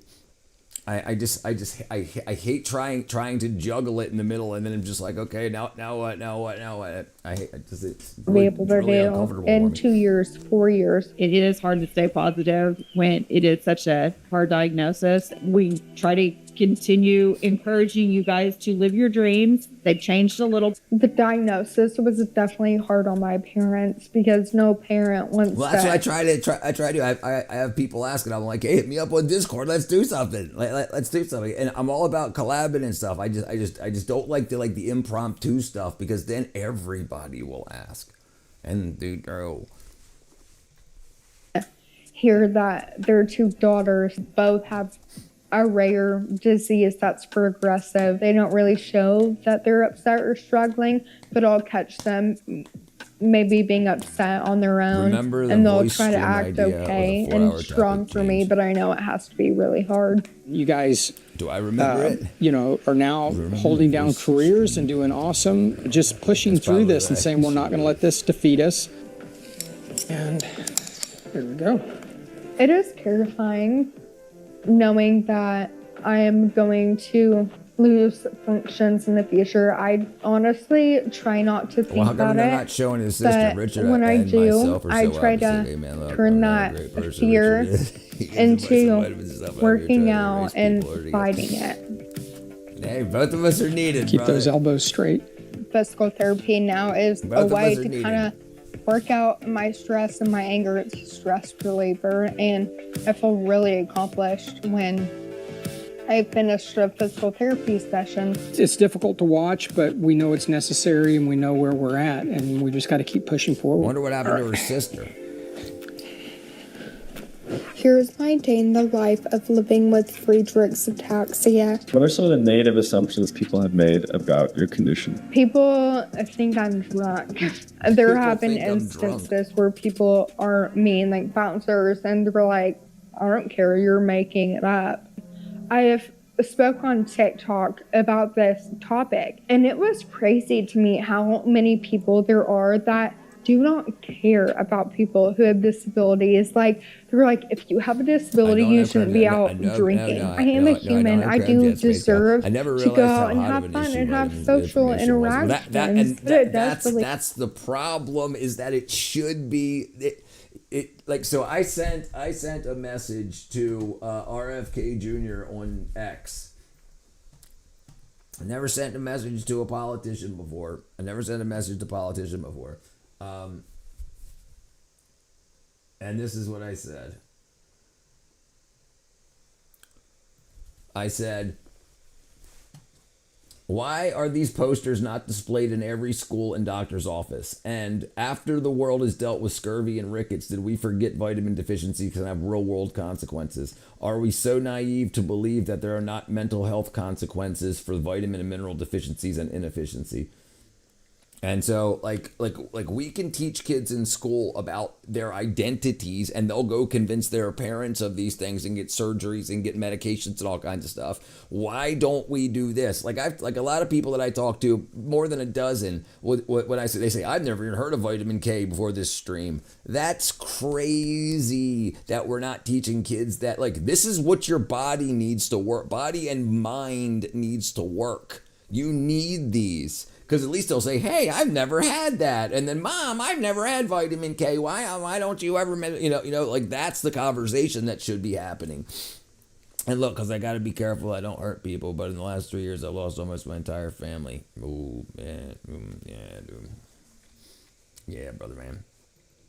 RFK Jr. technically is not a politician, but he's definitely a political figure. Like, he's just the head of the health freaking department right now, right? And so I figured, why? And there's Richard, my friends and good people. I was in the hospital. Yeah, brother, because I care about you. And this stuff here is something this simple. Like, kids do not know. And so many kids get tricked into veganism and vegetarianism in elementary school and middle school and definitely high school. So it's like they don't understand. My body needs all these things. They don't know that. They can be told that they might be a whatever, and they go tell their parents, hey, I think I'm a dog. But so if we start teaching them stuff like this and have it in every single school, in every single doctor's office, and then why aren't doctors ever saying, okay, let's see if you have a vitamin deficiency in anything? And then rather than saying, like, so me, for instance, ADHD, my whole life, given probably hundreds of thousands of dollars in meds throughout 35 years of being on them. And it was a B12 deficiency that was causing my problems. Right. So it's like, OK, why aren't we doing this? Why aren't we taking care of people? Why aren't we teaching kids, hey, when you get away from politics and school and bullshit, when you're alone by yourself, this is what matters, that you have all of these things in you so you don't have one of these other diseases or issues that you're going to have to pay a lot of money for in medical care, And it's just so this is what needs to be done. Absolutely. And that's what I'm trying to do. I want to grow my reputation as somebody who's honest. What up, Loretta? And has data to show what I'm talking about is true, and then get the world fixed. And I think we've got a lot of sick people. I think all of these, a lot of these kids that are on ADHD and antidepressant and anti-anxiety meds, and all of them could be at least made a little bit better, even if it takes away half of their anxiety. It should be. It's absolutely should be. What's up, Beretta? I first heard about vitamin K when I was studying about circumcision. It takes a human baby boy 8 days to build up enough K2 to heal the circumcision. But Richard taught me the way it was important to me. Good, brother. That's good, right? Good, and that's what I'm gonna do. That's what I'm gonna do. And I want to be available. So as many hours as I can spend online. So if people come in and say, "Hey, this is something bad happening," to be like, "Okay, hey, how can I help you in the couple of minutes that we've got together?" You know. And listen, Space Cowboy, I think you're funny as hell, bro. I love trolling. Look at the retarded shit I say, but I'm bitter. Okay, yeah, brother. Yeah, brother.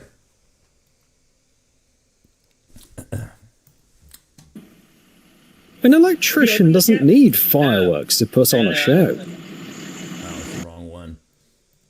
They get to me because I'm like, they don't know me, they don't know my story, like how dare they? I want anyone with a rare disease to know that you are not alone. Budweiser.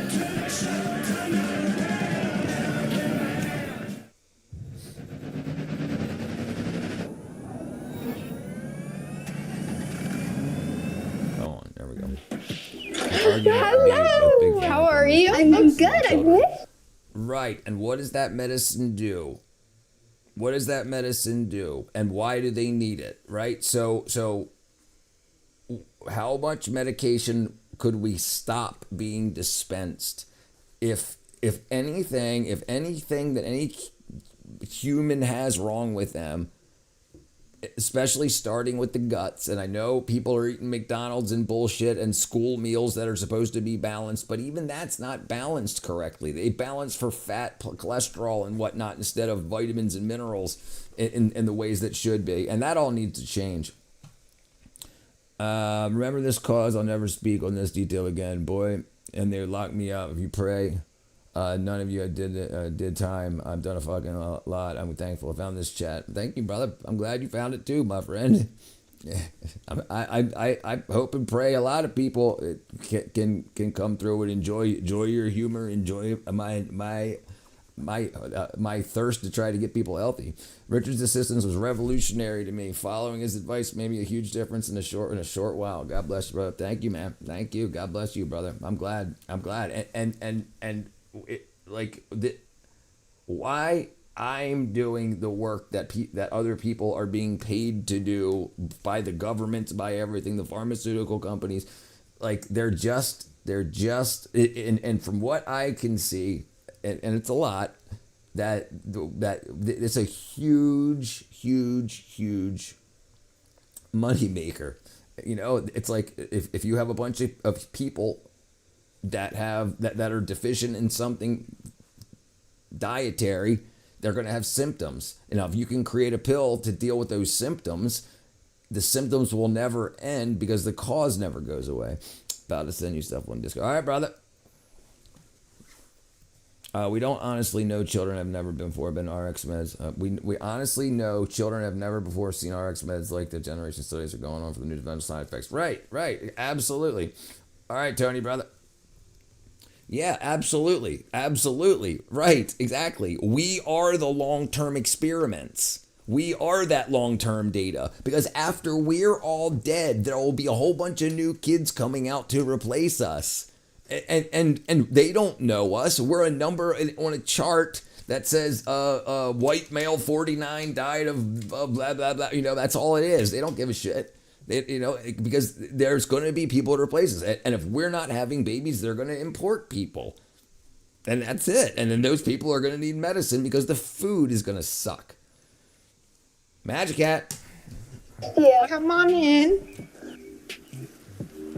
Today, my friend Madison is coming over. She knew me before diagnosis, and after diagnosis, she has been the greatest support. Do you remember when the day I got diagnosed and I called you? Do you remember that conversation? I do. It was so sad. I was so sad. I cried a lot. I cried a lot that day. I thought I would be that 40-year-old mom who could still do a backflip on command, but if you would have asked me, I would have betted on it as well. Yeah. Growing up, I was varsity cheerleader. I was the girl who would get thrown in the air, and I'd be on one leg, they'd throw me up and catch me on the other leg. How does it feel just looking at these now? I don't know. It kind of makes me sad. Yeah. And some of your pictures together. I love that picture. Is it hard that you know that you can't do stuff like that now, considering you were an athlete your whole life?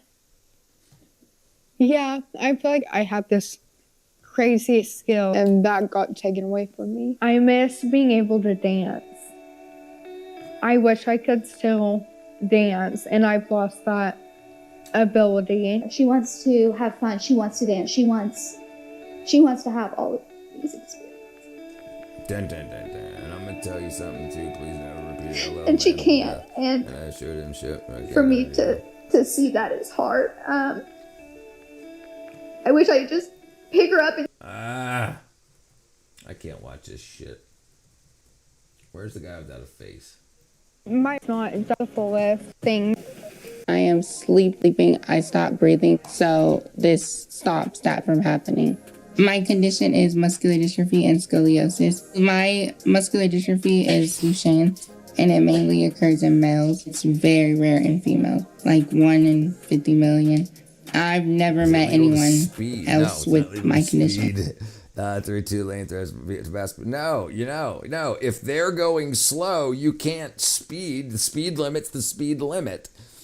So if it's a 55 mile an hour road and somebody's doing 45, you can pass them doing the speed limit. Yeah, but no, it's not legal to speed. Is it looked past? Yeah, if you're not doing 500 miles an hour and just convert. Yeah.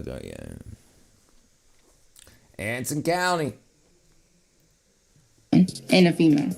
There is no cure for the condition that I have, and it is slowly progressive over time. So these are the medicines that I take daily. Muscular dystrophy affects a lot of things in my body, so I depend on medicine, to live every day. There were no signs at all of the Duchenne's muscular dystrophy when I was born. My mother didn't realize anything until I was around 2.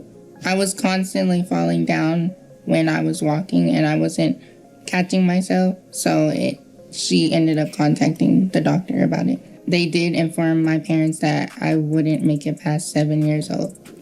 So the thing on my head is called a halo, and it is for my scoliosis. It's trying to straighten it out as much as possible with the traction, which is what I'm being pulled with. Scoliosis is a disease that affects your spine. My spine is curved into a S, and it is all leaning on my right side.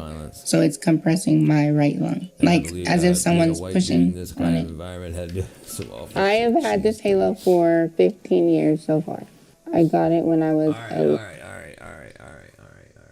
All right. We'll get away from the depression stuff. All right.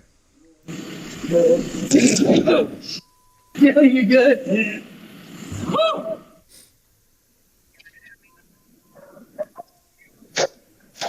No. Oops. That's a lot of freaking amperage.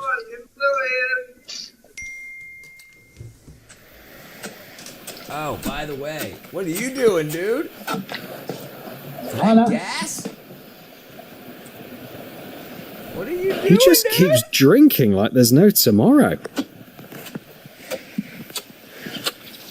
These glasses, they're mine. Jeez, dude. Jeez.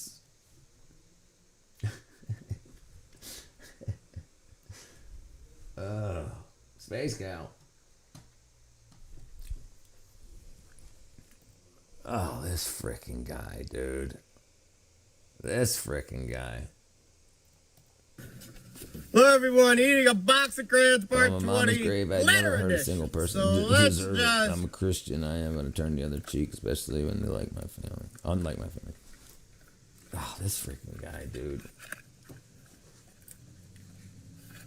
Warsaw out. Oh, perfect. Is that you, Space Cowboy? Warsaw, Indiana, it says down here. I've got to go online. Jeez, dude.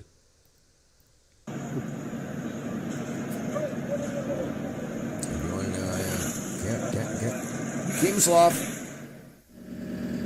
No, it's not you. Uh-oh. There you go.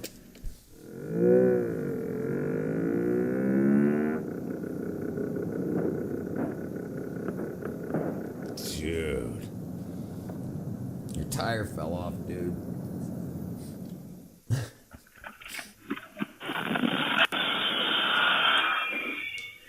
That helmet comes in handy for more than just riding.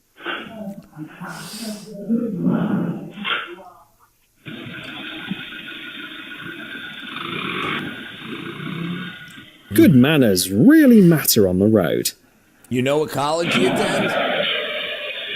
Rich, I'm gonna send you my Polite drivers tend to keep their cars in one piece. Alright.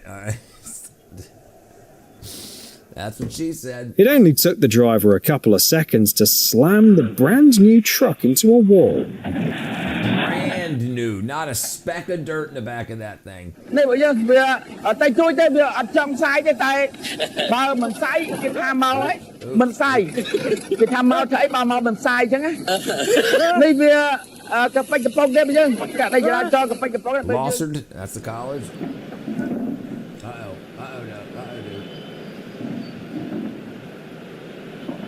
Free truck. Yeah, I don't think that's covered by the official rules of billiards.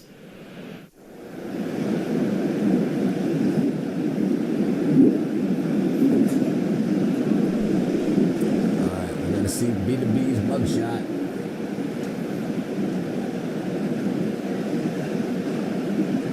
Something bad's gonna happen. No. Oh, I thought it ripped the whole thing down. The owner of this car couldn't have chosen a worse spot for parking. Yeah,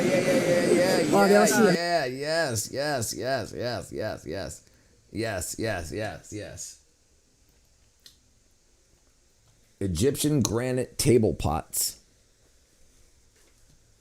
These things here, yeah.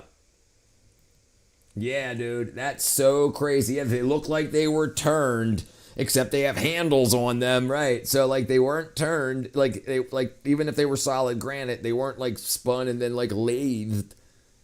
Yeah, that's crazy shit. Yeah, because you wouldn't be able to make handles. Yeah, it's gotta be. I mean, like listen, back then they only supposedly had copper tools. Copper don't cut granite. Copper dents against granite. They turned my forehead into a smiley face emoji. All right, let's see what we got here. Let's see. Did you send it?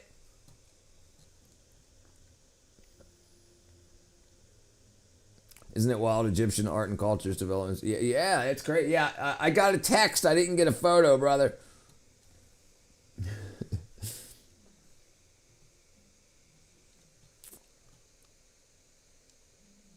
Yeah, right. We can't do that now, right? And it is absolutely wild. Right. Yes, that's what it seems like. Like we went backwards. Like we can't lift shit as heavy as the stones that they made the sarcophagus out of, like those basalt sarcophagus and stuff. Those things are huge. The ones that look like a 9-foot person in them. And how smooth the rocks are, like they're put together so tight fitting. There's no grout or mortar. So they said beat my ass because they thought pointing pistols at people. No, number one, why? And I live. Number two, why did they beat all those charges? Rich, they beat my ass. This is what I got, brother. I got no picture. Did you send it to my text message, or you just put it on the? You sent a DM, or you put it on the? Yeah, I don't got it yet. And maybe this is still uploading.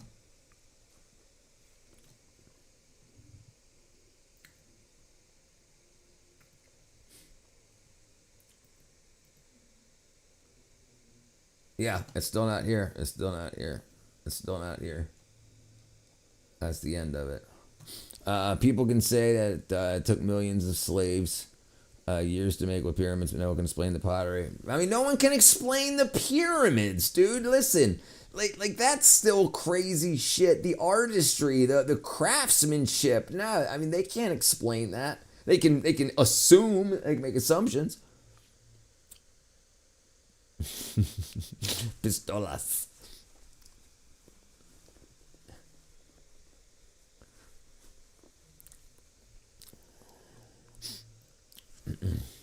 Oops. Alright, I'll wait here and see if it comes back up again. Oops, that's a big mistake.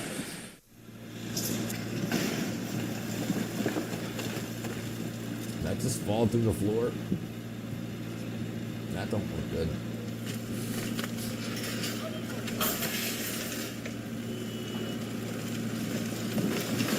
No way. Why just turn away? Oh, out there. Yeah, I guess I would have too. Just as much as the pyramids. Right. But the small stuff too. Like, how did they cut the granite?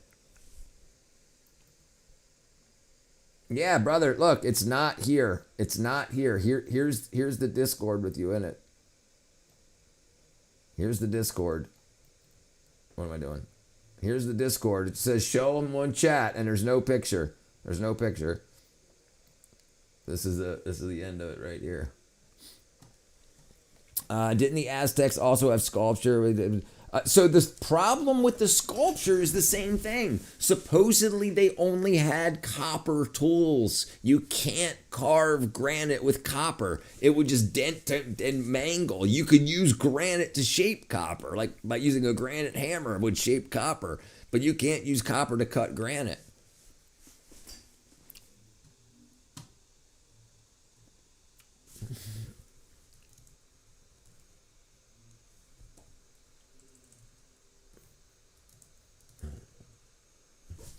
The Bride of the Laws beat by ass so bad. Of course they had guns.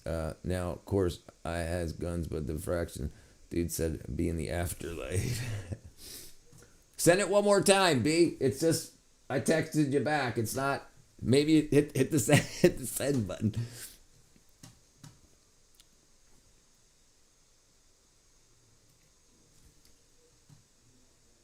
Yeah, the afterlife. That's gonna.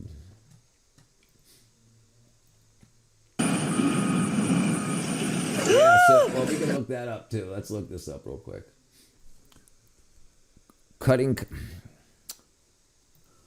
Carving granite with copper tools. Right, okay, so only possible by using copper as a carrier for a harder abrasive such as quartz, rather than using the copper to cut the stone itself. The method relies on abrasive. So like you would put like diamond, down and then use a piece of copper to rub the diamond back and forth, but you're not doing that. And the crystal skulls. Yeah, I think that's why they did the Indiana Jones and the crystal skulls. Yeah, B.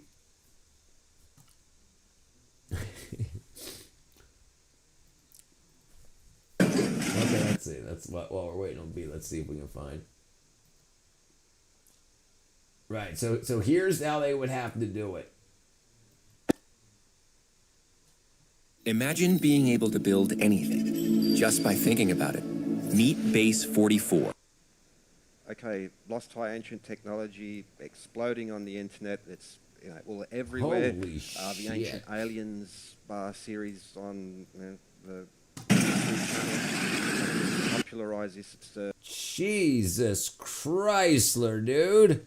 They frickin' did you dirty. Damn, dude. Oops. Dang it. What did I do? I think I broke something. There we go. Skulls is something we can't yet copy. No, right. Damn. They freaking did B2B bad, dude.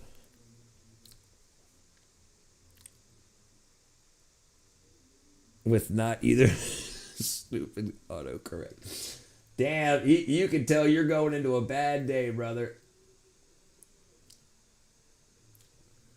Dude, they freaking did him dirty. Yeah, you definitely have two eyes. It's hard. I don't know if you guys can see it. A big eye, little eye, and an upside and an unhappy mouth. That's 3 good hits to the freaking face.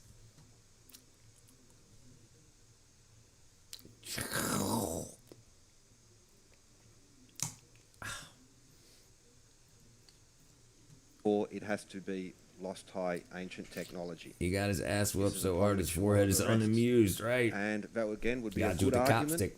if What's going on it here? was impossible, because then how to explain it? I don't know if you guys can hear that. Well, okay, so This guy if didn't it is record. possible, if it can be reproduced with ancient prim, actually need this thick blade, and again we'll show examples of that, but common sand is the alternative. So instead of something like emery or corundum, which was known to the ancients, he's just using sand. So the abrasive would not be the best choice, but it's so abundant around, and it does show that even with copper and with common sand, it's able to cut. It's also worth noting, as he describes in the full video. But link in look the what how they would have had to placed do it. a Like look what chip they're in a small doing. groove to begin the cut. So you can see that the saw is even sort of moves from side to side. So the beginning of the cut, it's not guided by a straight edge. So the cut, as we'll see, begins quite wide and then it tapers down. As the groove is made, the saw is more efficient. It's not sliding from side to side. So this is also a very important point. But slow, patient work. That's the been the dude, I just definition looked of at it, stone dude. masons. It's freaking, they beat your ass. They beat a bee.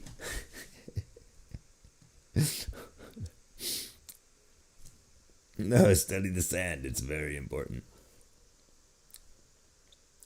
They beat a bee. Jeez.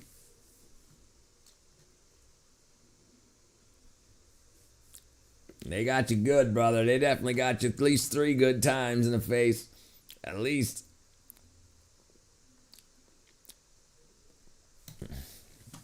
Damn, dude. Alright, so In their downtime, forklift operators like to set up little I challenges. got a story. Maybe I shouldn't tell it right now. Maybe I should make a video. Maybe I'll tell it. Okay, alright, okay. Now I'll make a video. Sorry. Yeah, that sucks, brother.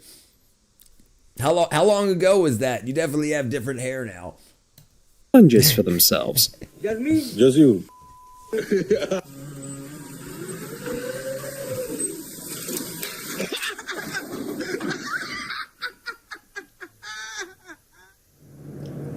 No way.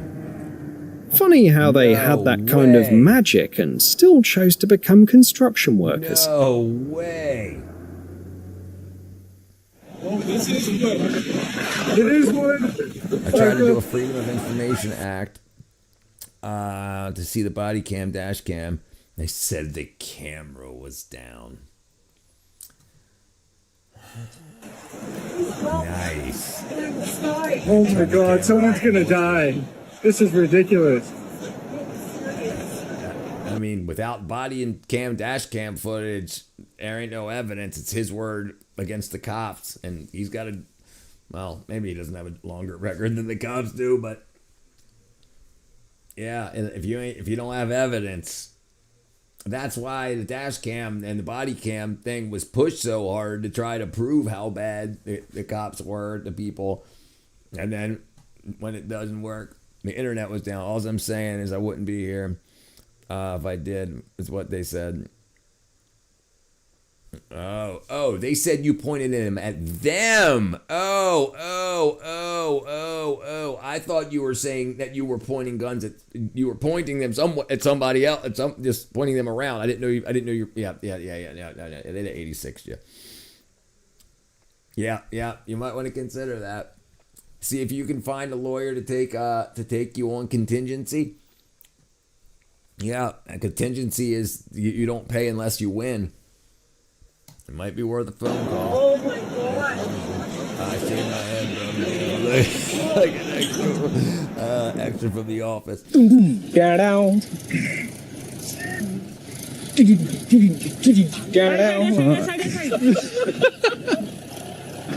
एक बार धोखा खा चुका हूँ दोबारा नहीं खाऊंगा पहचाना मुझे They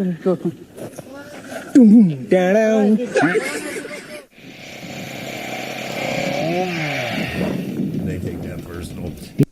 Or talk with internal and see if you can wash out. I had 7 cases of beat 6. He needs a vacation after that. It's worth a try. Listen. I'm very appreciative that we have police officers. And I also two things can be true at the same time. I also know that there are a lot of bad police officers, and you need to freaking, if you can contact a lawyer, get rid of the ones that are bad and get better ones hired in their place.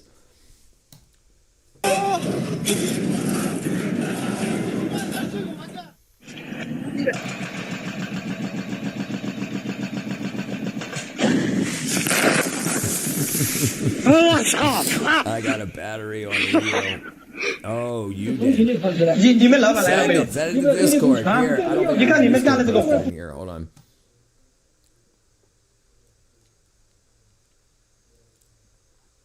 I didn't even post it.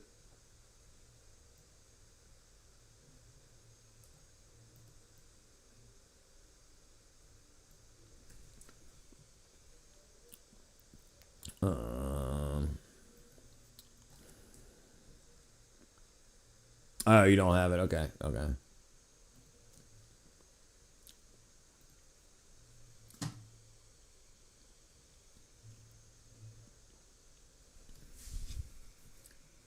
No, what was I doing? Forgot what I was doing. Bam.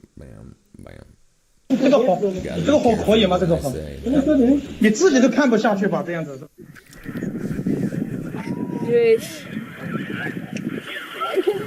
Резко, блин.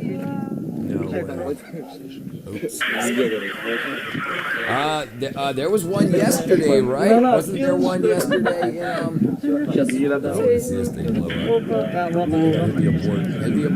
Hit abort. It's not going to straighten out. Hit abort. There it is.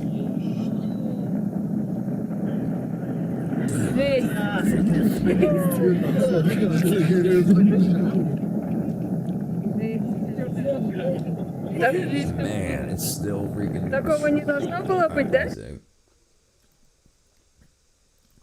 Current earthquakes.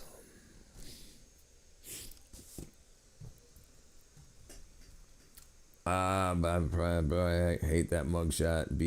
It's beat and drunk on Santa. I look retarded, but I'm an open book. That's a lot of money in gas. Okay. Earthquake track.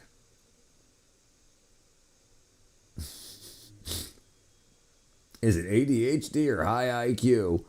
You know, and that's an interesting thing too. All the years that I was on ADHD meds, and I like to think that I have a high IQ, and I wasn't able to use it until I got myself, okay. Hi, you kind of look like a German YouTuber, Drachenlord. Look him up, he's actually crazy. Okay, let's check it out, Lotto. Now you got me thinking. You've piqued my interest. Okay, YouTube. Dun, dun, dun, dun. Look just like me.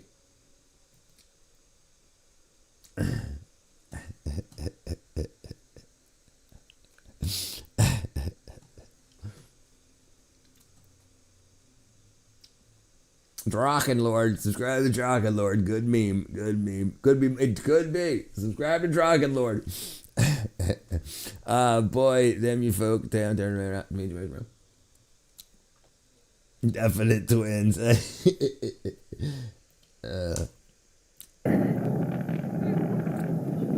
We need to do let me subscribe to him. We're gonna do a collab one of these days. We're gonna do a twin collab.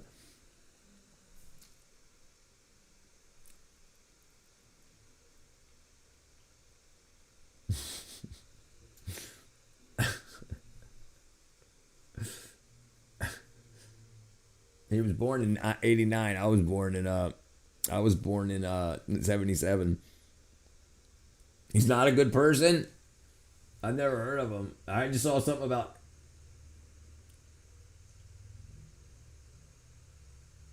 most tormented lolcow drawing. Well, frickin' I can't read German. Yeah, I think I look more like Bill Nye. Drachenlord. All right. Oh shit! Jesus Chrysler.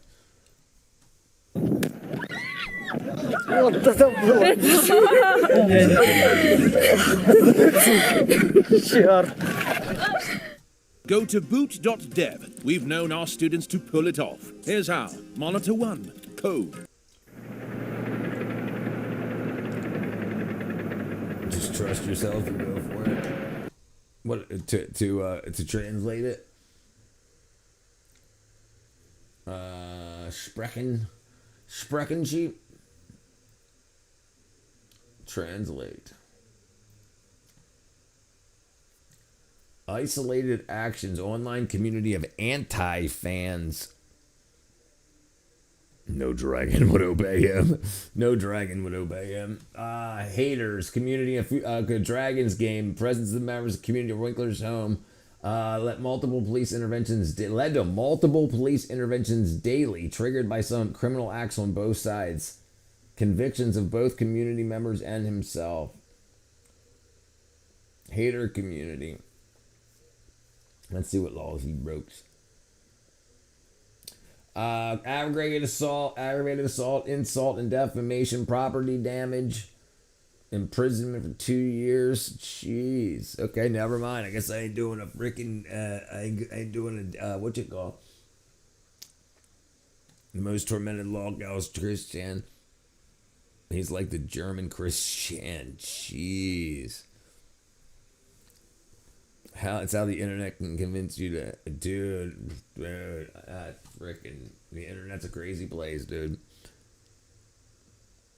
Who did who? Who blocked you? I didn't block you. You're right there. Reporting phenomenon. Media reception. Oh, somebody wrote a book about him. Contentious fan culture and social media. Oh, wow, they're trying to use him to change, or his deal to change laws in Germany. They're proposing solutions for legal situations for digitalization, automation, AI law. Festschrift, 10th anniversary of the Robo-Law. Baden. What up, Cheryl? Hello from the great state of Maine. Codebase was cool. Hi. Alright, let's see what the hell Space Cow's got for us. Dragon Lord. I've never heard of it.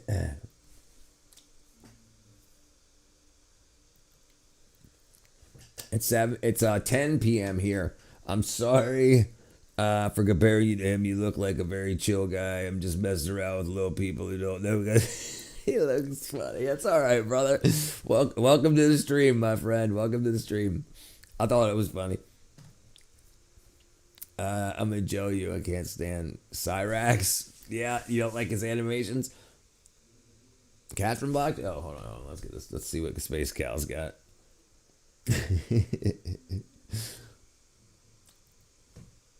Oh, dang it.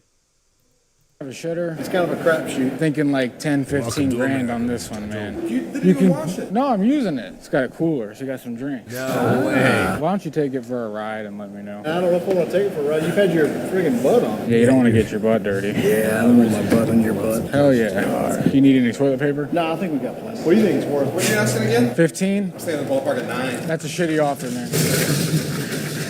I ain't going any lower than 15. Flat, huh? This is one of those contraptions that's going to be a hard sell. Well, no matter what. You know when people say that's a shitty car? Yeah.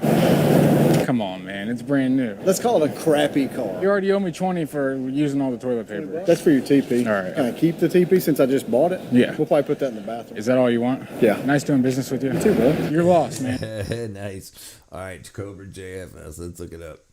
Let's look him up.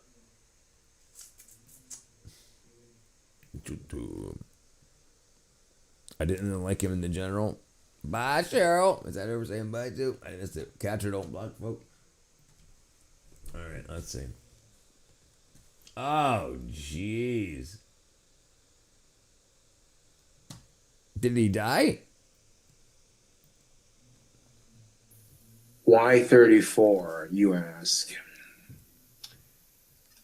Well, because it has numbers 3 and 4, and because my 20s are gone, and I don't want to be 40, so screw it. If I die of a heart attack when I'm 34, I was a so mentally be it. disabled guy in high school. Oh, jeez. Jeez. I've never heard of him.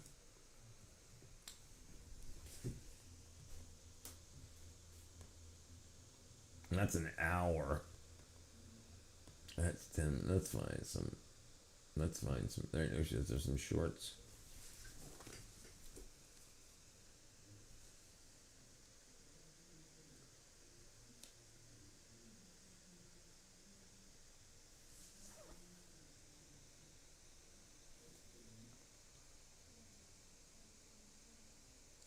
All right.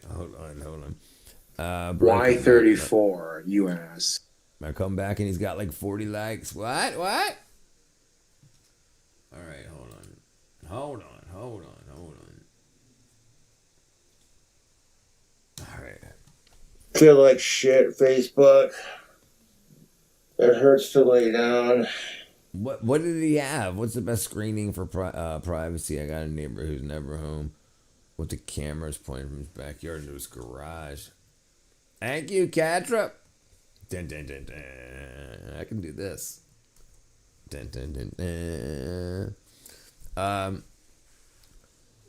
So you can get what's called privacy film. Privacy film is basically like two-way mirror. So you can see through one-way mirror. I can't remember what it's called. Two-way mirror, whatever it's called. Privacy film. You can put it up and they just see a mirror reflection of themselves and you can see through it.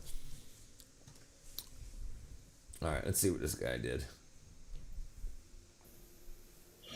Wow, look at that. He's got like no hair in his armpits. He's got freaking like a whole bunch of hair. Been up all night puking and pooping.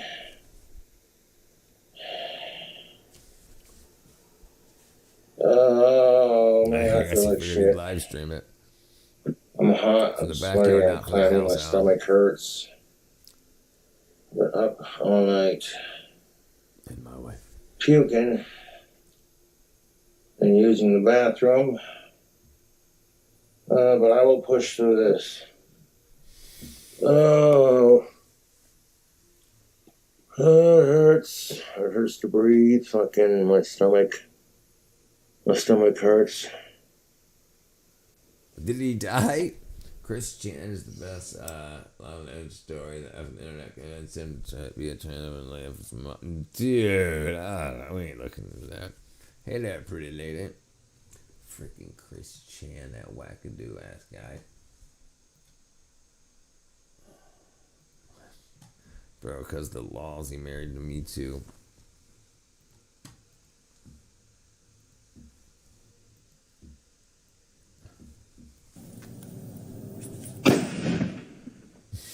Freaking space.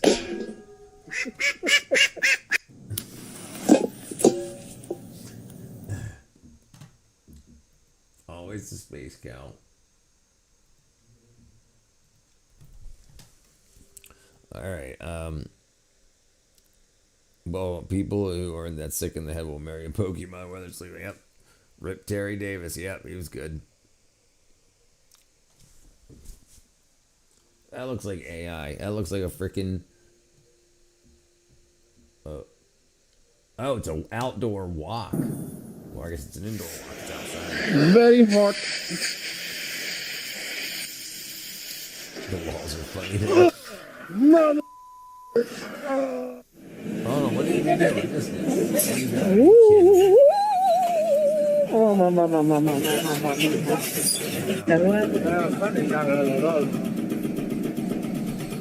It's illegal for a monkey to smoke cigarettes. The job market's tough enough with AI around, but apparently we also have to compete with this now.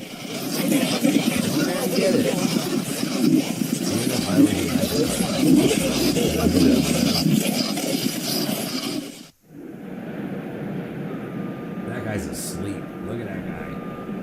Look how asleep that dude is. Oh, no. Break time's over. You can't bury a dead monkey in Florida. That sucks. What are you gonna do with your dead monkey? Oh, no way. Dio signore, cazzo. Metti la prima cosa che avevo Oh, you detto. can. That's correct, Cadra. That's Andiamo correct. avanti, You dai, can. via. It's just not legal. Andiamo a destra. Вот где усиленные трубы торчат же. Кран падает, кран.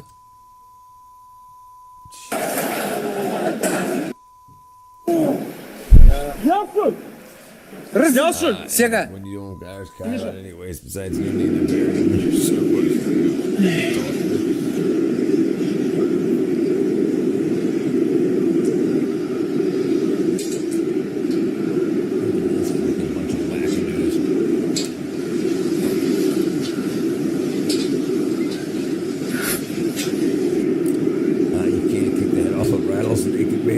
It's also illegal in Arizona. This may have been the most expensive domino effect in history.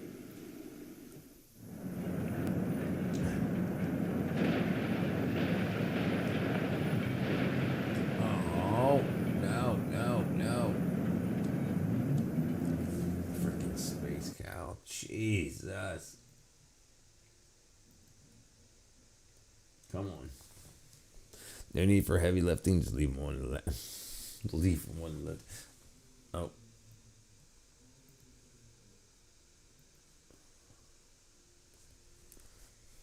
The duck's got it. Oh my God! No! A woman can't chew gum off the main street in some states. I heard that Here we too. go. Wait, I don't wait. think anybody can. I don't think it's just women. I think it's anybody. Chewing gum and walking illegal. Chewing gum and walking. Okay. And all right. Hold on. Strange laws.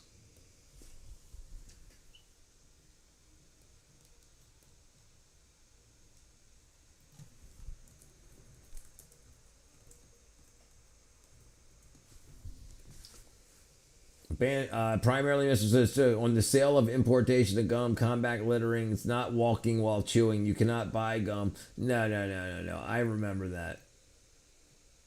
I definitely remember the walking while chewing bubble gum thing. I've never understood it. If I swear if I come with food, I will come with some talking ish. Why wait? I'm gonna regardless. In Indonesia, the penalty for masturbation is decapitation. Jeez, Space Cowboy would be dead. They'd have to put him back together and kill him again. At least it's not. At least it's not death.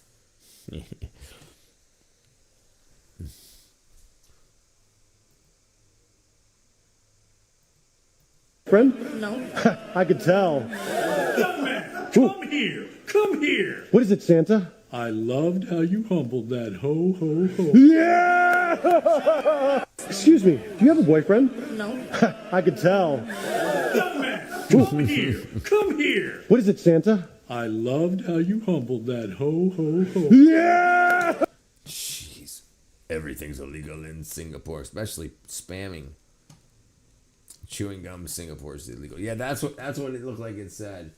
Where am I at? Still on the books. Let's go back here. Singapore, selling, importing, or chewing gum is banned to maintain cleanliness, though chewing it is allowed. You just can't have it. You just can't have it. They're like, time to search it. Time to search it. All right, let's see where this is. All right. Actually, Singapore is so weird. All right, I'm going to call it a night, ladies and gentlemen. I'm going to bed. If anyone's interested, hit the Discord. I'm working on a game. Only thing I can't stand is people, nut jobs, people now like gay as hell, but please come to the hood, riding around. These youngins are wild. Catch if we weren't cuddling by 12:30, I'm going to crash out. ABC gum already been chewed. Good night, Loretta. What about 50 likes? Where are we at? I gotta go to bed. You guys stay up and get me to 50. I'm going to bed. I'm tired. I love y'all. Have a good night. Bye-bye.